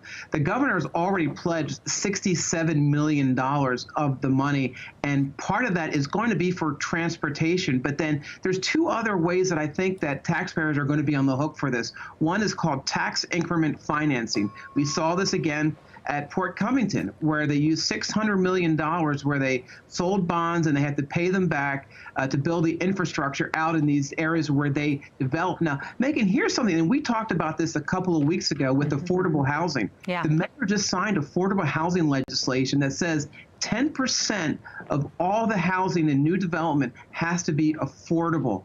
Now, how that affects taxpayers is that developers are going to get a massive tax break to make sure that the housing is affordable. So we're looking at $400 to $500 million in taxpayer money going to this development. And really, it's rolling the dice here as to see if it's really going to work and help revitalize that part of downtown. So again, very concerned about the price tag here. I understand the concerns too, and I know a lot of people want to see something happen there. We're going to see how this plays out. David, you did mention taxpayer money to be spent on transportation for Harbor Place, and I know on Monday we're actually going to continue this discussion about that aspect of the project, and also a new poll that's out about paying for a shortfall in transportation funding. So we look forward to hearing more from you at that point, David.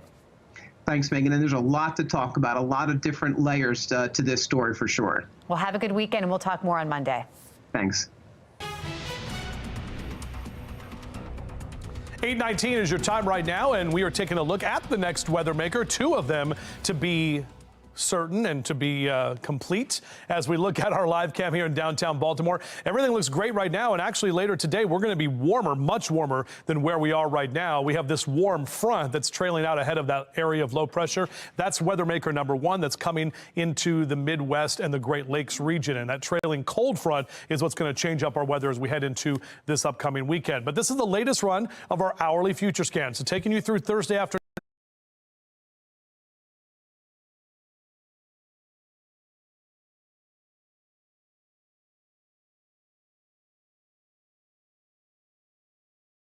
We're dry. Those red arrows, we're going to see that southerly wind bring in milder temperatures as we get later into the day today, even clearing out some of those clouds. But notice about 5, 6 o'clock, could get a couple of light rain showers. Frederick, Westminster, move over to Cockeysville and Baltimore in that 7 and 8 o'clock hour tonight. Again, not much rain, but hold off on the car wash basically till Sunday till we can get through all of this stuff, and then we'll have drier and warmer conditions next week. Think Hank the Bird's excited about that. Orioles! He did it earlier today, too. So, well, no, don't hit that button, Justin. Oh, no, go back. No, go back. Hold on. I hit the wrong button. Oh, man. I got to go all the way back. It's easier if I go backstage. See what happens when I got all excited. Hank got excited about opening day and the fact that we're just 42 days away. So I apologize. Okay, guys, so here we go. 42 days away until opening day. Of course, spring training underway at Sarasota right now, and it's a lot warmer down there. Here's a look at your high temperatures today, mid to upper 40s across Carroll and Baltimore counties. So those numbers, some of us above average and about 4 or 5 degrees warmer than yesterday for sure. Meanwhile, for you in Howard and Anne Arundel counties, upper 40s, Ellicott City down through Elk Ridge, Glen Burnie, Pasadena, all of you close to that 50-degree mark as we head into the day today. So here's weather maker number one. This is about 8 o'clock tonight. Look at the low. It's well to the north of us, so we're going to have that cold front come down ahead of that, but we have all that warm air, which means we'll have that potential for mainly just a couple of light rain showers. Tomorrow, that wind is going to shift, be more westerly and northwesterly, bringing in that colder air, but we still stay dry, and temps are going to be well into the 40s through tomorrow afternoon. So even tomorrow night when that precip rolls in, it's going to start as rain, quickly change over to a rain-snow mix with the track of the low to the south. That's going to wrap around that colder air and bring it to all snow in the overnight Saturday early morning. By the time, if you get up about 7, 8 o'clock on Saturday morning, that snow will be done. And by the afternoon, it will be drying out. That system is well on its way out of here. So on the snow scale, well, here we go. We're talking about the potential for possibly just some minor shoveling, maybe a little bit above a light dusting on the grass, but don't think you need to crank up the snow blower with this one, because overall, we're looking at about an inch, maybe 2, and possibly even up to 3 inches across central Maryland, and some higher elevation could see some of those higher numbers as well. But overall, it's not a big blizzard, and it's a low impact event because of the timing is not taking place on a Monday morning, or any morning for that matter, where we're going to have to deal with work and school. Upper 40s on Sunday. President's Day looks good next week, and check those low to mid and even upper 50s as we head later into next week as well. Yeah, it looks very nice. Justin, thank you. Wishing you could wave a magic wand to send the snow away? Well, you're going to have to settle for a different trick. Coming up in our 9 o'clock hour, a magician shows us how the real magic works behind his shows. And we are here at the Gordon Center this morning, where the Baltimore Black Dance Collective is actually warming up. They're going to be performing here tonight. We're going to get a sneak peek of that performance in just a couple of minutes. You're watching Fox 45 Morning News, all local, all morning.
Partnering to uplift the history of African American culture and dancing along to show it.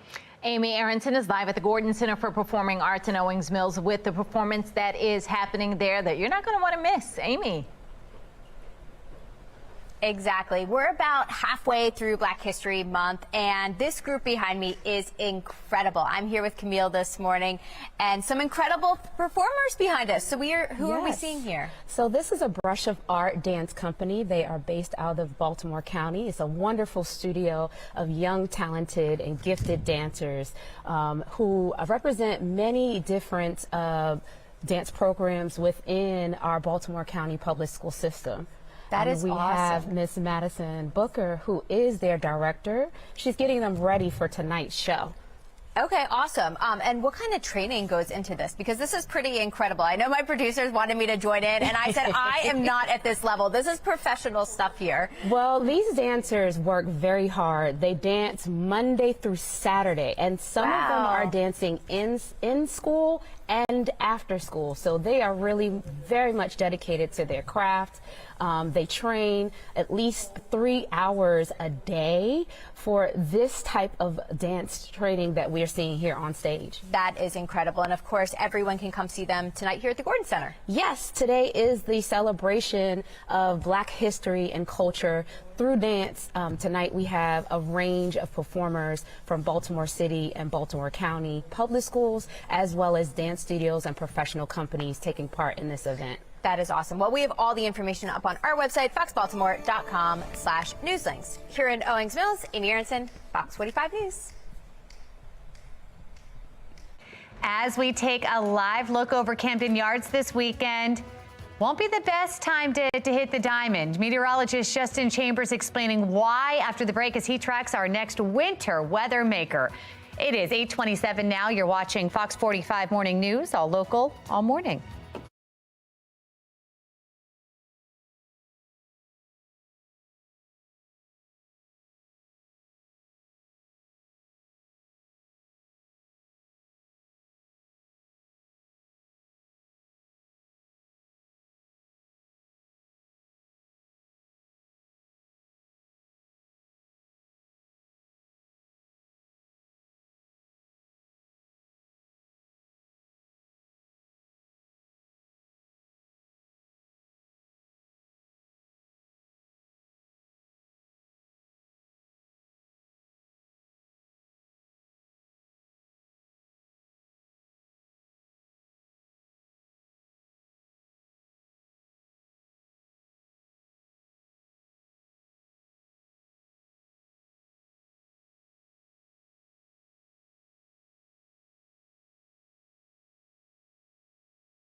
Live from WBFF in Baltimore, this is Fox 45 Morning News.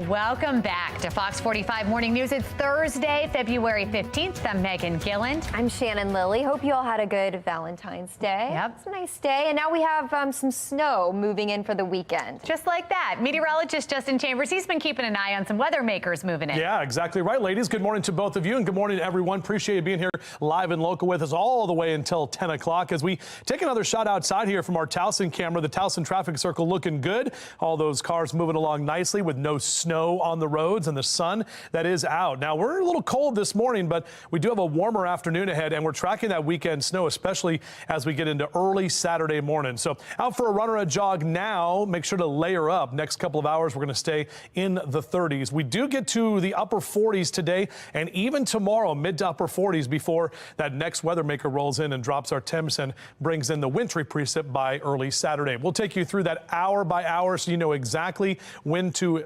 expect the snow and also when it gets out of here. Project Baltimore is sponsored by the Snyder Law Group. Don't just sue them, Snyder them.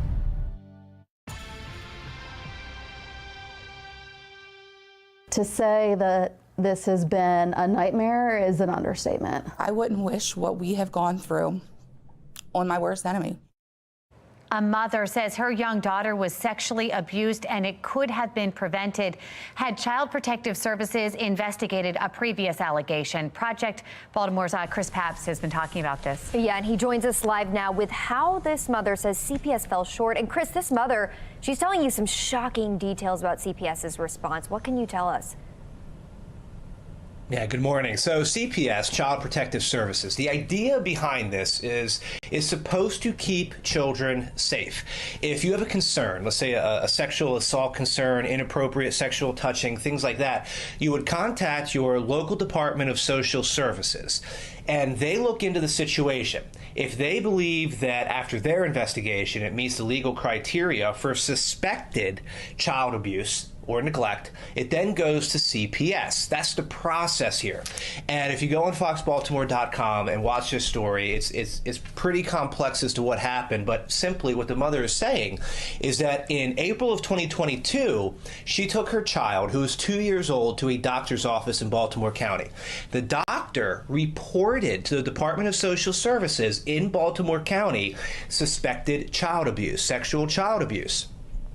But the Department of Social Services discontinued the case and didn't continue investigating. 1 year later, in May of 2023, a second victim came forward from the same suspect in Harford County. And this has been the situation that we've been covering now for a couple of weeks, where that 15-year-old pleaded to second-degree rape, went back to Patterson High School when he already had a second charge from the April 2022 situation, which was then reopened after the Harford County victim came forward. We lay all this out in the story very plainly. You know, there's a lot of moving parts here, but essentially what happened was that a child went to a doctor. The doctor reported to the county sexual abuse. The county didn't do enough, and now we have a second victim. That's the situation that we're dealing with right now from a government institution whose sole job is to protect children in situations like this. So we're going to continue to follow this story, continue to try to get answers, because this is a very secretive situation. You guys know juvenile justice laws make sure that you can't get documents if you're in the public. The only reason we know about this is because mothers came forward. But we're going to keep pressing forward. Fox 45 is to try to get answers. Chris, in watching your story, I think the most confusing thing was the Department of Social Services saying because of the age of the 2-year-old that they wouldn't be pursuing charges. Yeah. That as a mom, that makes no sense to me. What am I missing? Nothing. That was their reasoning. According to the mother of the Baltimore County suspected victim here, that was the reasoning that Child and Protective Services didn't continue investigating, because the alleged victim was 2 years old. But the doctor had performed an exam, right, and then recommended a more detailed exam be done on this 2-year-old. And keep in mind, Megan, that the second victim here was 3 years old. So we have a pattern now of this same 15-year-old who is, you know, the second case in Harford County, he's already pleaded to second-degree rape, so he's convicted of that.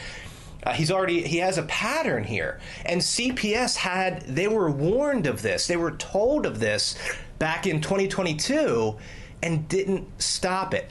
Who's going to be held accountable for this? Who made those decisions?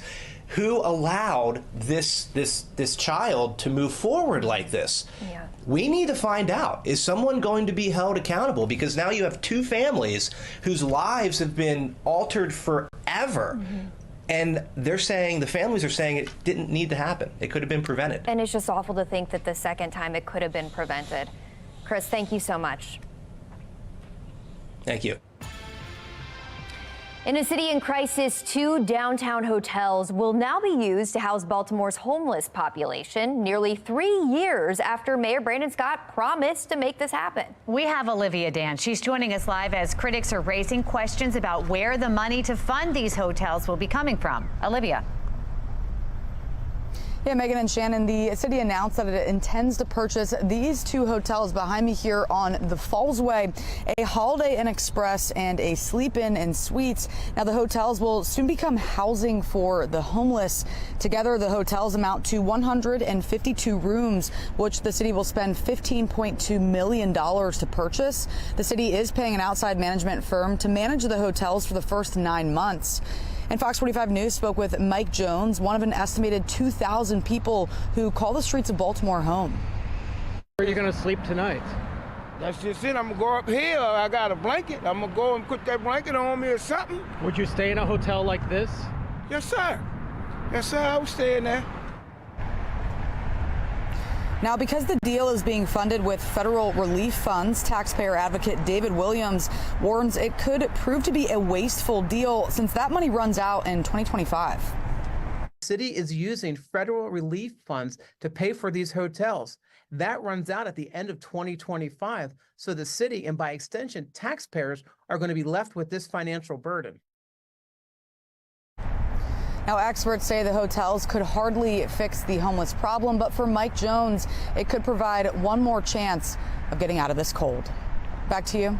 So, Olivia, what is the mayor saying about the city's purchase of these 2 hotels? Yeah, well, Shannon, the mayor is defending this purchase in a statement saying, quote, the acquisition of these hotels is a critical expansion of our ability to address the needs of our most vulnerable residents, end quote. And the city insists it will be using the hotels as emergency shelters and not as long-term housing. But for now, reporting live in Baltimore, I'm Olivia Dance, Fox 45 Morning News. Thank you, Olivia. As lawmakers commute to work this morning, a different sort of drive is on their minds. Will a bill aimed at slamming the brakes on street racing come to pass? We are looking ahead to discussion happening in Annapolis later today. And more winter weather is on its way. Coming up, meteorologist Justin Chambers telling us what we should be on the lookout for come this weekend. It's 8:38 now, and you're watching Fox 45 Morning News, all local, all morning. Join us Monday, February 19th, 7 to 8 p.m., WBFF Fox 45, where Governor Wes Moore will join us for Your Voice, Your Future. I'm Armstrong Williams. Don't miss it.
So we got a little taste of snow already this week, and hopefully you're hungry for more. I don't know about that, Megan. Let's get over to meteorologist Justin Chambers. He is tracking our next weather maker, and this is not going to give kids a snow day, right? No, Justin? it's not. What's the thing that you make, with snow?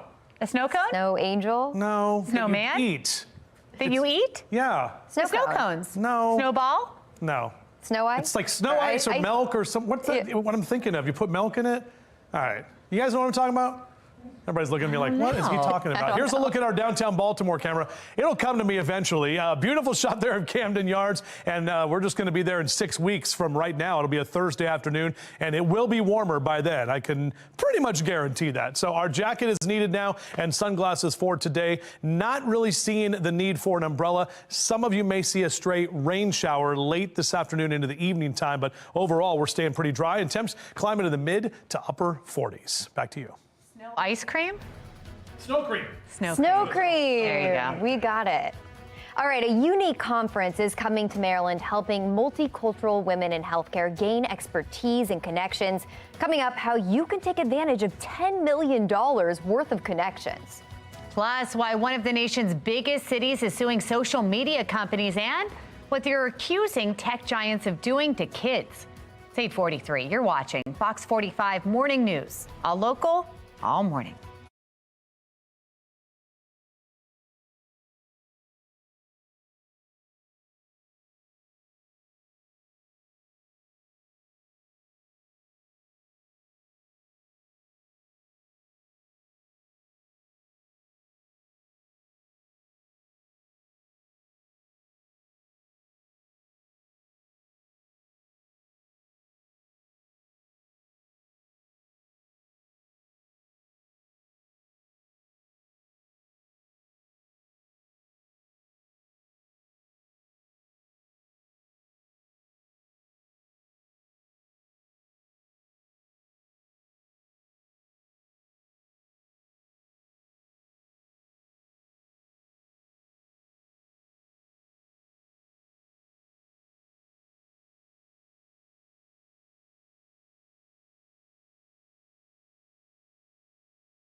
We're making history this year and giving away over $10 million in health contract opportunities, an unprecedented move no other conference has ever done. All right, well, you heard it there. The Diaspora Women in Health Global Business Conference is coming to Maryland, aiming to help multicultural women gain wealth and expertise in the healthcare industry. And some of the key members involved are joining us this morning. We have lead her, Ogo Ekweme, and Black Door Society member, Dr. Marcia Whitaker. Thank you, ladies, so much for joining us this morning. Thank we you. appreciate it. So we're seeing some pretty alarming statistics that you guys sent to us just about the disparities in the healthcare industry. Can you tell us what we're seeing and why this summit is so crucial? Yeah, so when we started this organization, Health Lead Her, we're a health equity innovation accelerator, focused on empowering women in health, diverse women in health, in order to put them in a position to be transformation agents. Women represent about 85% of the healthcare workforce, but as far as the money and the wealth that the healthcare industry produces, it's mostly men that benefit from it. We consistently see so many health disparities across diverse communities, underserved communities, but the women who are working in the field are nowhere to be found when it comes to the decision-making table, and where all this money is being allocated to. Yeah, and that's so alarming. Yeah. So what can we expect at this summit, and where do you come into this as well? So Black Door Society is an organization that is partnering with Dr. Ogo, and we are so excited to be that connector, because what the mission is of Black Door Society is that we are here to open the doors to opportunity, to wealth and to legacy. And so we are doing that with this conference because we are bringing together some of the largest healthcare organizations, Care First, Kaiser Permanente, Luminous Health, along with those government officials, small business development organizations, as well as healthcare professionals just like myself, as well as $10 million in health contract opportunities. That is incredible. Yeah. So this is happening next week, right? Yes. What can people expect when they come? And it's happening at the Gaylord? It's at the Gaylord at National Harbor. So we have 2 ticket tiers. We have the VIP. VIP will have the opportunity to participate in 3 days of activities, a black tie dinner, a full conference, as well as a special VIP guest brunch. General admission would be just for February 23rd, that Friday, but I tell everyone, even if you come for just that one day, it's power-packed. We've got keynote speakers who have made hundreds of millions of dollars in government health contracting. Yes, and these are powerhouse women. My goodness. They are showcasing their strategies and what they've done, and literally creating a pathway for all of us in this field, as well as networking events where we can actually start to establish those partnerships. So my team has gone out, found those opportunities, pre-qualify them, got them ready for the women that are coming. And then in that room, you will be able to establish those partnerships you need to be able to pull those contracting opportunities into your communities. That is just incredible. Ladies, such an amazing opportunity. We appreciate you coming in and telling us all about it.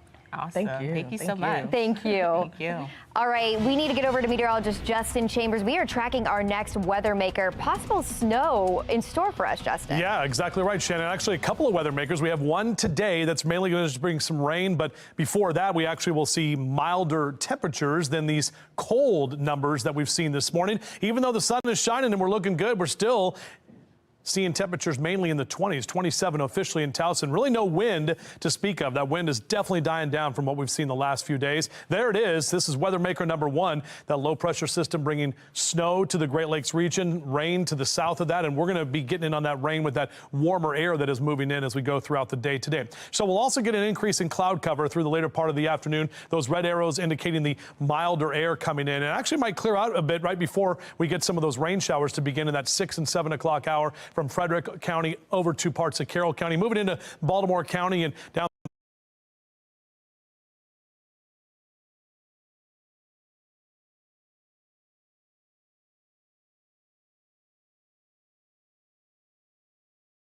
Howard and even Harford County by about 8 and 9 o'clock this evening. I'm not talking about a lot of rain, just a couple of light showers here and there. So golfers are good to go after your frost delay this morning. Should be a nice day to get out there. Mid 40s by noon and into the mid to upper 40s in that 2 and 3 o'clock hour. I was all excited to play in the Classic 5 Jack Frost Scramble this Saturday at Pine Ridge.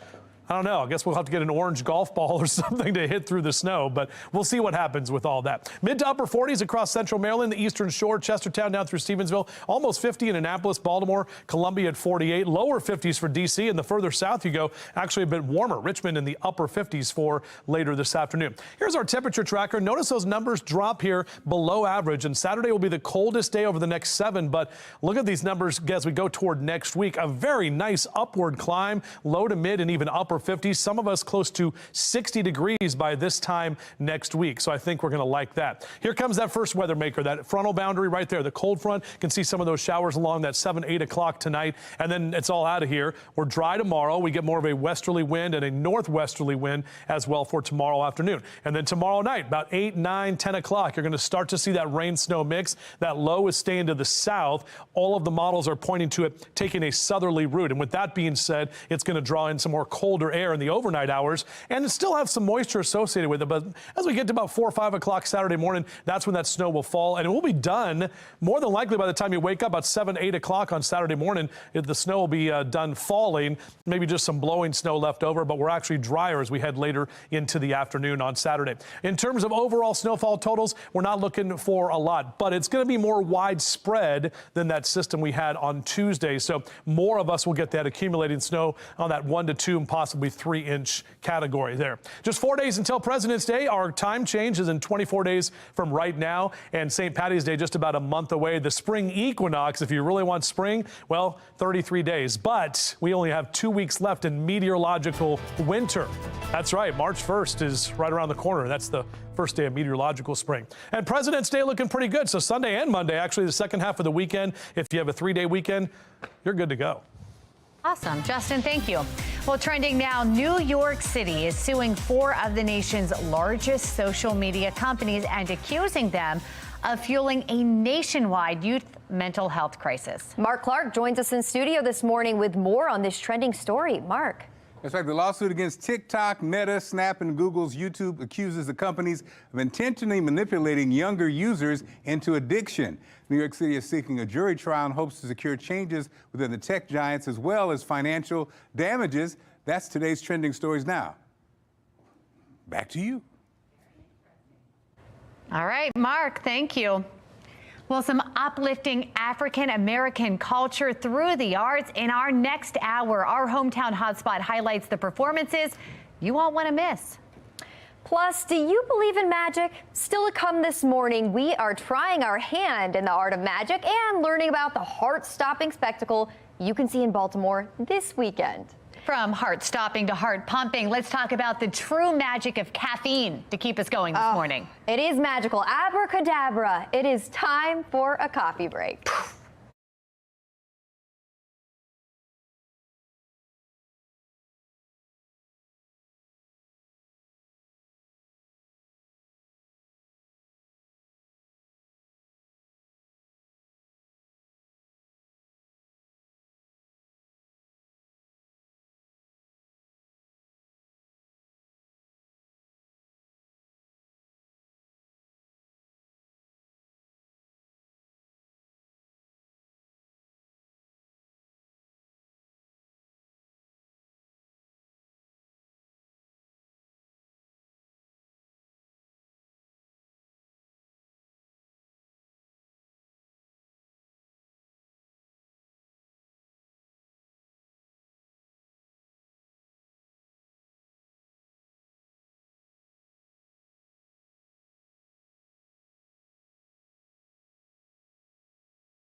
Topping your morning business report, the nationwide average for a gallon of regular gas is up to $3.25, and that's according to AAA.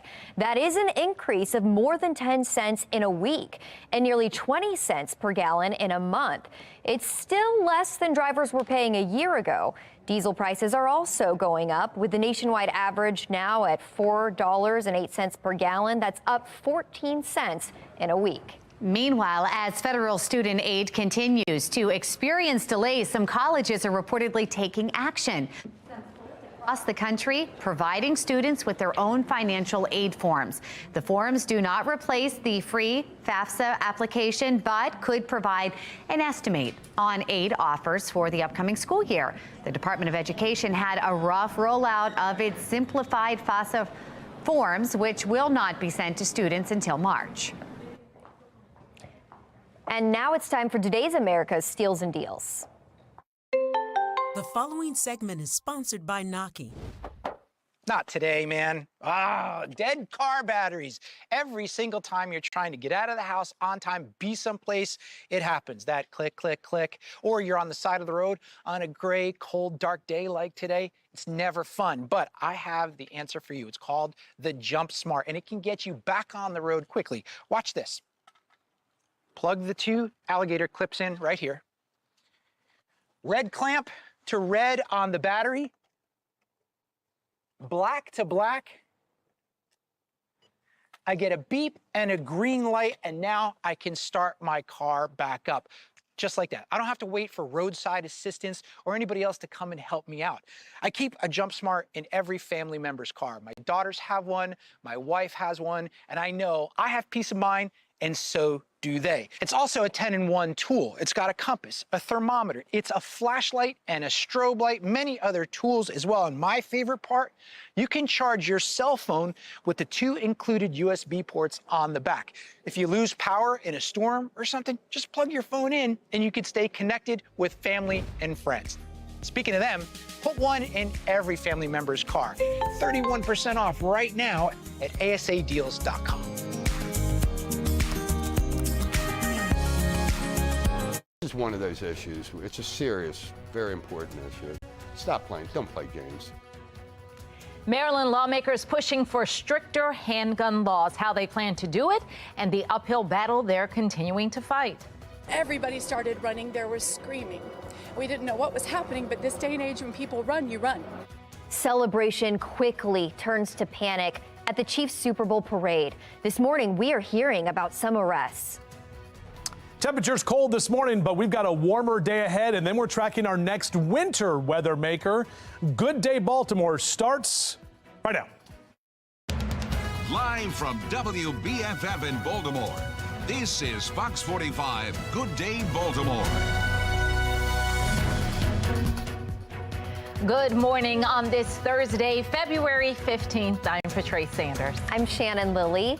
We want to get over to meteorologist Justin Chambers because we've got more snow on the way. And Justin, I was just out there covering it. We're already talking about more snow. Well, I don't know if they're going to call you in on Saturday morning, Shannon. Probably. Not to jinx you or anything. Probably. But, it is going to be a low impact event because a lot of us will be hanging out. It will be the weekend, so it won't be as many people on the road. And the timing of the storm is the big thing that I want you to pay attention to because it will be in the overnight hours. As for right now, we're looking good, and the countdown is on. 42 days until we are right back out there at Camden Yards on an awesome Thursday, March afternoon. Can you believe the season starts in March this year?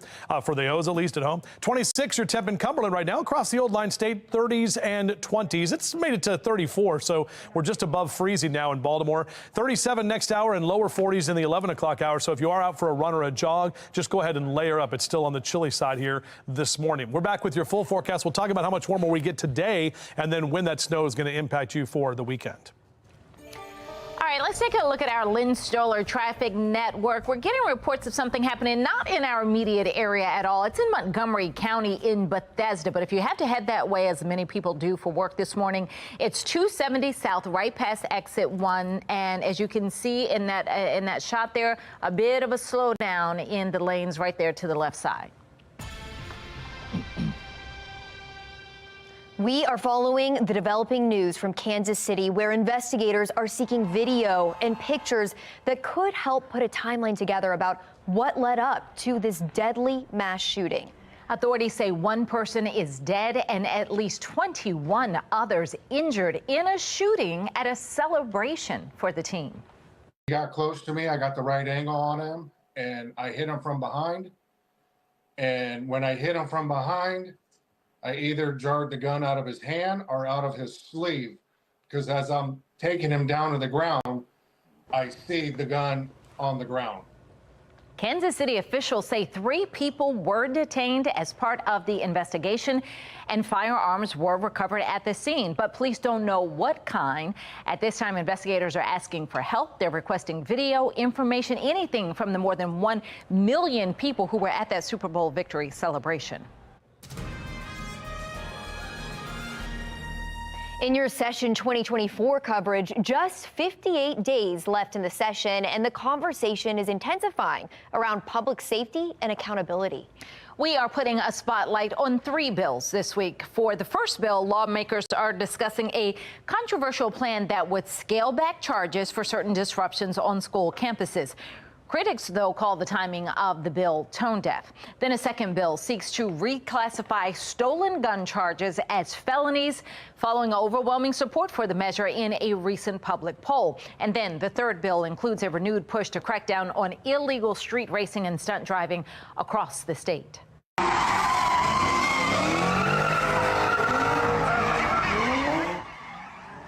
Years of complaints about noise and disruption in Baltimore and across the state. The House will have a hearing on a bill to tackle the problem today. In just a few minutes, we'll have more on the gun crime debate in the House of Delegates, but we begin with Olivia Dance, and she has more on the changes lawmakers want to see when it comes to illegal street racing. Olivia? Yeah, Shannon, today state lawmakers will have a hearing on a new bill that aims to pump the brakes on illegal street racing, a problem that has disrupted the streets here in Baltimore many times and for many years. But now we're learning that street racing isn't just a concern here in the city. It's happening across the state. Baltimore, Anne Arundel, Prince George's, Howard, Montgomery, just to name a few. Including pedestrians and bicycles. That was Senator Pam Beidel, a Democrat from Anne Arundel County and the lead sponsor of Senate Bill 442, aimed at prohibiting street racing and exhibition driving. The bill's drafters are working out the details, but punishment, they say, could include impounding the offender's vehicle. Senator Beidel telling the committee there were 139 major incidents in Anne Arundel County involving scenes like spinouts in just the past 12 months. Several members of law enforcement are also asking committee members to support this bill. Our goal as police officers is for this law to be on the books, and then us never to have to enforce it. Just the deterrence value is the goal, as is the case with DUI and lots of other major violations. And again, the proposed bill is scheduled for a committee hearing in the House later today. And of course, you can find any updates on this on our website, foxbaltimore.com. But for now, reporting live in Baltimore, I'm Olivia Dance, Fox 45. Good day, Baltimore. Street racing limitations have been in place in Baltimore City for more than a year. Councilman Isaac Yitzi-Slifer introduced a bill 2 summers ago that labeled illegal street racing and stunt driving, including dirt bikes, as a misdemeanor. It carries a $1,000 fine and up to 12 months in prison. These are people who are shutting down intersections, participating in reckless behavior, with destruction to city property, private property. They're disturbing the peace. Every time this goes on, it's typically done late at night. I get calls from seniors that they can't sleep. It's keeping them up. You hear it from far away. Fox 45 News has done extensive reporting on the street racing concerns from residents and lawmakers statewide. You can find our full coverage online at foxbaltimore.com. Now, another bill Maryland lawmakers are considering would make stealing a handgun a felony. And according to the latest Gonzalez poll, 88% of Marylanders support making that happen. But similar plans have been introduced in the past without success. That isn't stopping some GOP lawmakers from trying again this year. Categorizing the theft of handguns as a felony, we send a clear message that such actions pose a significant threat to public safety and will be met with serious consequences. Republican delegate Rachel Munoz there is backing the legislation which seeks to make stealing a handgun in Maryland a felony. Right now, it's a misdemeanor. Those testifying in support, like the Maryland Police Union, argue that once a handgun is stolen, it is going into the black market with the intention of being used in a crime. But some lawmakers are raising questions about why the need for this bill when having a stolen firearm is a crime already.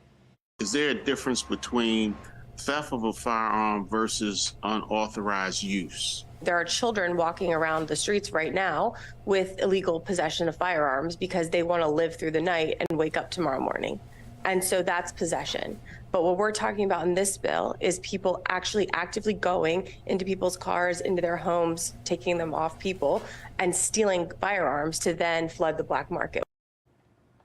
No votes on this bill were taken last night in the House Judiciary Committee, so it is not yet clear what the future of it will be. But there are also other bills that would make stealing a firearm a felony in Maryland as well, and we will continue to track all of them as the General Assembly continues. And that brings us to our question of the day. Do you think that lawmakers should make stealing a firearm a felony? So far, 97% of people who have voted say yes. You can head to foxbaltimore.com/vote to weigh in.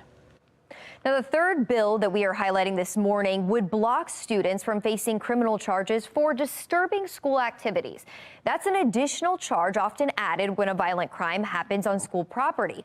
Under this bill, students would still face charges for the crime that they commit, but not the additional disturbing school activities charge. Supporters say the current system unfairly targets children of color and punishes typical child behavior. But at a time when juvenile crime is top of mind in Annapolis, opponents call the bill tone deaf. One of the things that's been very concerning to me, and I know many teachers who are leaving the profession because of disruptive behavior and some of those that you might consider normal. This is a huge problem, and it's going to, I think, only encourage more juvenile issues in a time when we have a huge spike in juvenile crime. Now, the bill also includes college students, most of whom are legally classified as adults. Fox 45 News' Rebecca Pryor pressed the bill's co-sponsor on those concerns. Those kinds of things need to be handled with age-appropriate internal school discipline. But if something is a crime, it can still be charged as a crime. You talk about age appropriateness. Should adults be included in this bill? So this doesn't really address adults. Students in college are adults. Students in college are adults, but the brain does not fully develop until age 25. And so most students in college are ages 18 to 21. They're still learning how to be adults. And again, on college, if somebody commits a crime, they can be charged with a crime. The measure has passed the House twice before, but failed in the Senate each time. All right, it's 9:09, and we want to get another check of traffic and weather. We've got meteorologist Justin Chambers joining us. More snow for this weekend, Justin. That's right. As we head into Friday night, Saturday morning, that's the timing. Still looks to be on track for getting that snow in the overnight hours. All of us will get at least a dusting, if not maybe an inch to close to 2 inches. So it's a low impact event, but either way, we're getting some more of that winter stuff. So 34 your temperature right now in Baltimore City, 31 in Rosedale. Would definitely have the winter temperatures, February numbers here, and about 5 to 7 degrees colder than where we were just 24 hours ago. But overall, I'm going to go ahead and throw it up. The yard and gardening cast. Maybe you're starting to get ready for spring. Next week, we've got some spring-like numbers. But if you want to get some stuff done outside, I would do it today. Even tomorrow's not going to be too bad before the snow rolls in. And we'll take a closer look at all of that coming up in a few minutes from right now. Thanks, Justin. Now to the Lens Solar Traffic Network. We are following an incident involving 2 vehicles on the outer loop of 695 near Reisterstown Road. Now, only 1 lane is closed, but it is causing a bit of a slowdown in that area. Criminals in Howard County target high school students on their way to school. And now those young criminals could be at the center of a stolen car investigation as well. Make no mistake about it, that would be an act of war because it would threaten our national security. A serious national security threat is causing panic in Washington this morning, and it has to do with a nuclear weapon in space. It's 9/11, and you're watching Fox 45 News. Good day, Baltimore. Join us Monday, February 19th, 7 to 8 p.m.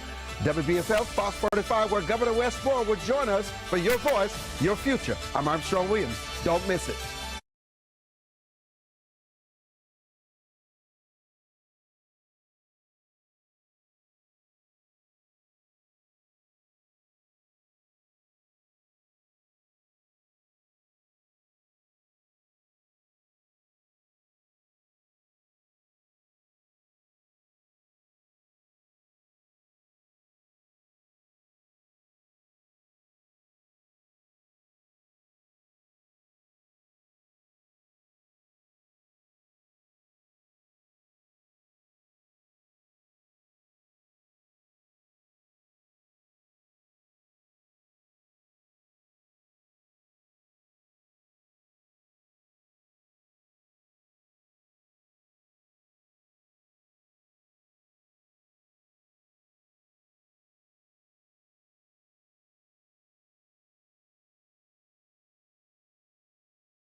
9:14 today, the president's national security advisor will brief leaders of Congress on what is being called a serious national security threat. National correspondent Atra El-Nashar joins us live from Capitol Hill. And Atra, what do we know about this?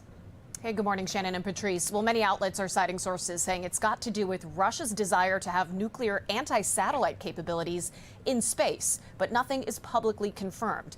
Now, this came on our radar yesterday afternoon when House Intelligence Committee Chair Mike Turner issued a statement calling on President Biden to declassify information related to a serious national security threat so that, as Turner said, Congress, the administration, and our allies can openly discuss the actions necessary to respond to this threat.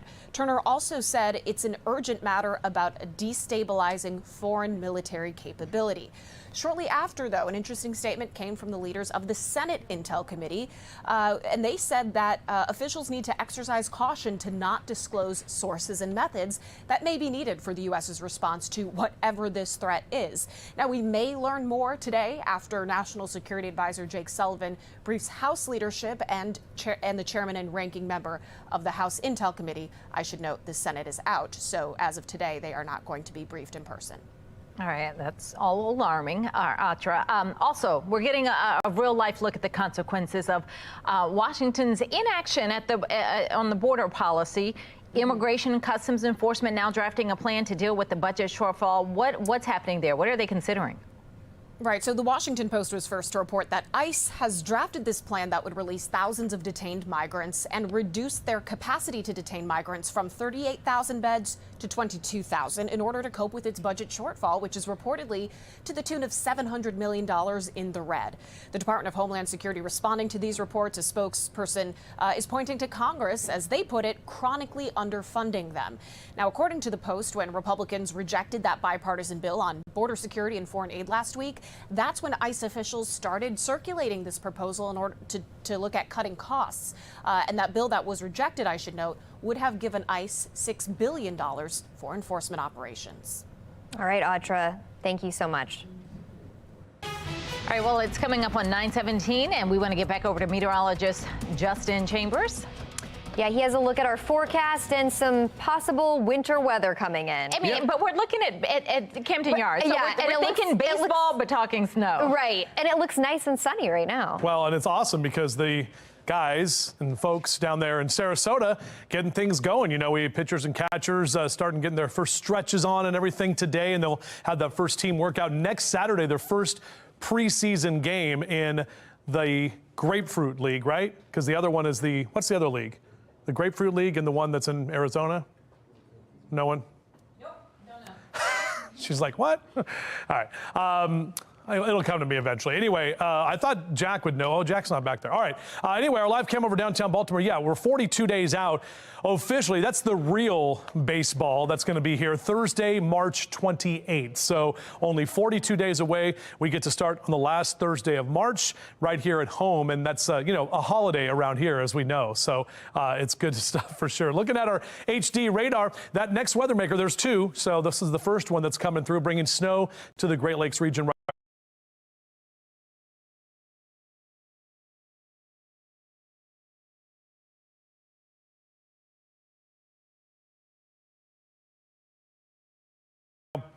That's going to dive down to the south and pass the center of it. Will pass to the north of us later this afternoon. What that's going to do, it'll increase our cloud cover. We have all this mild air that's coming up ahead of that. And then as we head into about, I'd say 6, 7 o'clock this evening, could get a couple of showers, maybe even some light to moderate rain. That's being showed up here or being picked up on our weather models for Westminster, moving over to Cockeysville, down into Baltimore City and County, and even to Laurel in that 7 and 8 o'clock hour. So don't be surprised if you get some rain tonight as this Clipper system rolls by to the north. And then as we get into tomorrow, overall, the drier air will prevail. So we're going to be dry for most of the day tomorrow. Upper 30s here in the next hour. We'll see those numbers that will climb into the mid to upper 40s in that 2 and 3 o'clock hour, and even seeing those 40s continue through about 4 and 5 p.m., staying dry until we get later into the evening. High temps today across the region will be mainly in the mid to upper 40s across Carroll and Baltimore counties. Numbers for you in Howard and Anne Arundel counties will also be in those upper 40s. Ellicott City and Columbia down through Glen Burnie and Pasadena. So here's a look at the snow scale for Saturday morning, and you can kind of see that thing. Where's it going to land? Well, looking at mainly some minor shoveling, not cranking up the snow blower. You don't have to go to Florida, and if you can, if you want to, but light dusting on the grass. It'll probably just be a little bit more than that, because overall we're looking at a good 1 to possibly 2 inches of snow. So here's a look at your future scan, taking you through 8 o'clock tonight. That front passes through. That's when the rain comes in. We're dry tomorrow, but then watch what happens tomorrow night. We'll see kind of that rain-snow mix. This is about 10, 11 o'clock on Friday evening. All of that changes to snow because the low is right there to the south, and that's going to pull in that colder air, which means more of us will get the snow-covered roads and grass. But by Saturday morning, the snow's done falling, and it basically dries out. We'll see temperatures into the lower 40s on Saturday afternoon. So overall, about 1 inch to 2, possibly even into 3 inches as well. And then that's going to be for our snowfall totals from that storm. But by Sunday, we're looking good. Upper 40s, more sunshine, lower 50s for President's Day, and then mid to upper 50s as we get later into next week. Some of us even close to the 60-degree mark. Did you find it? Someone just texted me that I haven't talked to in years who said the cactus. There you go. So on your behalf, I will say thank you. Thank you, friend of Patrice. Wow. All right. Well, now we got to move on to the traffic. Lynn Stoller Traffic Network here. 2-vehicle accident on the outer loop of 695 that we told you about earlier. That has been moved off to the shoulder. Still, you can see from the cameras on your screen, still a little bit of a backup there through that area. So make sure you give yourself a little time there. And now we want to get a look at our Lynn Stoller mobile track out into Monium 695 westbound, heading toward 83. Smooth sailing, pretty skies, nice and sunny. Trending this morning, the National Archives plans to reopen this morning as scheduled. This comes after protesters dumped red powder on the U.S. Constitution's display case. Look at it there. Now, luckily, the Constitution document was not damaged. Immediately after the incident, though, archive officials closed the building to the public. Pushing the boundaries of magic and the boundaries of safety. Coming up, we have a magician in studio to show off some of his tricks and talk about the death-defying bullet cat. And we are here at the Gordon Center where Cord Kalehi joins us now. We are going to get a sneak peek at their performance in just a couple of minutes. You're watching Fox 45 Morning News, all local. Morning. Fox 45 News, winner of 16 2022 Regional Emmy Awards, more than all other Baltimore news stations combined.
dancing and grooving along, all while learning about the rich history of Black dance. Amy Aronson is live at the Gordon Center for Performing Arts in Owings Mills with the upcoming performances and a couple moves that will be shown as well, Amy. It's looking really cool.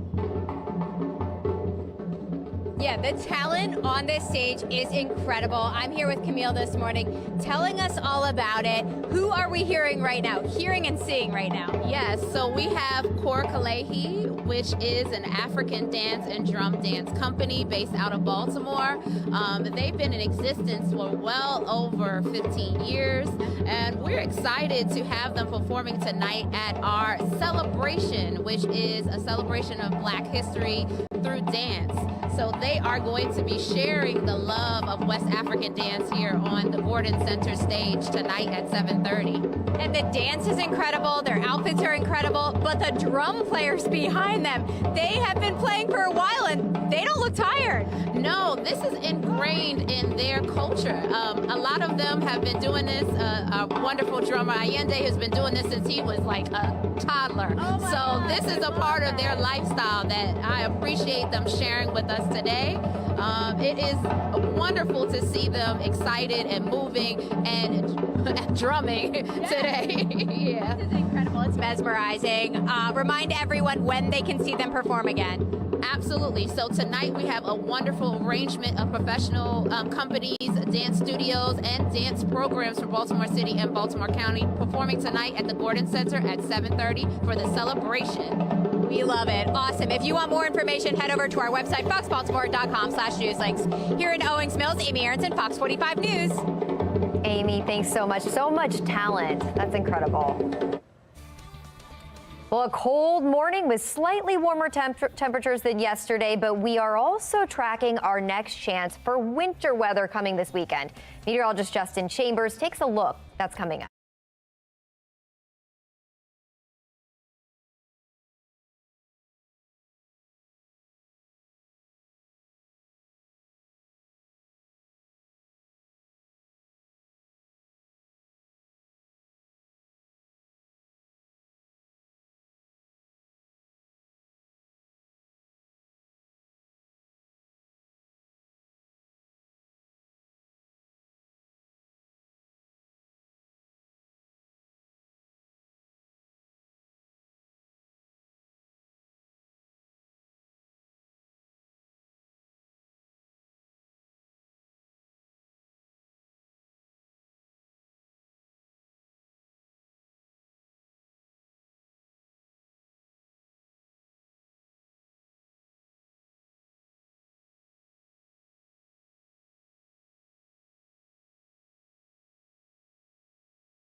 Live from WBFF in Baltimore, this is Fox 45 Good Day Baltimore. Welcome back on this Thursday. It is Friday Eve. Looking forward to that, and that means it's going to bring some snow. I'm Patrice Sanders. I'm Megan Gillen. Let's bring in the man of the hour, meteorologist Justin Chambers. We got something coming in tonight, though, too. We sure do, yeah. A couple of rain showers here with this Clipper system that's going to pass to the north of us, so that our temps will be too warm to get any kind of wintry precip. But just look at some of those models, and yeah, we continue to track that next weather maker, which will bring at least snow for most of us. Even if it's not very much, it'll be enough to give you that little white winter look. So looking out over the Hanover Street Bridge over in the Patapsco right now, nothing but sunny skies. So as you head out the door, it's still cold.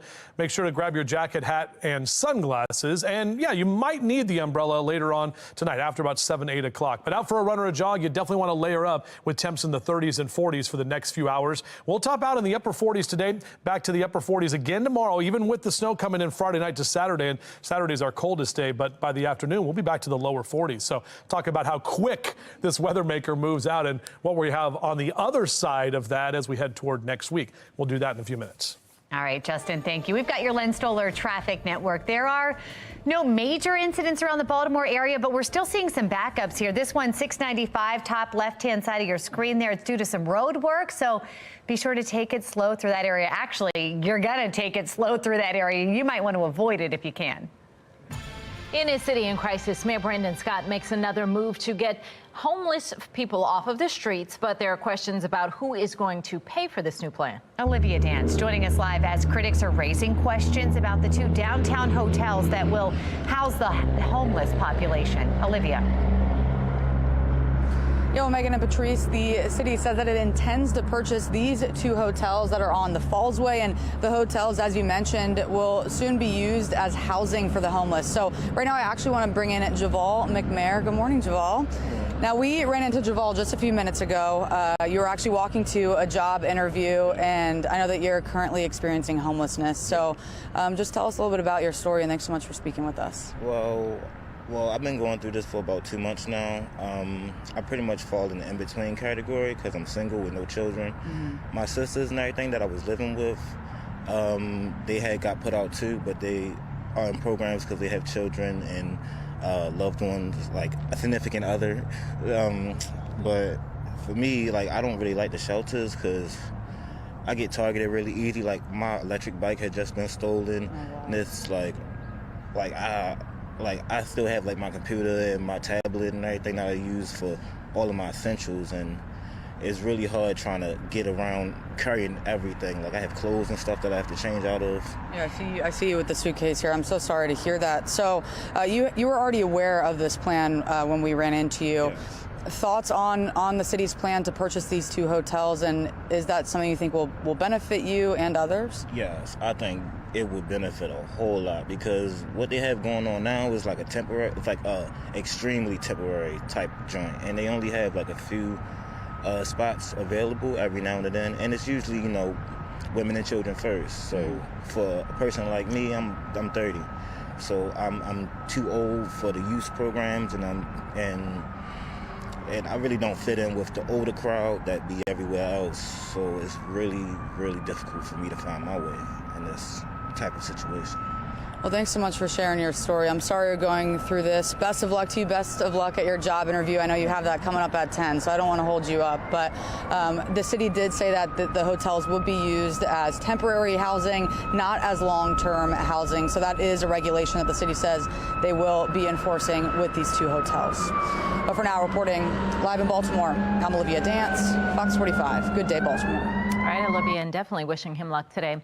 Well, Baltimore City received more than $600 million in federal relief funding during the pandemic, and a comptroller report earlier this month revealed how the city is spending those federal dollars. A taxpayer watchdog tells Fox 45 News he was concerned by some of the items.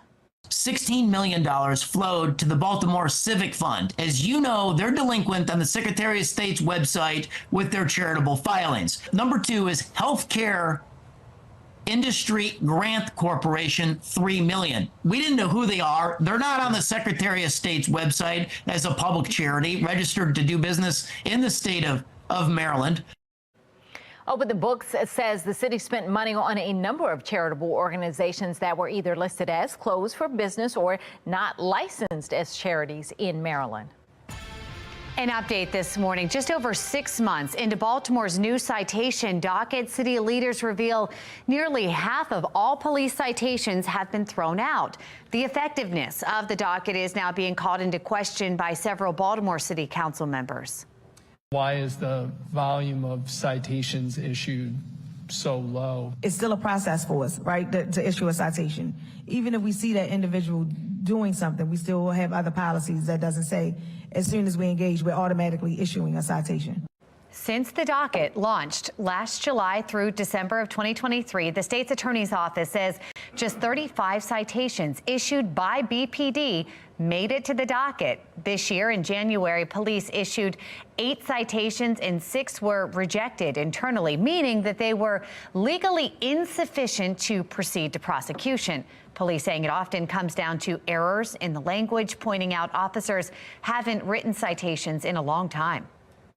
Unfortunately, this sounds like officer errors that could be corrected. BPD is the anomaly here in these data sets, and I would have more reassurance as to the effectiveness of this had BPD taken SAO up on the offer for the training.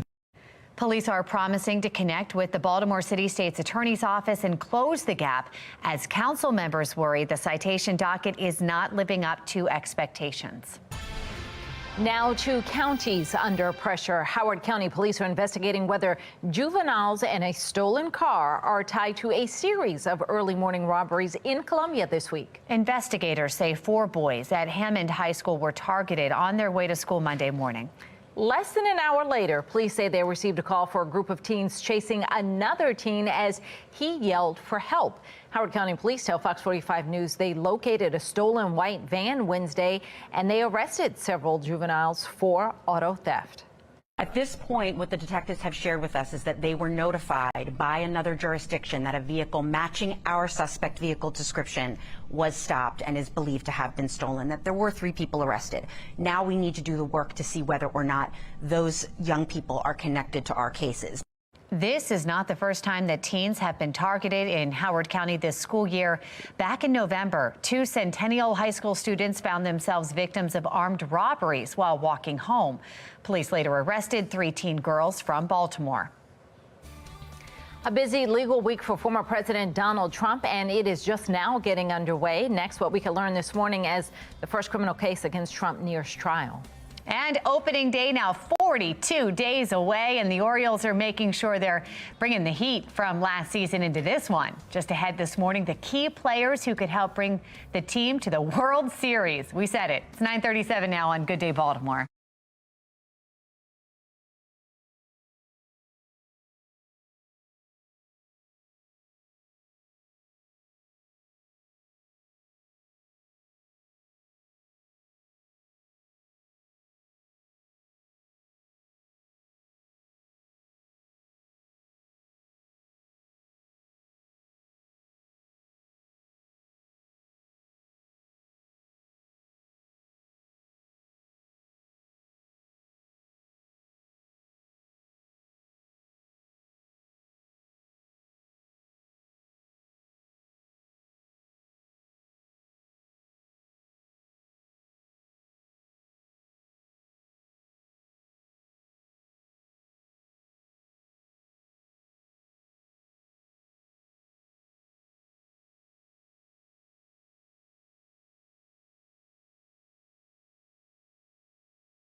Former President Donald Trump is expected in court today in his New York hush money criminal case. Let's get over to Shannon Lilly in our live center with more on this case and other Trump legal battles. Shannon. Yeah, and we are starting, guys, with a live look here. This is a New York court where we are expecting Trump to arrive, and a judge is expected to rule on pretrial issues and determine if the trial will start on March 25th as scheduled.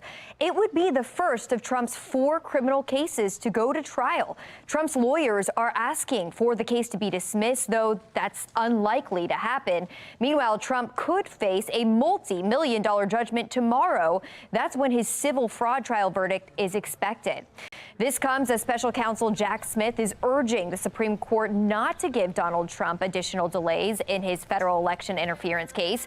The former president filed an emergency motion Monday asking the justices to keep the trial on hold as he appeals his presidential immunity argument. Trump has been trying to put off the trial until after the general election. If elected, he could order the Justice Department to drop the case or can possibly pardon himself. Trump faces 4 federal felonies for allegedly trying to overturn the results of the 2020 election, and he has pleaded not guilty. Meanwhile, a Georgia judge is set to hear arguments against Fulton County DA Fani Willis today. This is a live look now from the courtroom. The judge will decide whether to remove Willis and the special prosecutor Nathan Wade from former President Donald Trump's election interference case. Last month, allegations of an inappropriate relationship between Wade and Willis were uncovered. Defense lawyers are asking the judge to toss the indictment and to prevent participation from both prosecutors.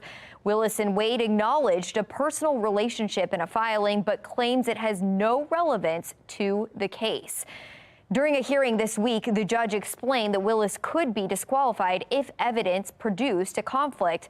That is the latest from the Live Center. Of course, we will keep you posted as this news is coming in. Megan, Patrice, back to you. All right, Shannon, thank you. Batter up. The Orioles are getting ready for the upcoming season, and they have some new birds flying up to the plate. And we've got the magic here at Fox 45 Morning News. We have a magician in studio this morning showing off some tricks, and then we're going to tell you how you can see him in person. Wonder what that's all about there. 9:42, you're watching Fox 45. Good day, Baltimore.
9:45. I'm a little nervous about this interview.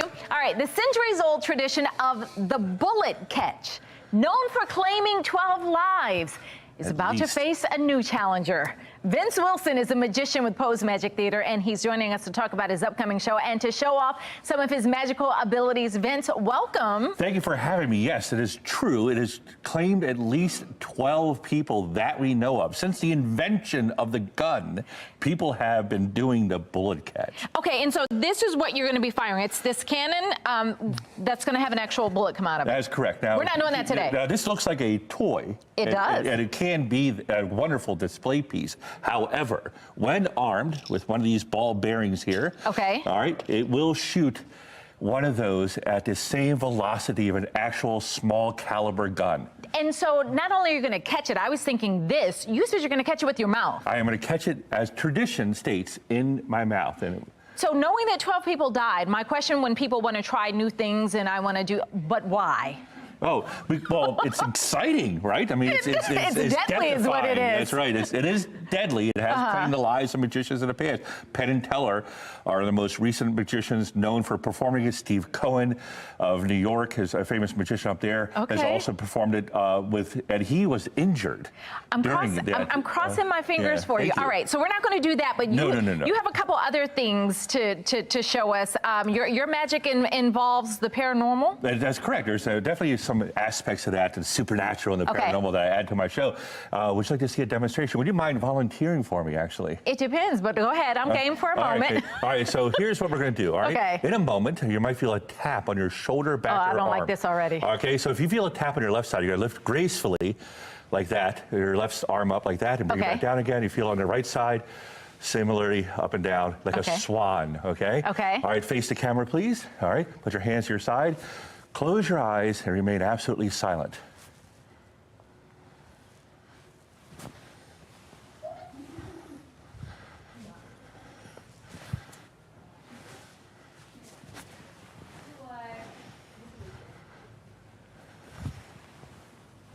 You all are freaking me out with the noises I'm hearing in the studio. Is this not happening? He's not touching you. He's got to be touching me.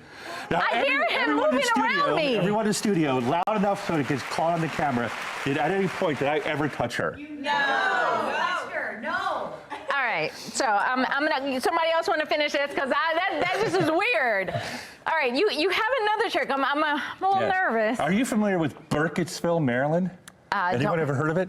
No, but I might not ever want to go after this. It is where they filmed the Blair Witch Project. Okay, yes. All right, so I was walking through the graveyard recently, as you do. Because that's fun. And on top of a gravestone, I discovered this little box. You can see there's chrysanthemums carved at the top. It's the ancient Greek tradition for warding off or containing evil. Okay. So I opened it right up. Of course you did. And inside, I discovered this. Isn't that adorable? All right? All right. Yeah, look. Yeah. I get this interview. Right. You're nice enough, but man. Oh, yeah. Well, it reminded me of a movie. What movie do you think it reminded me of? Blair Witch? No, Toy Story, of course. You know, the power of imagination makes the toy come to life, right? Maybe we could do that. Maybe not make it dance a jig or come to life or anything like that. Maybe you could make it stand up like this. Everyone in the studio, please put out one hand with your fingers spread like this. All right, go ahead, like that. And visualize the little stick man coming to life. There we go. No, see, yeah. All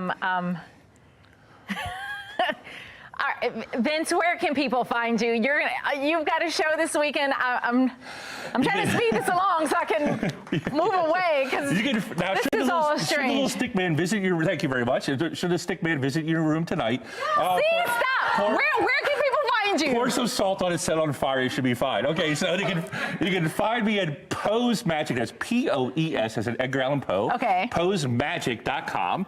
Everywhere on social media at Pose Magic. My name is Vince Wilson.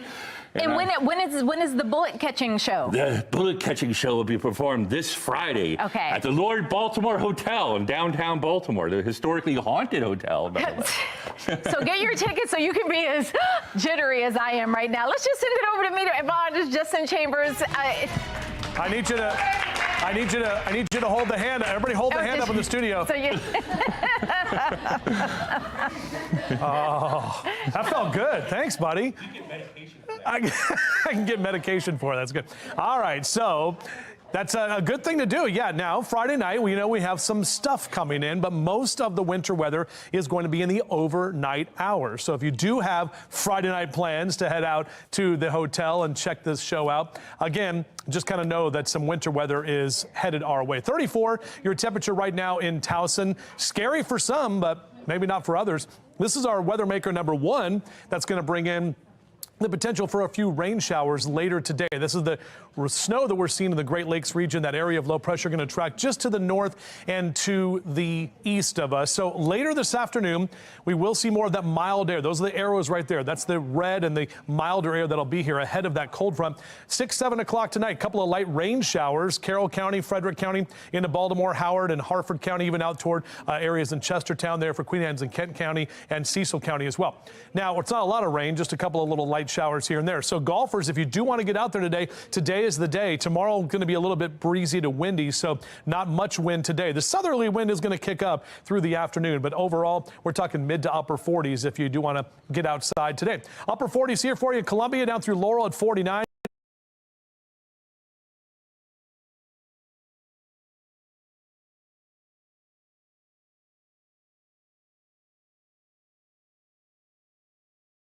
Mid to upper 40s for you on the eastern shore. Bel Air right about 44, 47 in Cockeysville. A little warmer to the south down toward D.C., 57 in Richmond for the afternoon. Notice our temperature tracker. We're taking a dip on Saturday. That's the coldest day, but a very nice warm up, kind of rising like that little doll thing. Mid to upper 50s and close to 60 by this time next week. So here comes weather maker number 1. Again, some rain showers for this evening.